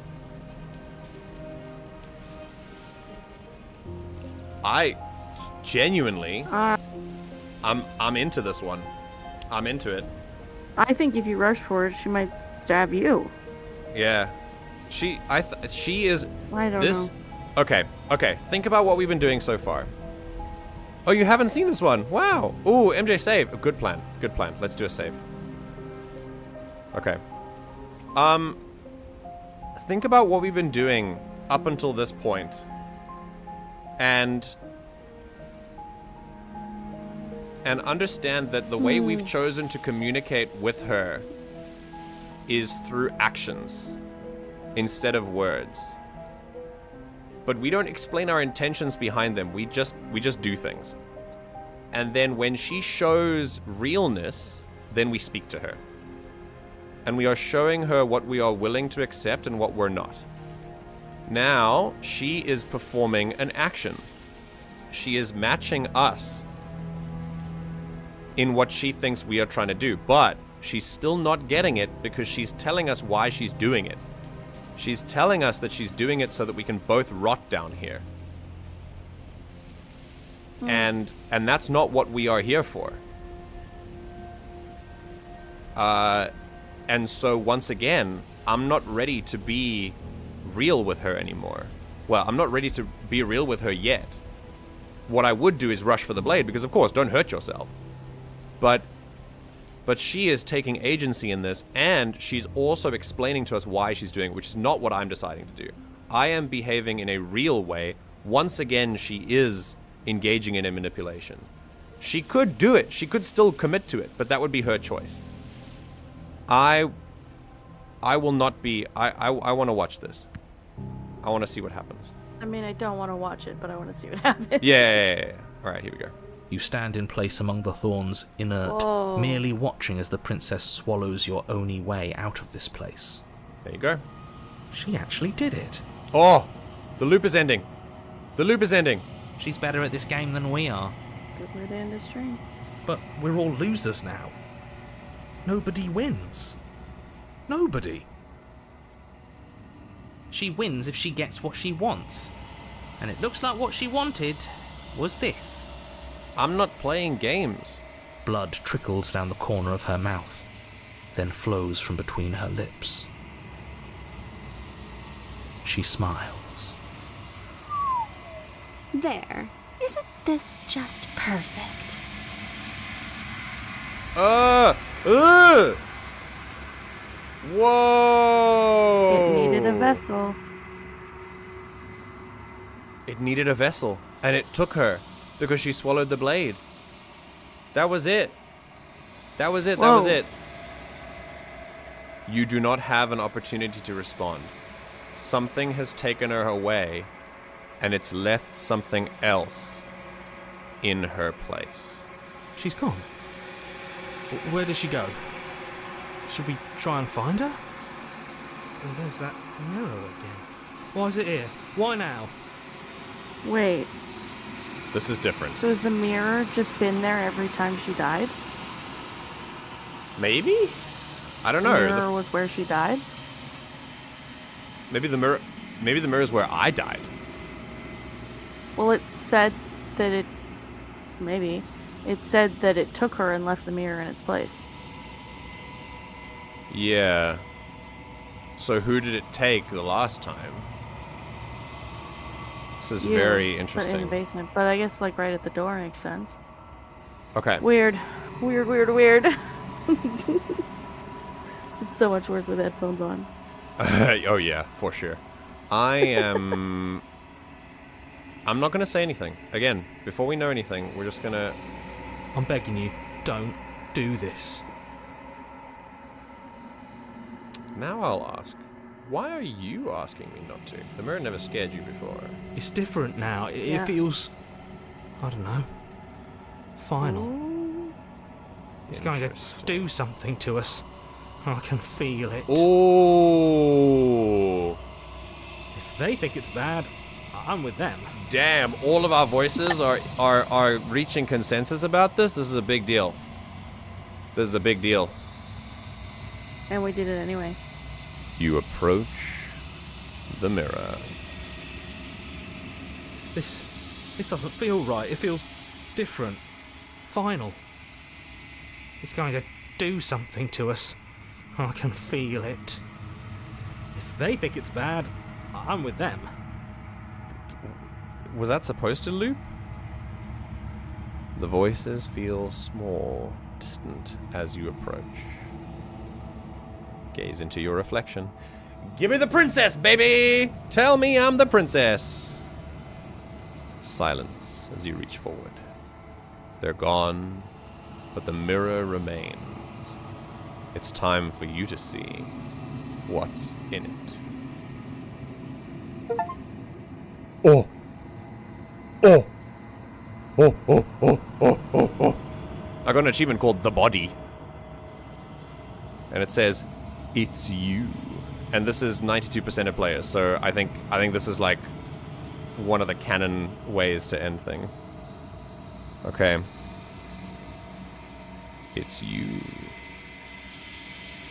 You are alone in a place that is empty. It's quiet here. Oh, proceed to the cabin? Whoa, whoa, whoa, whoa, whoa, whoa. Whoa! Oh, shit! Is this her ending the world? Does she burn everything down? Whoa. This is crazy. Are those arms? Those are arms. Are they all arms? Oh no! They're I thought it was fire. No, this is arms. I did too, but then I looked at my TV. Those are arms. Okay. You are at the cabin. Approach her. Dude, why is this music? This music is like kind of sad. Oh god. I don't know if this is a big silver warning, probably. You recognize the presence inhabiting the shell. It is the entity that dwells in the spaces between. Something returns to the long quiet. It has surrendered its path of annihilation and brings me the gift of a fragile vessel. Oh shit.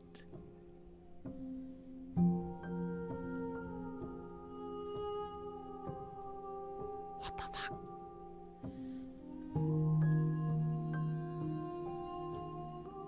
Okay. Wait. I know. Wait, So wait. There are a bunch of explore stuff. What happens now? What? Attack it or destroy your body?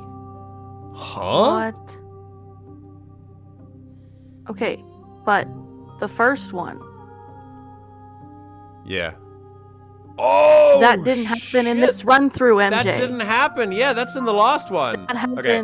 Yeah. We're definitely doing this. We're definitely doing this. Okay. You're that thing I met in the space outside the woods. I thought that was a dream. Vague recollections, empty tunnels without a mouth. I am sorry if I frightened you. Damn. This is crazy.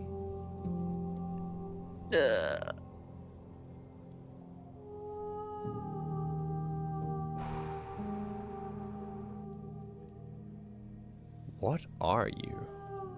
I am solitary lights in an empty city.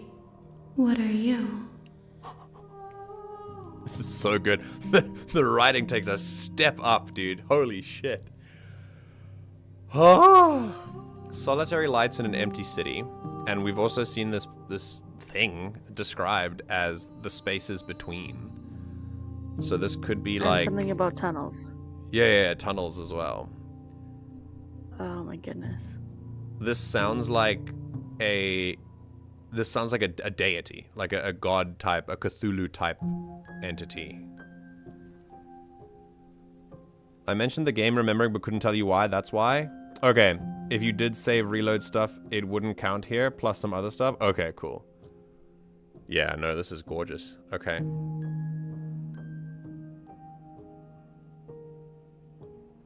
Solitary Ooh. lights, what do you mean? Thoughts without connections. A dim and nascent network. I wish to be more. Oh. And you need a vessel to do that? Yeah, what do you think I am? I think that you are like me. Interesting. We are Watching. oceans, reduced to shallow creeks.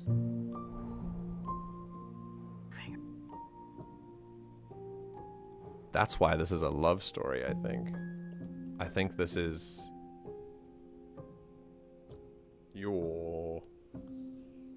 It's moving her arms. It's creepy.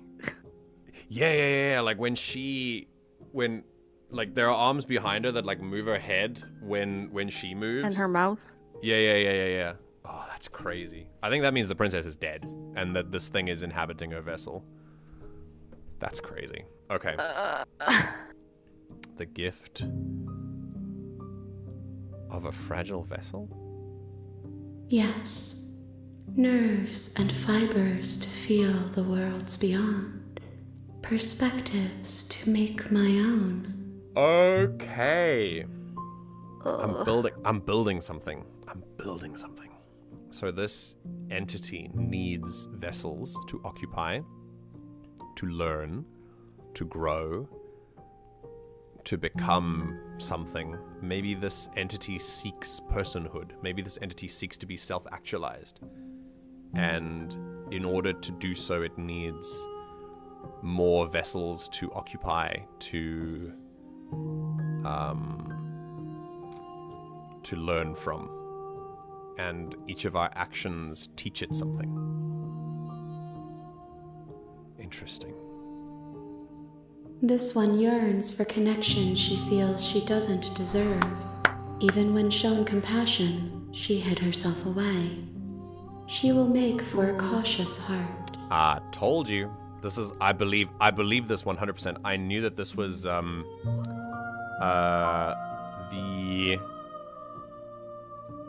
the Thorn in chapter 3, when the princess spoke in a way that seemed real to us. I said, this is the first time we've seen a real her. And that is 100%. This is confirmed, I think, for us. I'm gonna call this entity God, because it's basically what God here says to us is completely in line with what we hear from her in the Thorns, and confirms that this is actually like who she really is. Someone who is treating everyone like they are manipulating her because she would manipulate other people, but that projection comes from an insecurity of being manipulated at every turn, possibly, or having such self-esteem issues that she believes that everyone else is there to manipulate her and to use her in whatever means they need. And so even when, like God says here, even when shown compassion, she hid herself away, because when you are convinced that everything around you is a manipulation, nothing can get through to you. Because if everything is a manipulation, then it doesn't matter. You will take that to its furthest extreme. And that will... that will leave you alone pretty quick, unfortunately. It has to You have to allow yourself to be scared enough to open, despite believing that maybe everything is a manipulation. And only once you are finally rewarded for it will you start to emerge from this. And also, it kind of has to come from yourself as well. You kind of have to believe that you're worth something despite the risk of manipulation. This is pretty crazy. Okay. The singer for the music here did the singing for the Hollow Knight OST? Damn, that's cool. Do not mourn her. She isn't alone anymore. Oh, damn. So this literally is an I can fix her game, isn't it? Is this the end of the world? How can the world have ended if we are talking? Interesting. Do you know the narrator? You are the only thing I have ever known. Okay, so limited perspective entity maybe. The space we're in is vacant. Nothing comes here but us. Damn! So we take everything from the outside world, we condense it into one human experience, and then we give it to this god. And then God takes it, processes it, and then goes, okay, let's try again. Are you what sent me to slay the princess? I have only just now stirred to consciousness. I could not have trapped you here, and I too yearn to be free. Yo! When we left and we broke the story, we woke this thing up? Damn. Ah, this is crazy. Okay. Do you know about the worlds beyond this place? I know only that they are. Okay. Are you and the princess the same person? Or is the princess another person with agency here? She is part of me. Okay. And part of me is her. Okay. So she is your way into learning about this. And the impact we have on her then teaches you something about, being a person, and then you can be free? Very interesting. That's the question. This is a question, but I think... Gonna say nothing. I want her to come to this conclusion. I don't want to... Yeah, we're going to talk to her. Yeah. Interesting. Ooh. Yo! That's cool! This is great! Okay, that was such a power move. We have said nothing. Maybe 5 times and then now. She said nothing. And she responded. Whoa. That's so sick! Oh! Every time we've said nothing, we have drawn out more.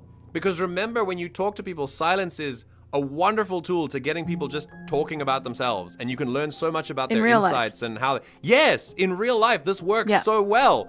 And now we're here talking to this weird entity, and the weird entity says something, and we have the opportunity to follow up with a question, but instead we take the same tactic and we say nothing, and so does she! She also says nothing, because what is she gonna say? She has no insight to give here, because she's still building herself. Oh, this is such a cool game. This is the best game. This is 10 out of 10. This is so good. Okay. Yeah, what happens now? What happens now? Nothing, as we are. But I know that there are worlds beyond us, and that we are meant to reach them. Ooh, okay. There is no exit, but this vessel is a creature of perception. She can make you forget, if only you believe her to be able to. What? Huh? So if I choose to keep going, I can? Does that imply that you have before? I'm confused. Yeah, does that imply that the first time that does that imply that this time that we're playing in the game is coming off the heels of one of the other loops that we've played as, and then we've just chosen to forget? Oh, shit. This is not an ending? Yeah, this doesn't feel like an ending. We're getting there. We're getting there. Yo, the ending is much bigger. Oh, we'll get there. We'll get there. This is so sick. Okay, here we go. Bring me more perspectives, so Oh. that I may be whole. And perhaps then we will know our freedom. Now, first of all, I am traumatized by Dead Space and the phrase "make us whole." I'm not a fan of that. But but this is, I mean, Wow. it is kind of cool for me to look at this and be like, a couple of dialogues ago, we did talk about this. So this is great. And if you've been along with this and you've been able to like guess that this is what this is great. This means you have good media literacy. She needs more loops so that we can be free together and travel the worlds together. Cool as hell. This is the main quest. So the ways that we interact with the princess now, basically now the plot of the game is to explore more endings and to give as many perspectives as possible to God here so that we can leave. So cool. So cool. Okay. Okay, make me forget. Yo. Whoa. It's gonna be new every time. Yo. Wait. This is so challenging. Because if I forget now... Destroy your body isn't an option now. Yeah. Or attack her. Yeah. That's very interesting. I wonder if destroying my body was a thing. Maybe we can get there the second time. Because if we forget, I'm gonna be making decisions based on... If I forget... then I think I want to start making decisions based on what I would do without all of this knowledge. I want to kind of play this as the experience that it intends me to. Okay, let's keep doing all of this. Yeah, let's ask this because this will affect our analysis. How much will I forget? Everything. Okay. Until we meet again. Okay, interesting. So when we make our analysis, we can't make decisions based on all of this stuff because we will forget it. Aren't you scared I'll find a way to kill you? That's interesting. I have not lived. I am not afraid to die. Wow. Whoa. So it really is just our choice. This is so cool. How many more pieces of you do I have to find? More than you have found, but less than there are to find. Oh. I am infinite. The rest will find their own way home. So basically just make as much as you feel is cool and then we can go together. Like, maybe 5. I don't know. And what if I don't let you do this to me? Then we will be here forever, as we are now. Unfinished.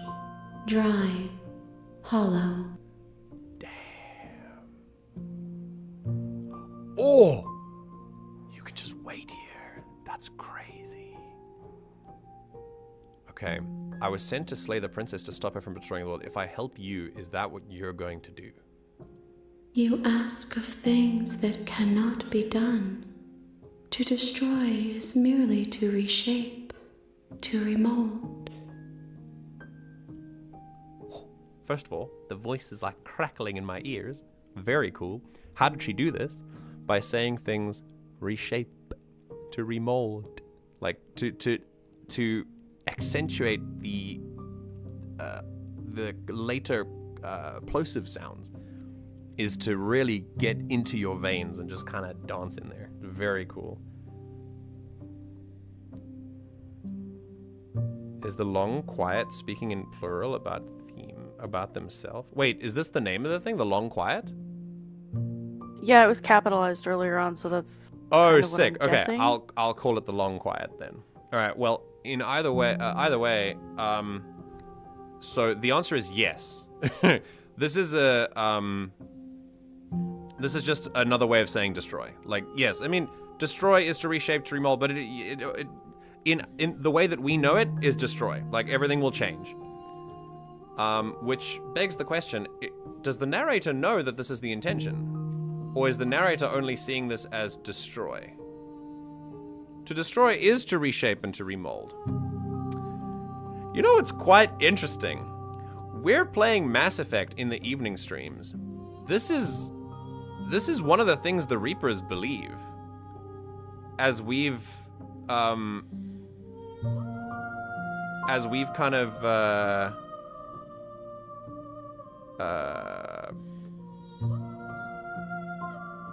as we found out up until this point. The Reapers in Mass Effect, they also want to do this. They don't see things as destruction. They see it as like, you know, we are your destiny. Like, we'll reshape and remold all organic life. And I wonder if they appeared to the first victims they indoctrinated as something like this. Maybe this is the grand manipulation. Very interesting. Yeah, you're being semantic. What are you gonna do if I help you? This is a good question. How can I know? I am flickers in something sprawling and unilluminated. Oh, what do we do? What do we do, chat? Do we wait? It's a fun character choice. It makes sense with the hand grasping, the chin being the thing moving the mouth like that. Yeah, I agree. The name is the long quiet. That's how Ichide, whichever pronoun introduces himself. Yeah. Okay. And does that imply it's multiple princesses already? And are we just altering the interaction with the princess so she's different every time she goes to the long quiet? Could be. What do we do? Do we wait or do we forget? I kind of want to wait. I kind of want to wait and just see if new choices pop up. Yeah, I want to know if this... Yeah, let's do a save quickly, because we can't save it anytime, so... Let's overwrite that one. You're going to overwrite that one? Okay. Yeah. It's fine, because there was no other choice there. We had to. It was, Okay. I'm not going back. Wait. Let's wait. If you need time, then I'll wait with you. I mean, she already said that we would wait, like, everywhere. We would wait forever if that's what was necessary, so... Well, that's what I wasn't sure about. Did it mean both of us will wait? Well, there you go, so... The long quiet will wait. I mean, we've got a wait forever option now, so... But what does that mean? Does that end the game? We can't know. We have to... Ah!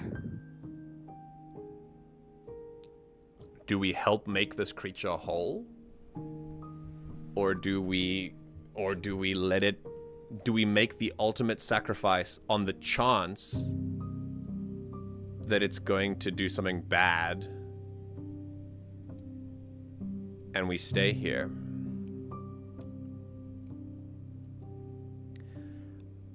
I want to make something very clear. When they say slay the princess, I think this decision is what they mean. I think this is the true slay the princess. To work, we see the manipulation happening on one level, and then the truth is behind the curtain, and the truth is here.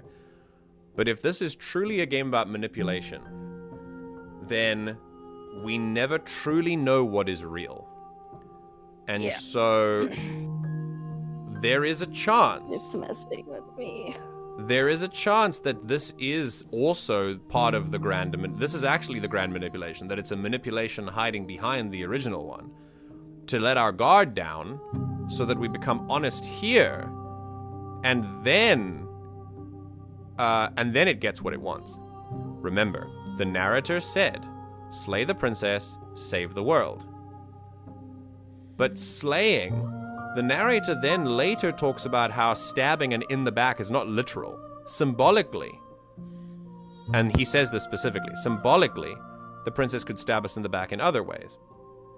I think that slay the princess does not mean slay all the time with a knife. I think that symbolically we could slay the princess right here by waiting forever. I think this is... I don't think the narrator maybe intended for us to do this, because he's still thinking on this layer of manipulation. But if we're on this layer and it's all a manipulation anyway, then this is slaying the princess.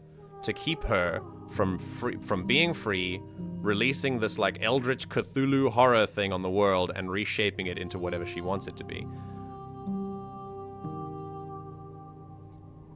Using the princess to do that. Now bear in mind, this also depends on what the world she wants to make is going to look like. Because as she's communicated before, that apparently depends on us and how we are going to interact with the princess. Because every interaction we have with the princess will shape this being, the Long Quiet.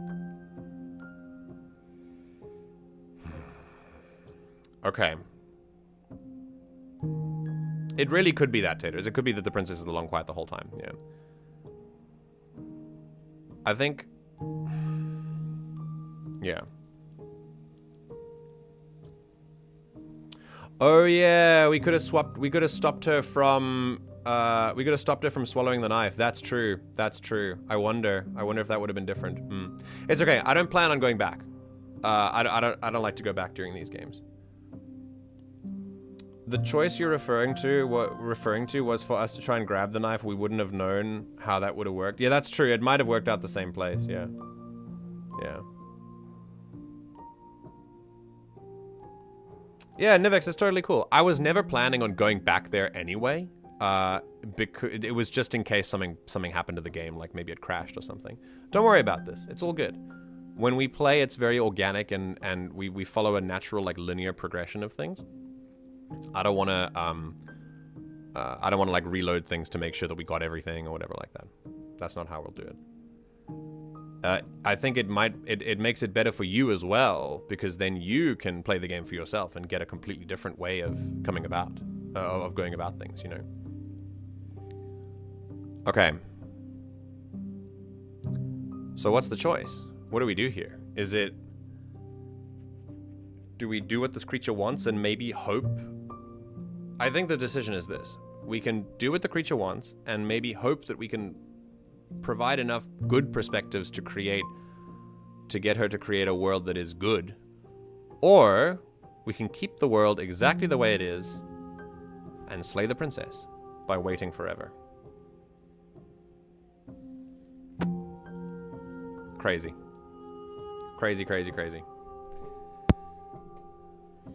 Yeah, it's like, what do you want to end the stream on?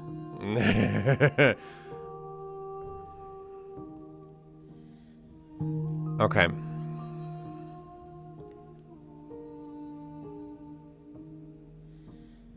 I kind of feel like...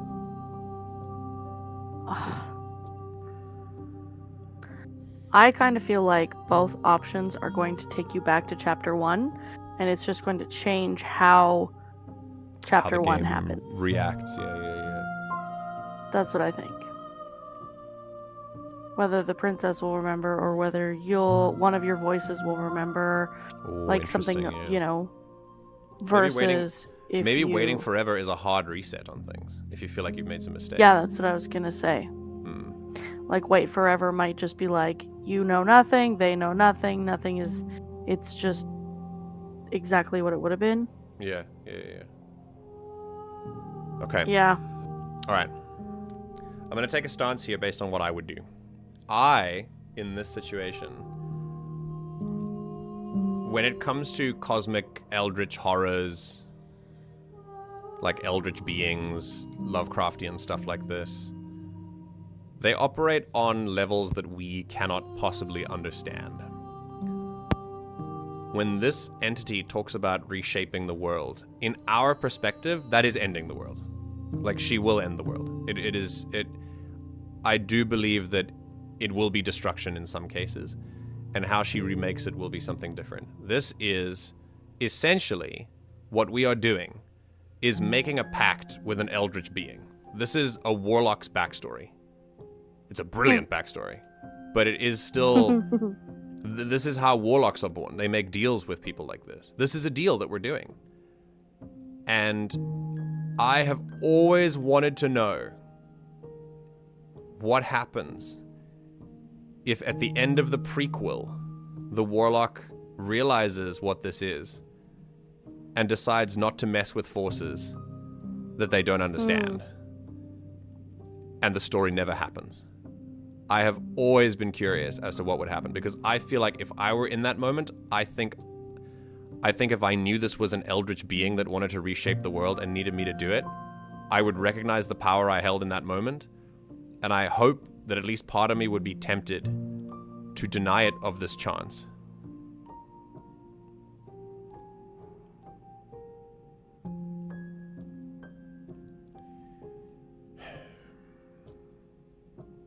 I am always going to be someone who feels like he can, or feels like he's in a position at some point to educate on some things that maybe he knows a lot about, or maybe he's researched a lot about. I'm a teacher, right? That's my greatest passion. And in this moment, that urge is telling me, make me forget so that we can give you lots of perspectives, show you how things work, and then go. But I also don't want to believe that I am as arrogant to assume that I alone can do this with a being like this. That I have the kind of ability to do this. I feel like the height of hubris would make me take this deal. If you forget, you just go back to chapter 1, I think. I mean, it could be, yeah. I feel like wait forever would just be... Like they both go back to chapter 1. Yeah, well, yeah, that's the thing. If we forget, then we both go back to chapter 1. If we wait forever, then we just stand here, and this creature is never free to destroy the world, which is the plot of Slay the Princess. I feel like wait forever would just be, oh, you waited there and eventually died from dehydration or starvation, and we have to go to chapter 1 anyway. I think we would go to chapter 1 anyway because we just want to get some different endings. But I think that this is where the story has the potential to end. If we wait forever, then this story ends. The creature never wakes up. We stay here in limbo forever. Dehydration or starvation won't happen here because we're in this weird liminal space. Like, we are souls now. And we'll just kind of sit here. Mm-hmm. There's also another question if you're playing this, like, do you want the world to end? Do you want there to be a new one? Do you want there to be a clean slate? Because I gotta tell you, sometimes I'm tempted. Sometimes there is... yeah, it kind of depends on the world we're in, right? Yeah. If it's the world we're in right now, there's a lot of beauty in the world, which would always make the decision for me to not do something like this, but I'm not saying the consideration would be completely absent. If I had a big button to just reset things... Whew. I'd think about it long and hard. Oh, yeah. I would really consider it. In fact, I might wait forever. So that's what I'm going to do. At the end of this lovely stream, there will be an episode 2. I think I want to just do more and see what we can do, depending on what the outcome of this is. But I will wait forever for this. I feel like this is a sacrifice play to stay here and stop whatever this creature is from doing. It's not malevolent. It's not evil. I'm not assigning morality to it. But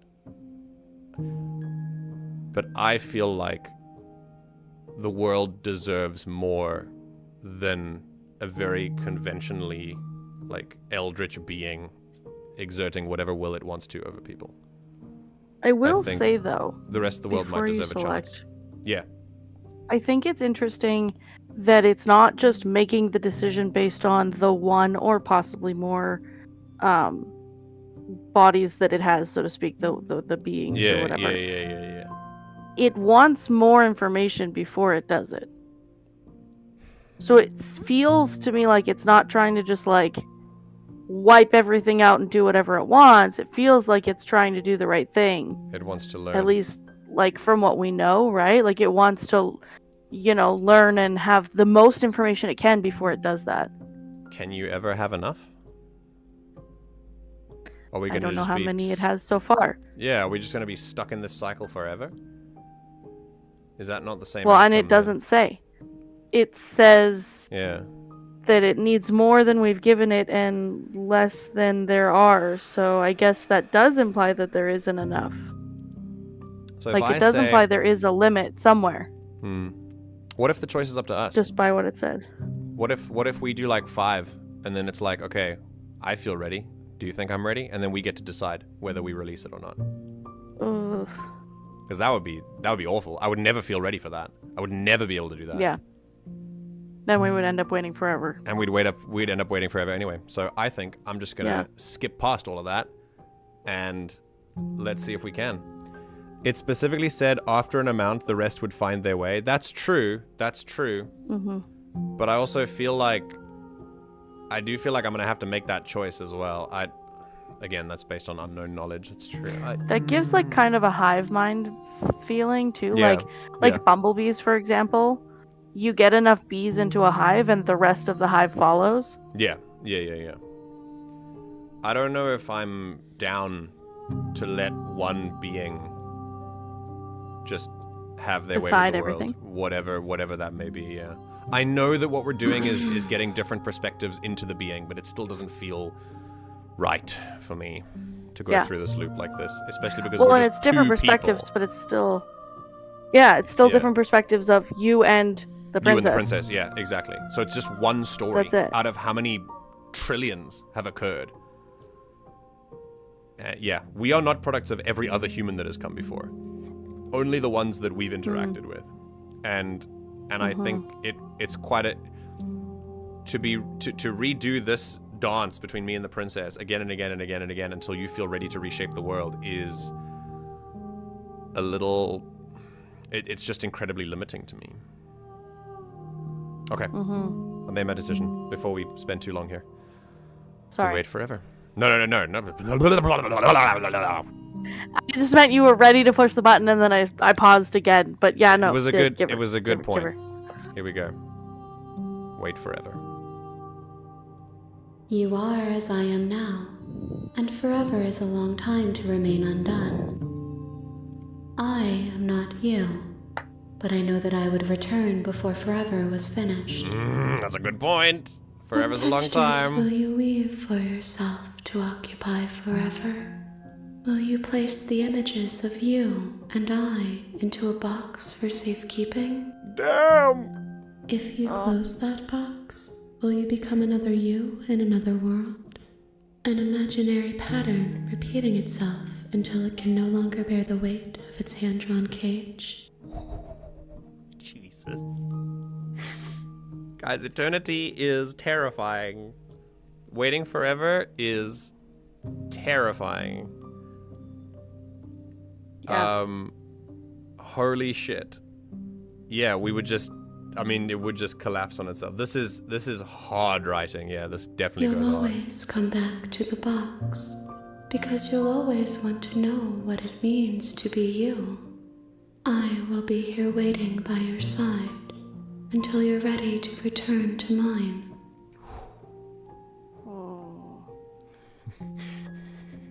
She really said wait forever? No, you ain't. Yeah. Oh.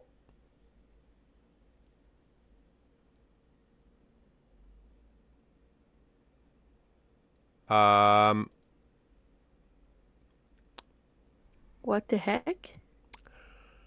So I don't know if this was purposeful or not. But the game just closed. What? That's on purpose? Is this on purpose? Is this not a insane story writing? Yo! In Alt F4! What do you mean? Crazy. Oh my god. It even shut down your stream on Discord. Yo! Yeah, it killed the game. The game is closed. That's it. We wait forever. Oh. Oh my god.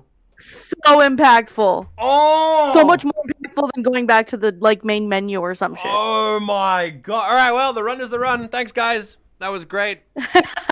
There will be no part 2, and bye. That's Slay the Princess. Oh my god. Ah! What that do you hit mean? so hard. Holy moly. It just Alt F4s? Holy shit! Oh.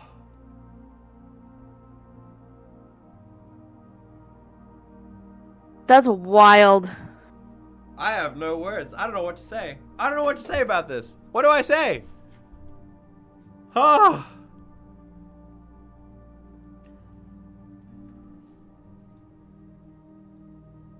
Jesus. Jesus, Mary and Joseph. What do you mean? Okay. So I am tempted to let that be it. Genuinely, I'm tempted to just let that be it.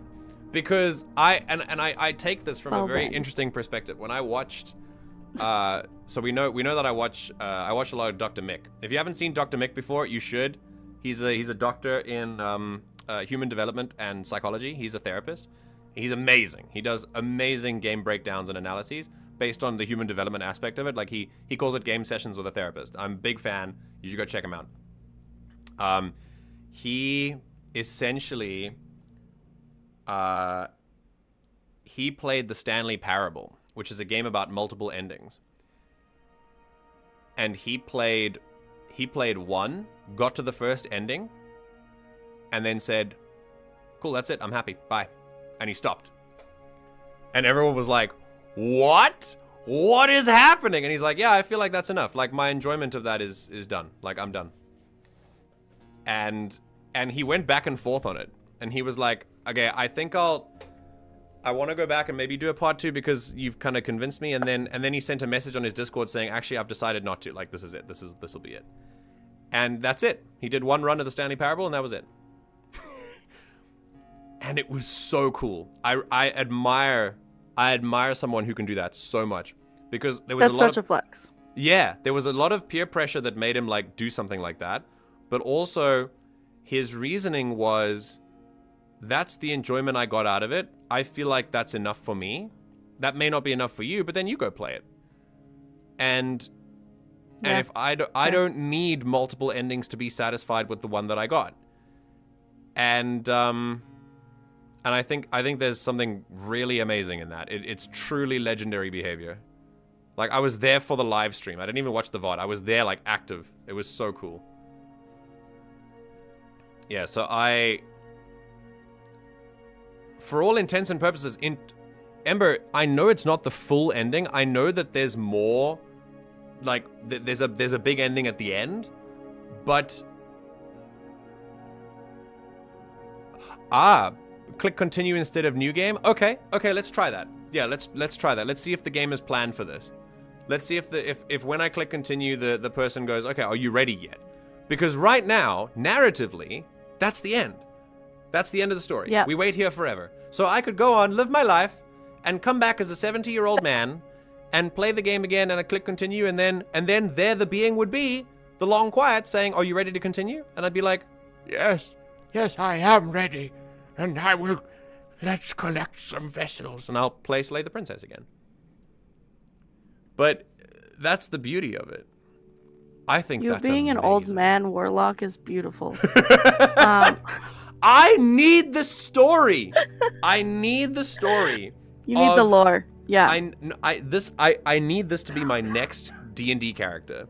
To be a warlock who denied the patron something, and then just waited with them forever. And then but maybe it was like 60 years. They went completely insane, just batshit.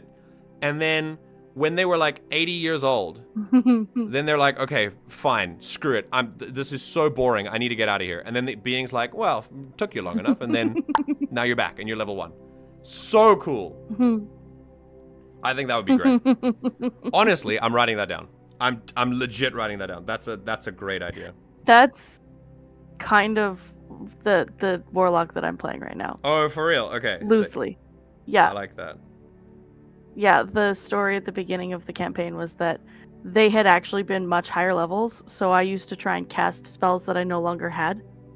Oh, nice. Level 1. Okay. Yeah. A character but that's like who did the a time wait travel forever thing. ending in But yeah. Slay the Princess. That's Cool. wild and just I want that. absolutely beautiful. I want that. And like, maybe it was more than 60 years. Maybe it was 600 years. Maybe you're like a human who's not supposed to be 600, but Yeah. is 600. Yeah, exactly. But you're like, you look like you're 20 something still, so Yeah. everyone's like, yeah, sure. you know it's an ending in this game because of credits. Yeah. But again, look, okay, even if it's an ending the game intended, narratively this is an end because we could just stay there forever. So it's still and never turn the game on. It's still an ending. It just might not be the end. This is awesome. I'm glad people like the game. I figured it would do well. It's so good. I love this. No, the option for more. So cool, dude. This was such a cool recommendation. Thank you. I really, really appreciate it. I looked through the other ones that you'd given, and I looked at there was Planet of Lana and Night in the Woods as well that you looked at, and I figured like, what am I gonna? Because a lot of people have also suggested stuff, and I looked at the ones you had because I wanted to do those first. I wanted to pick one of them first, and then I'd do the other ones.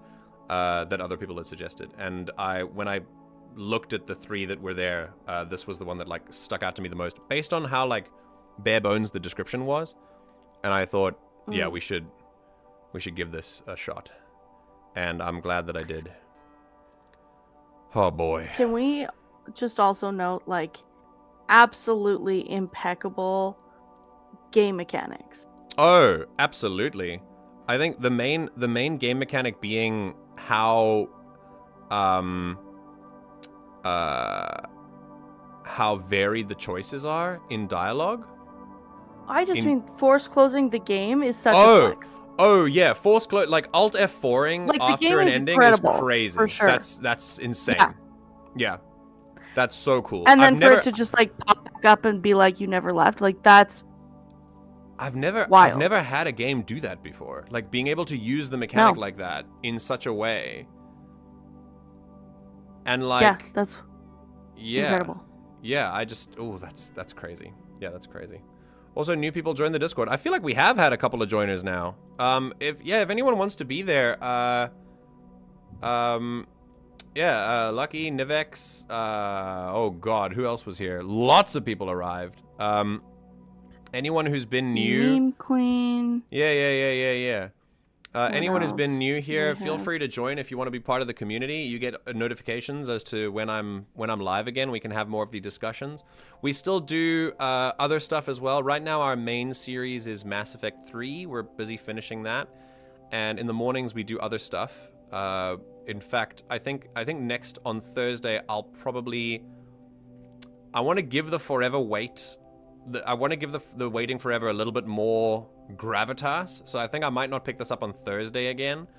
Maybe on Saturday. We'll see.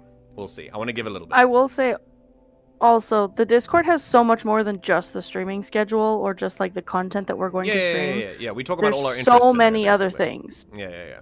Yeah, we do. If you like it, there's probably a space for it. Yeah. Art. Yeah, there's art as well. All sorts of things. We got a food Discord, we have pets and everything. So you can share all of your interests in there.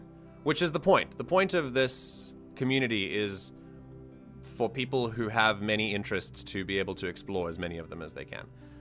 Just remember that the goal of this community is just to teach each other how to be better people through those interests. So that's the idea. So come in with that mindset and you will be just fine. All right. That is a lovely point to leave things. Incredible. I will take I think if I were to give a brief summary,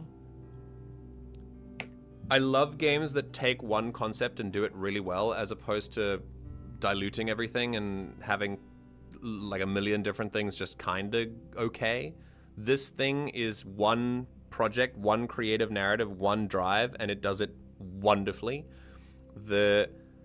Every element of it works to serve it so well. Almost like the way that the art is drawn as well feels like we're flipping up like a pop-up picture book. That everything kind of, as you turn the next page, a new pop-up comes up. It's lovely. The art is fantastically well made. I love that it takes the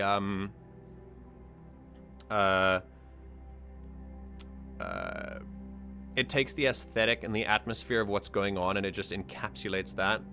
The underlying, behind the curtain, like the behind-the-scenes stuff, the direction of the story that it takes is wonderful. The voice acting is phenomenal, considering it's only 2 people, is insane.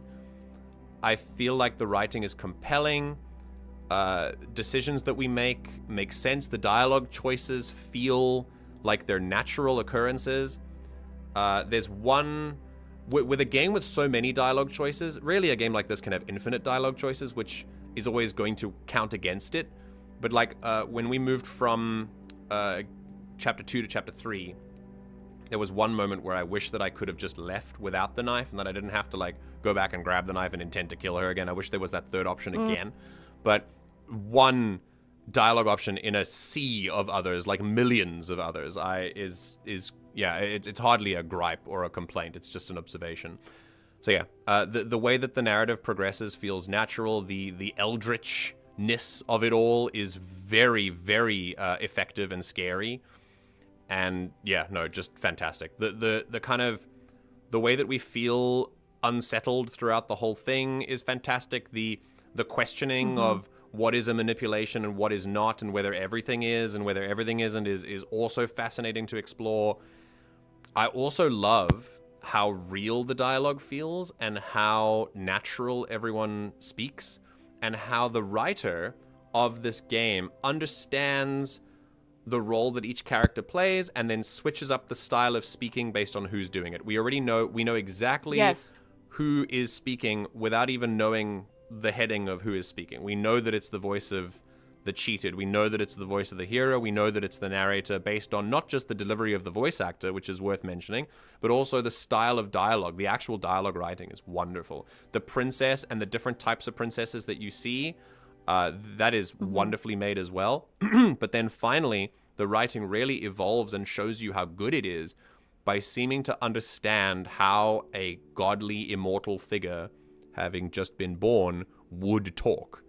And it gives this the turns of phrase that we've seen in the gods dialogue, in the long quiets dialogue, are things we have never seen in the other dialogue before. No one's ever talked like that, but it's still there because it's done by this like eldritch immortal being, and that is a mark of a really, really, really aware writer. Just the awareness of type and the awareness of character work. It's wonderful. This is a very, very, very, very, very well-made project. I really, really like it. I think it's really interesting. The dialogue options are so well thought through that the reactions can change depending on the order you select them in. That's also a good point. Also, sorry, Taters, I cut you off. But I was just going to say, I think that's really cool because we've talked about it on writing streams. Yes, when we read things that other people have written, we analyze them, we talk about how dialogue feels and whether it can you hear someone speaking these words? Does it make sense for the character? Those are the considerations you have to make, and those have been made, I believe, in this game. Super cool. And yeah, Ember, 100% right. I love that the dialogue changes very subtly, and even your subtle changes of intention in each dialogue can create a different reaction in the character as a result. It's awesome. I think too, the fact that it changes also like really amplifies the importance of the points where it doesn't change. Yeah, absolutely. When we are going beat for beat, but the tone is different, that's so vital because there's so much difference in the other dialogue. Yeah, and it really feels like... really gave that weight. Yeah. It feels like when we choose dialogue option, let's say there's 1, 2, 3, and we go in an order of 3, 1, 2, it feels like the game could tell that we did that. And it could tell that we did it in that order because the characters are responding in that way. I can't imagine how you could even plan for this stuff. Like it sounds like a multiple year-long project to get this kind of stuff done. Just imagining their like storyboard having millions of red thread across all of it. Yeah. Like that's an insane flow chart, you know? So cool. I also think like on the note of like depending on what you choose or what order you choose things, I think it's interesting that the choices will change and disappear. If you choose one thing, you might lose. Like when we lost, you'll lose other ones. Like I think there's something bigger. You know. Yeah. Because you'd already pushed her to a point where she was frustrated or annoyed. Mm. So then you didn't get to say, like, let's team up because Yeah. you'd antagonized her. Or, I like, love that. when you grabbed for the blade, the option, the options of, like, I don't remember, anything essentially except for leaving changed, right? Yeah. They went away. Yeah. So cool. So I think it's so interesting. I know that because something happened very differently than I thought would happen due to the order of certain choices you did. I won't say which ones, but it was a big change. Really? Very cool. Very cool. I would love to see how other people play this. That's another thing. This game has not only so much replayability for you, but so much playability for other people that we can all talk about it and all feel like, how did you do it, Mm-hmm. So cool. Mm-hmm. All right. On that note, I'm hungry as hell, so I'm going to go and eat some food. But join the Discord. Thank you, Taters, for being here, and thanks for welcoming all of our new people. You and Ember as well. You did a great job in there in chat, so I appreciate that. And have a wonderful day, my dear, and I will see you possibly at the end of tonight's stream when you come in fashionably late, as usual. Usually, just in time for the goodbye. Indeed. Okay, goodbye. And on that note, goodbye.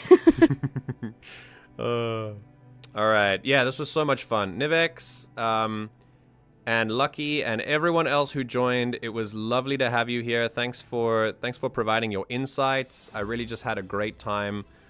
Please make sure to, if you want to know when we're going live next, notifications are a good thing to turn those on, and you can join the Discord. We announce when that. And if you want to be part of the community, if you want to make some friends, you can join the Discord as well.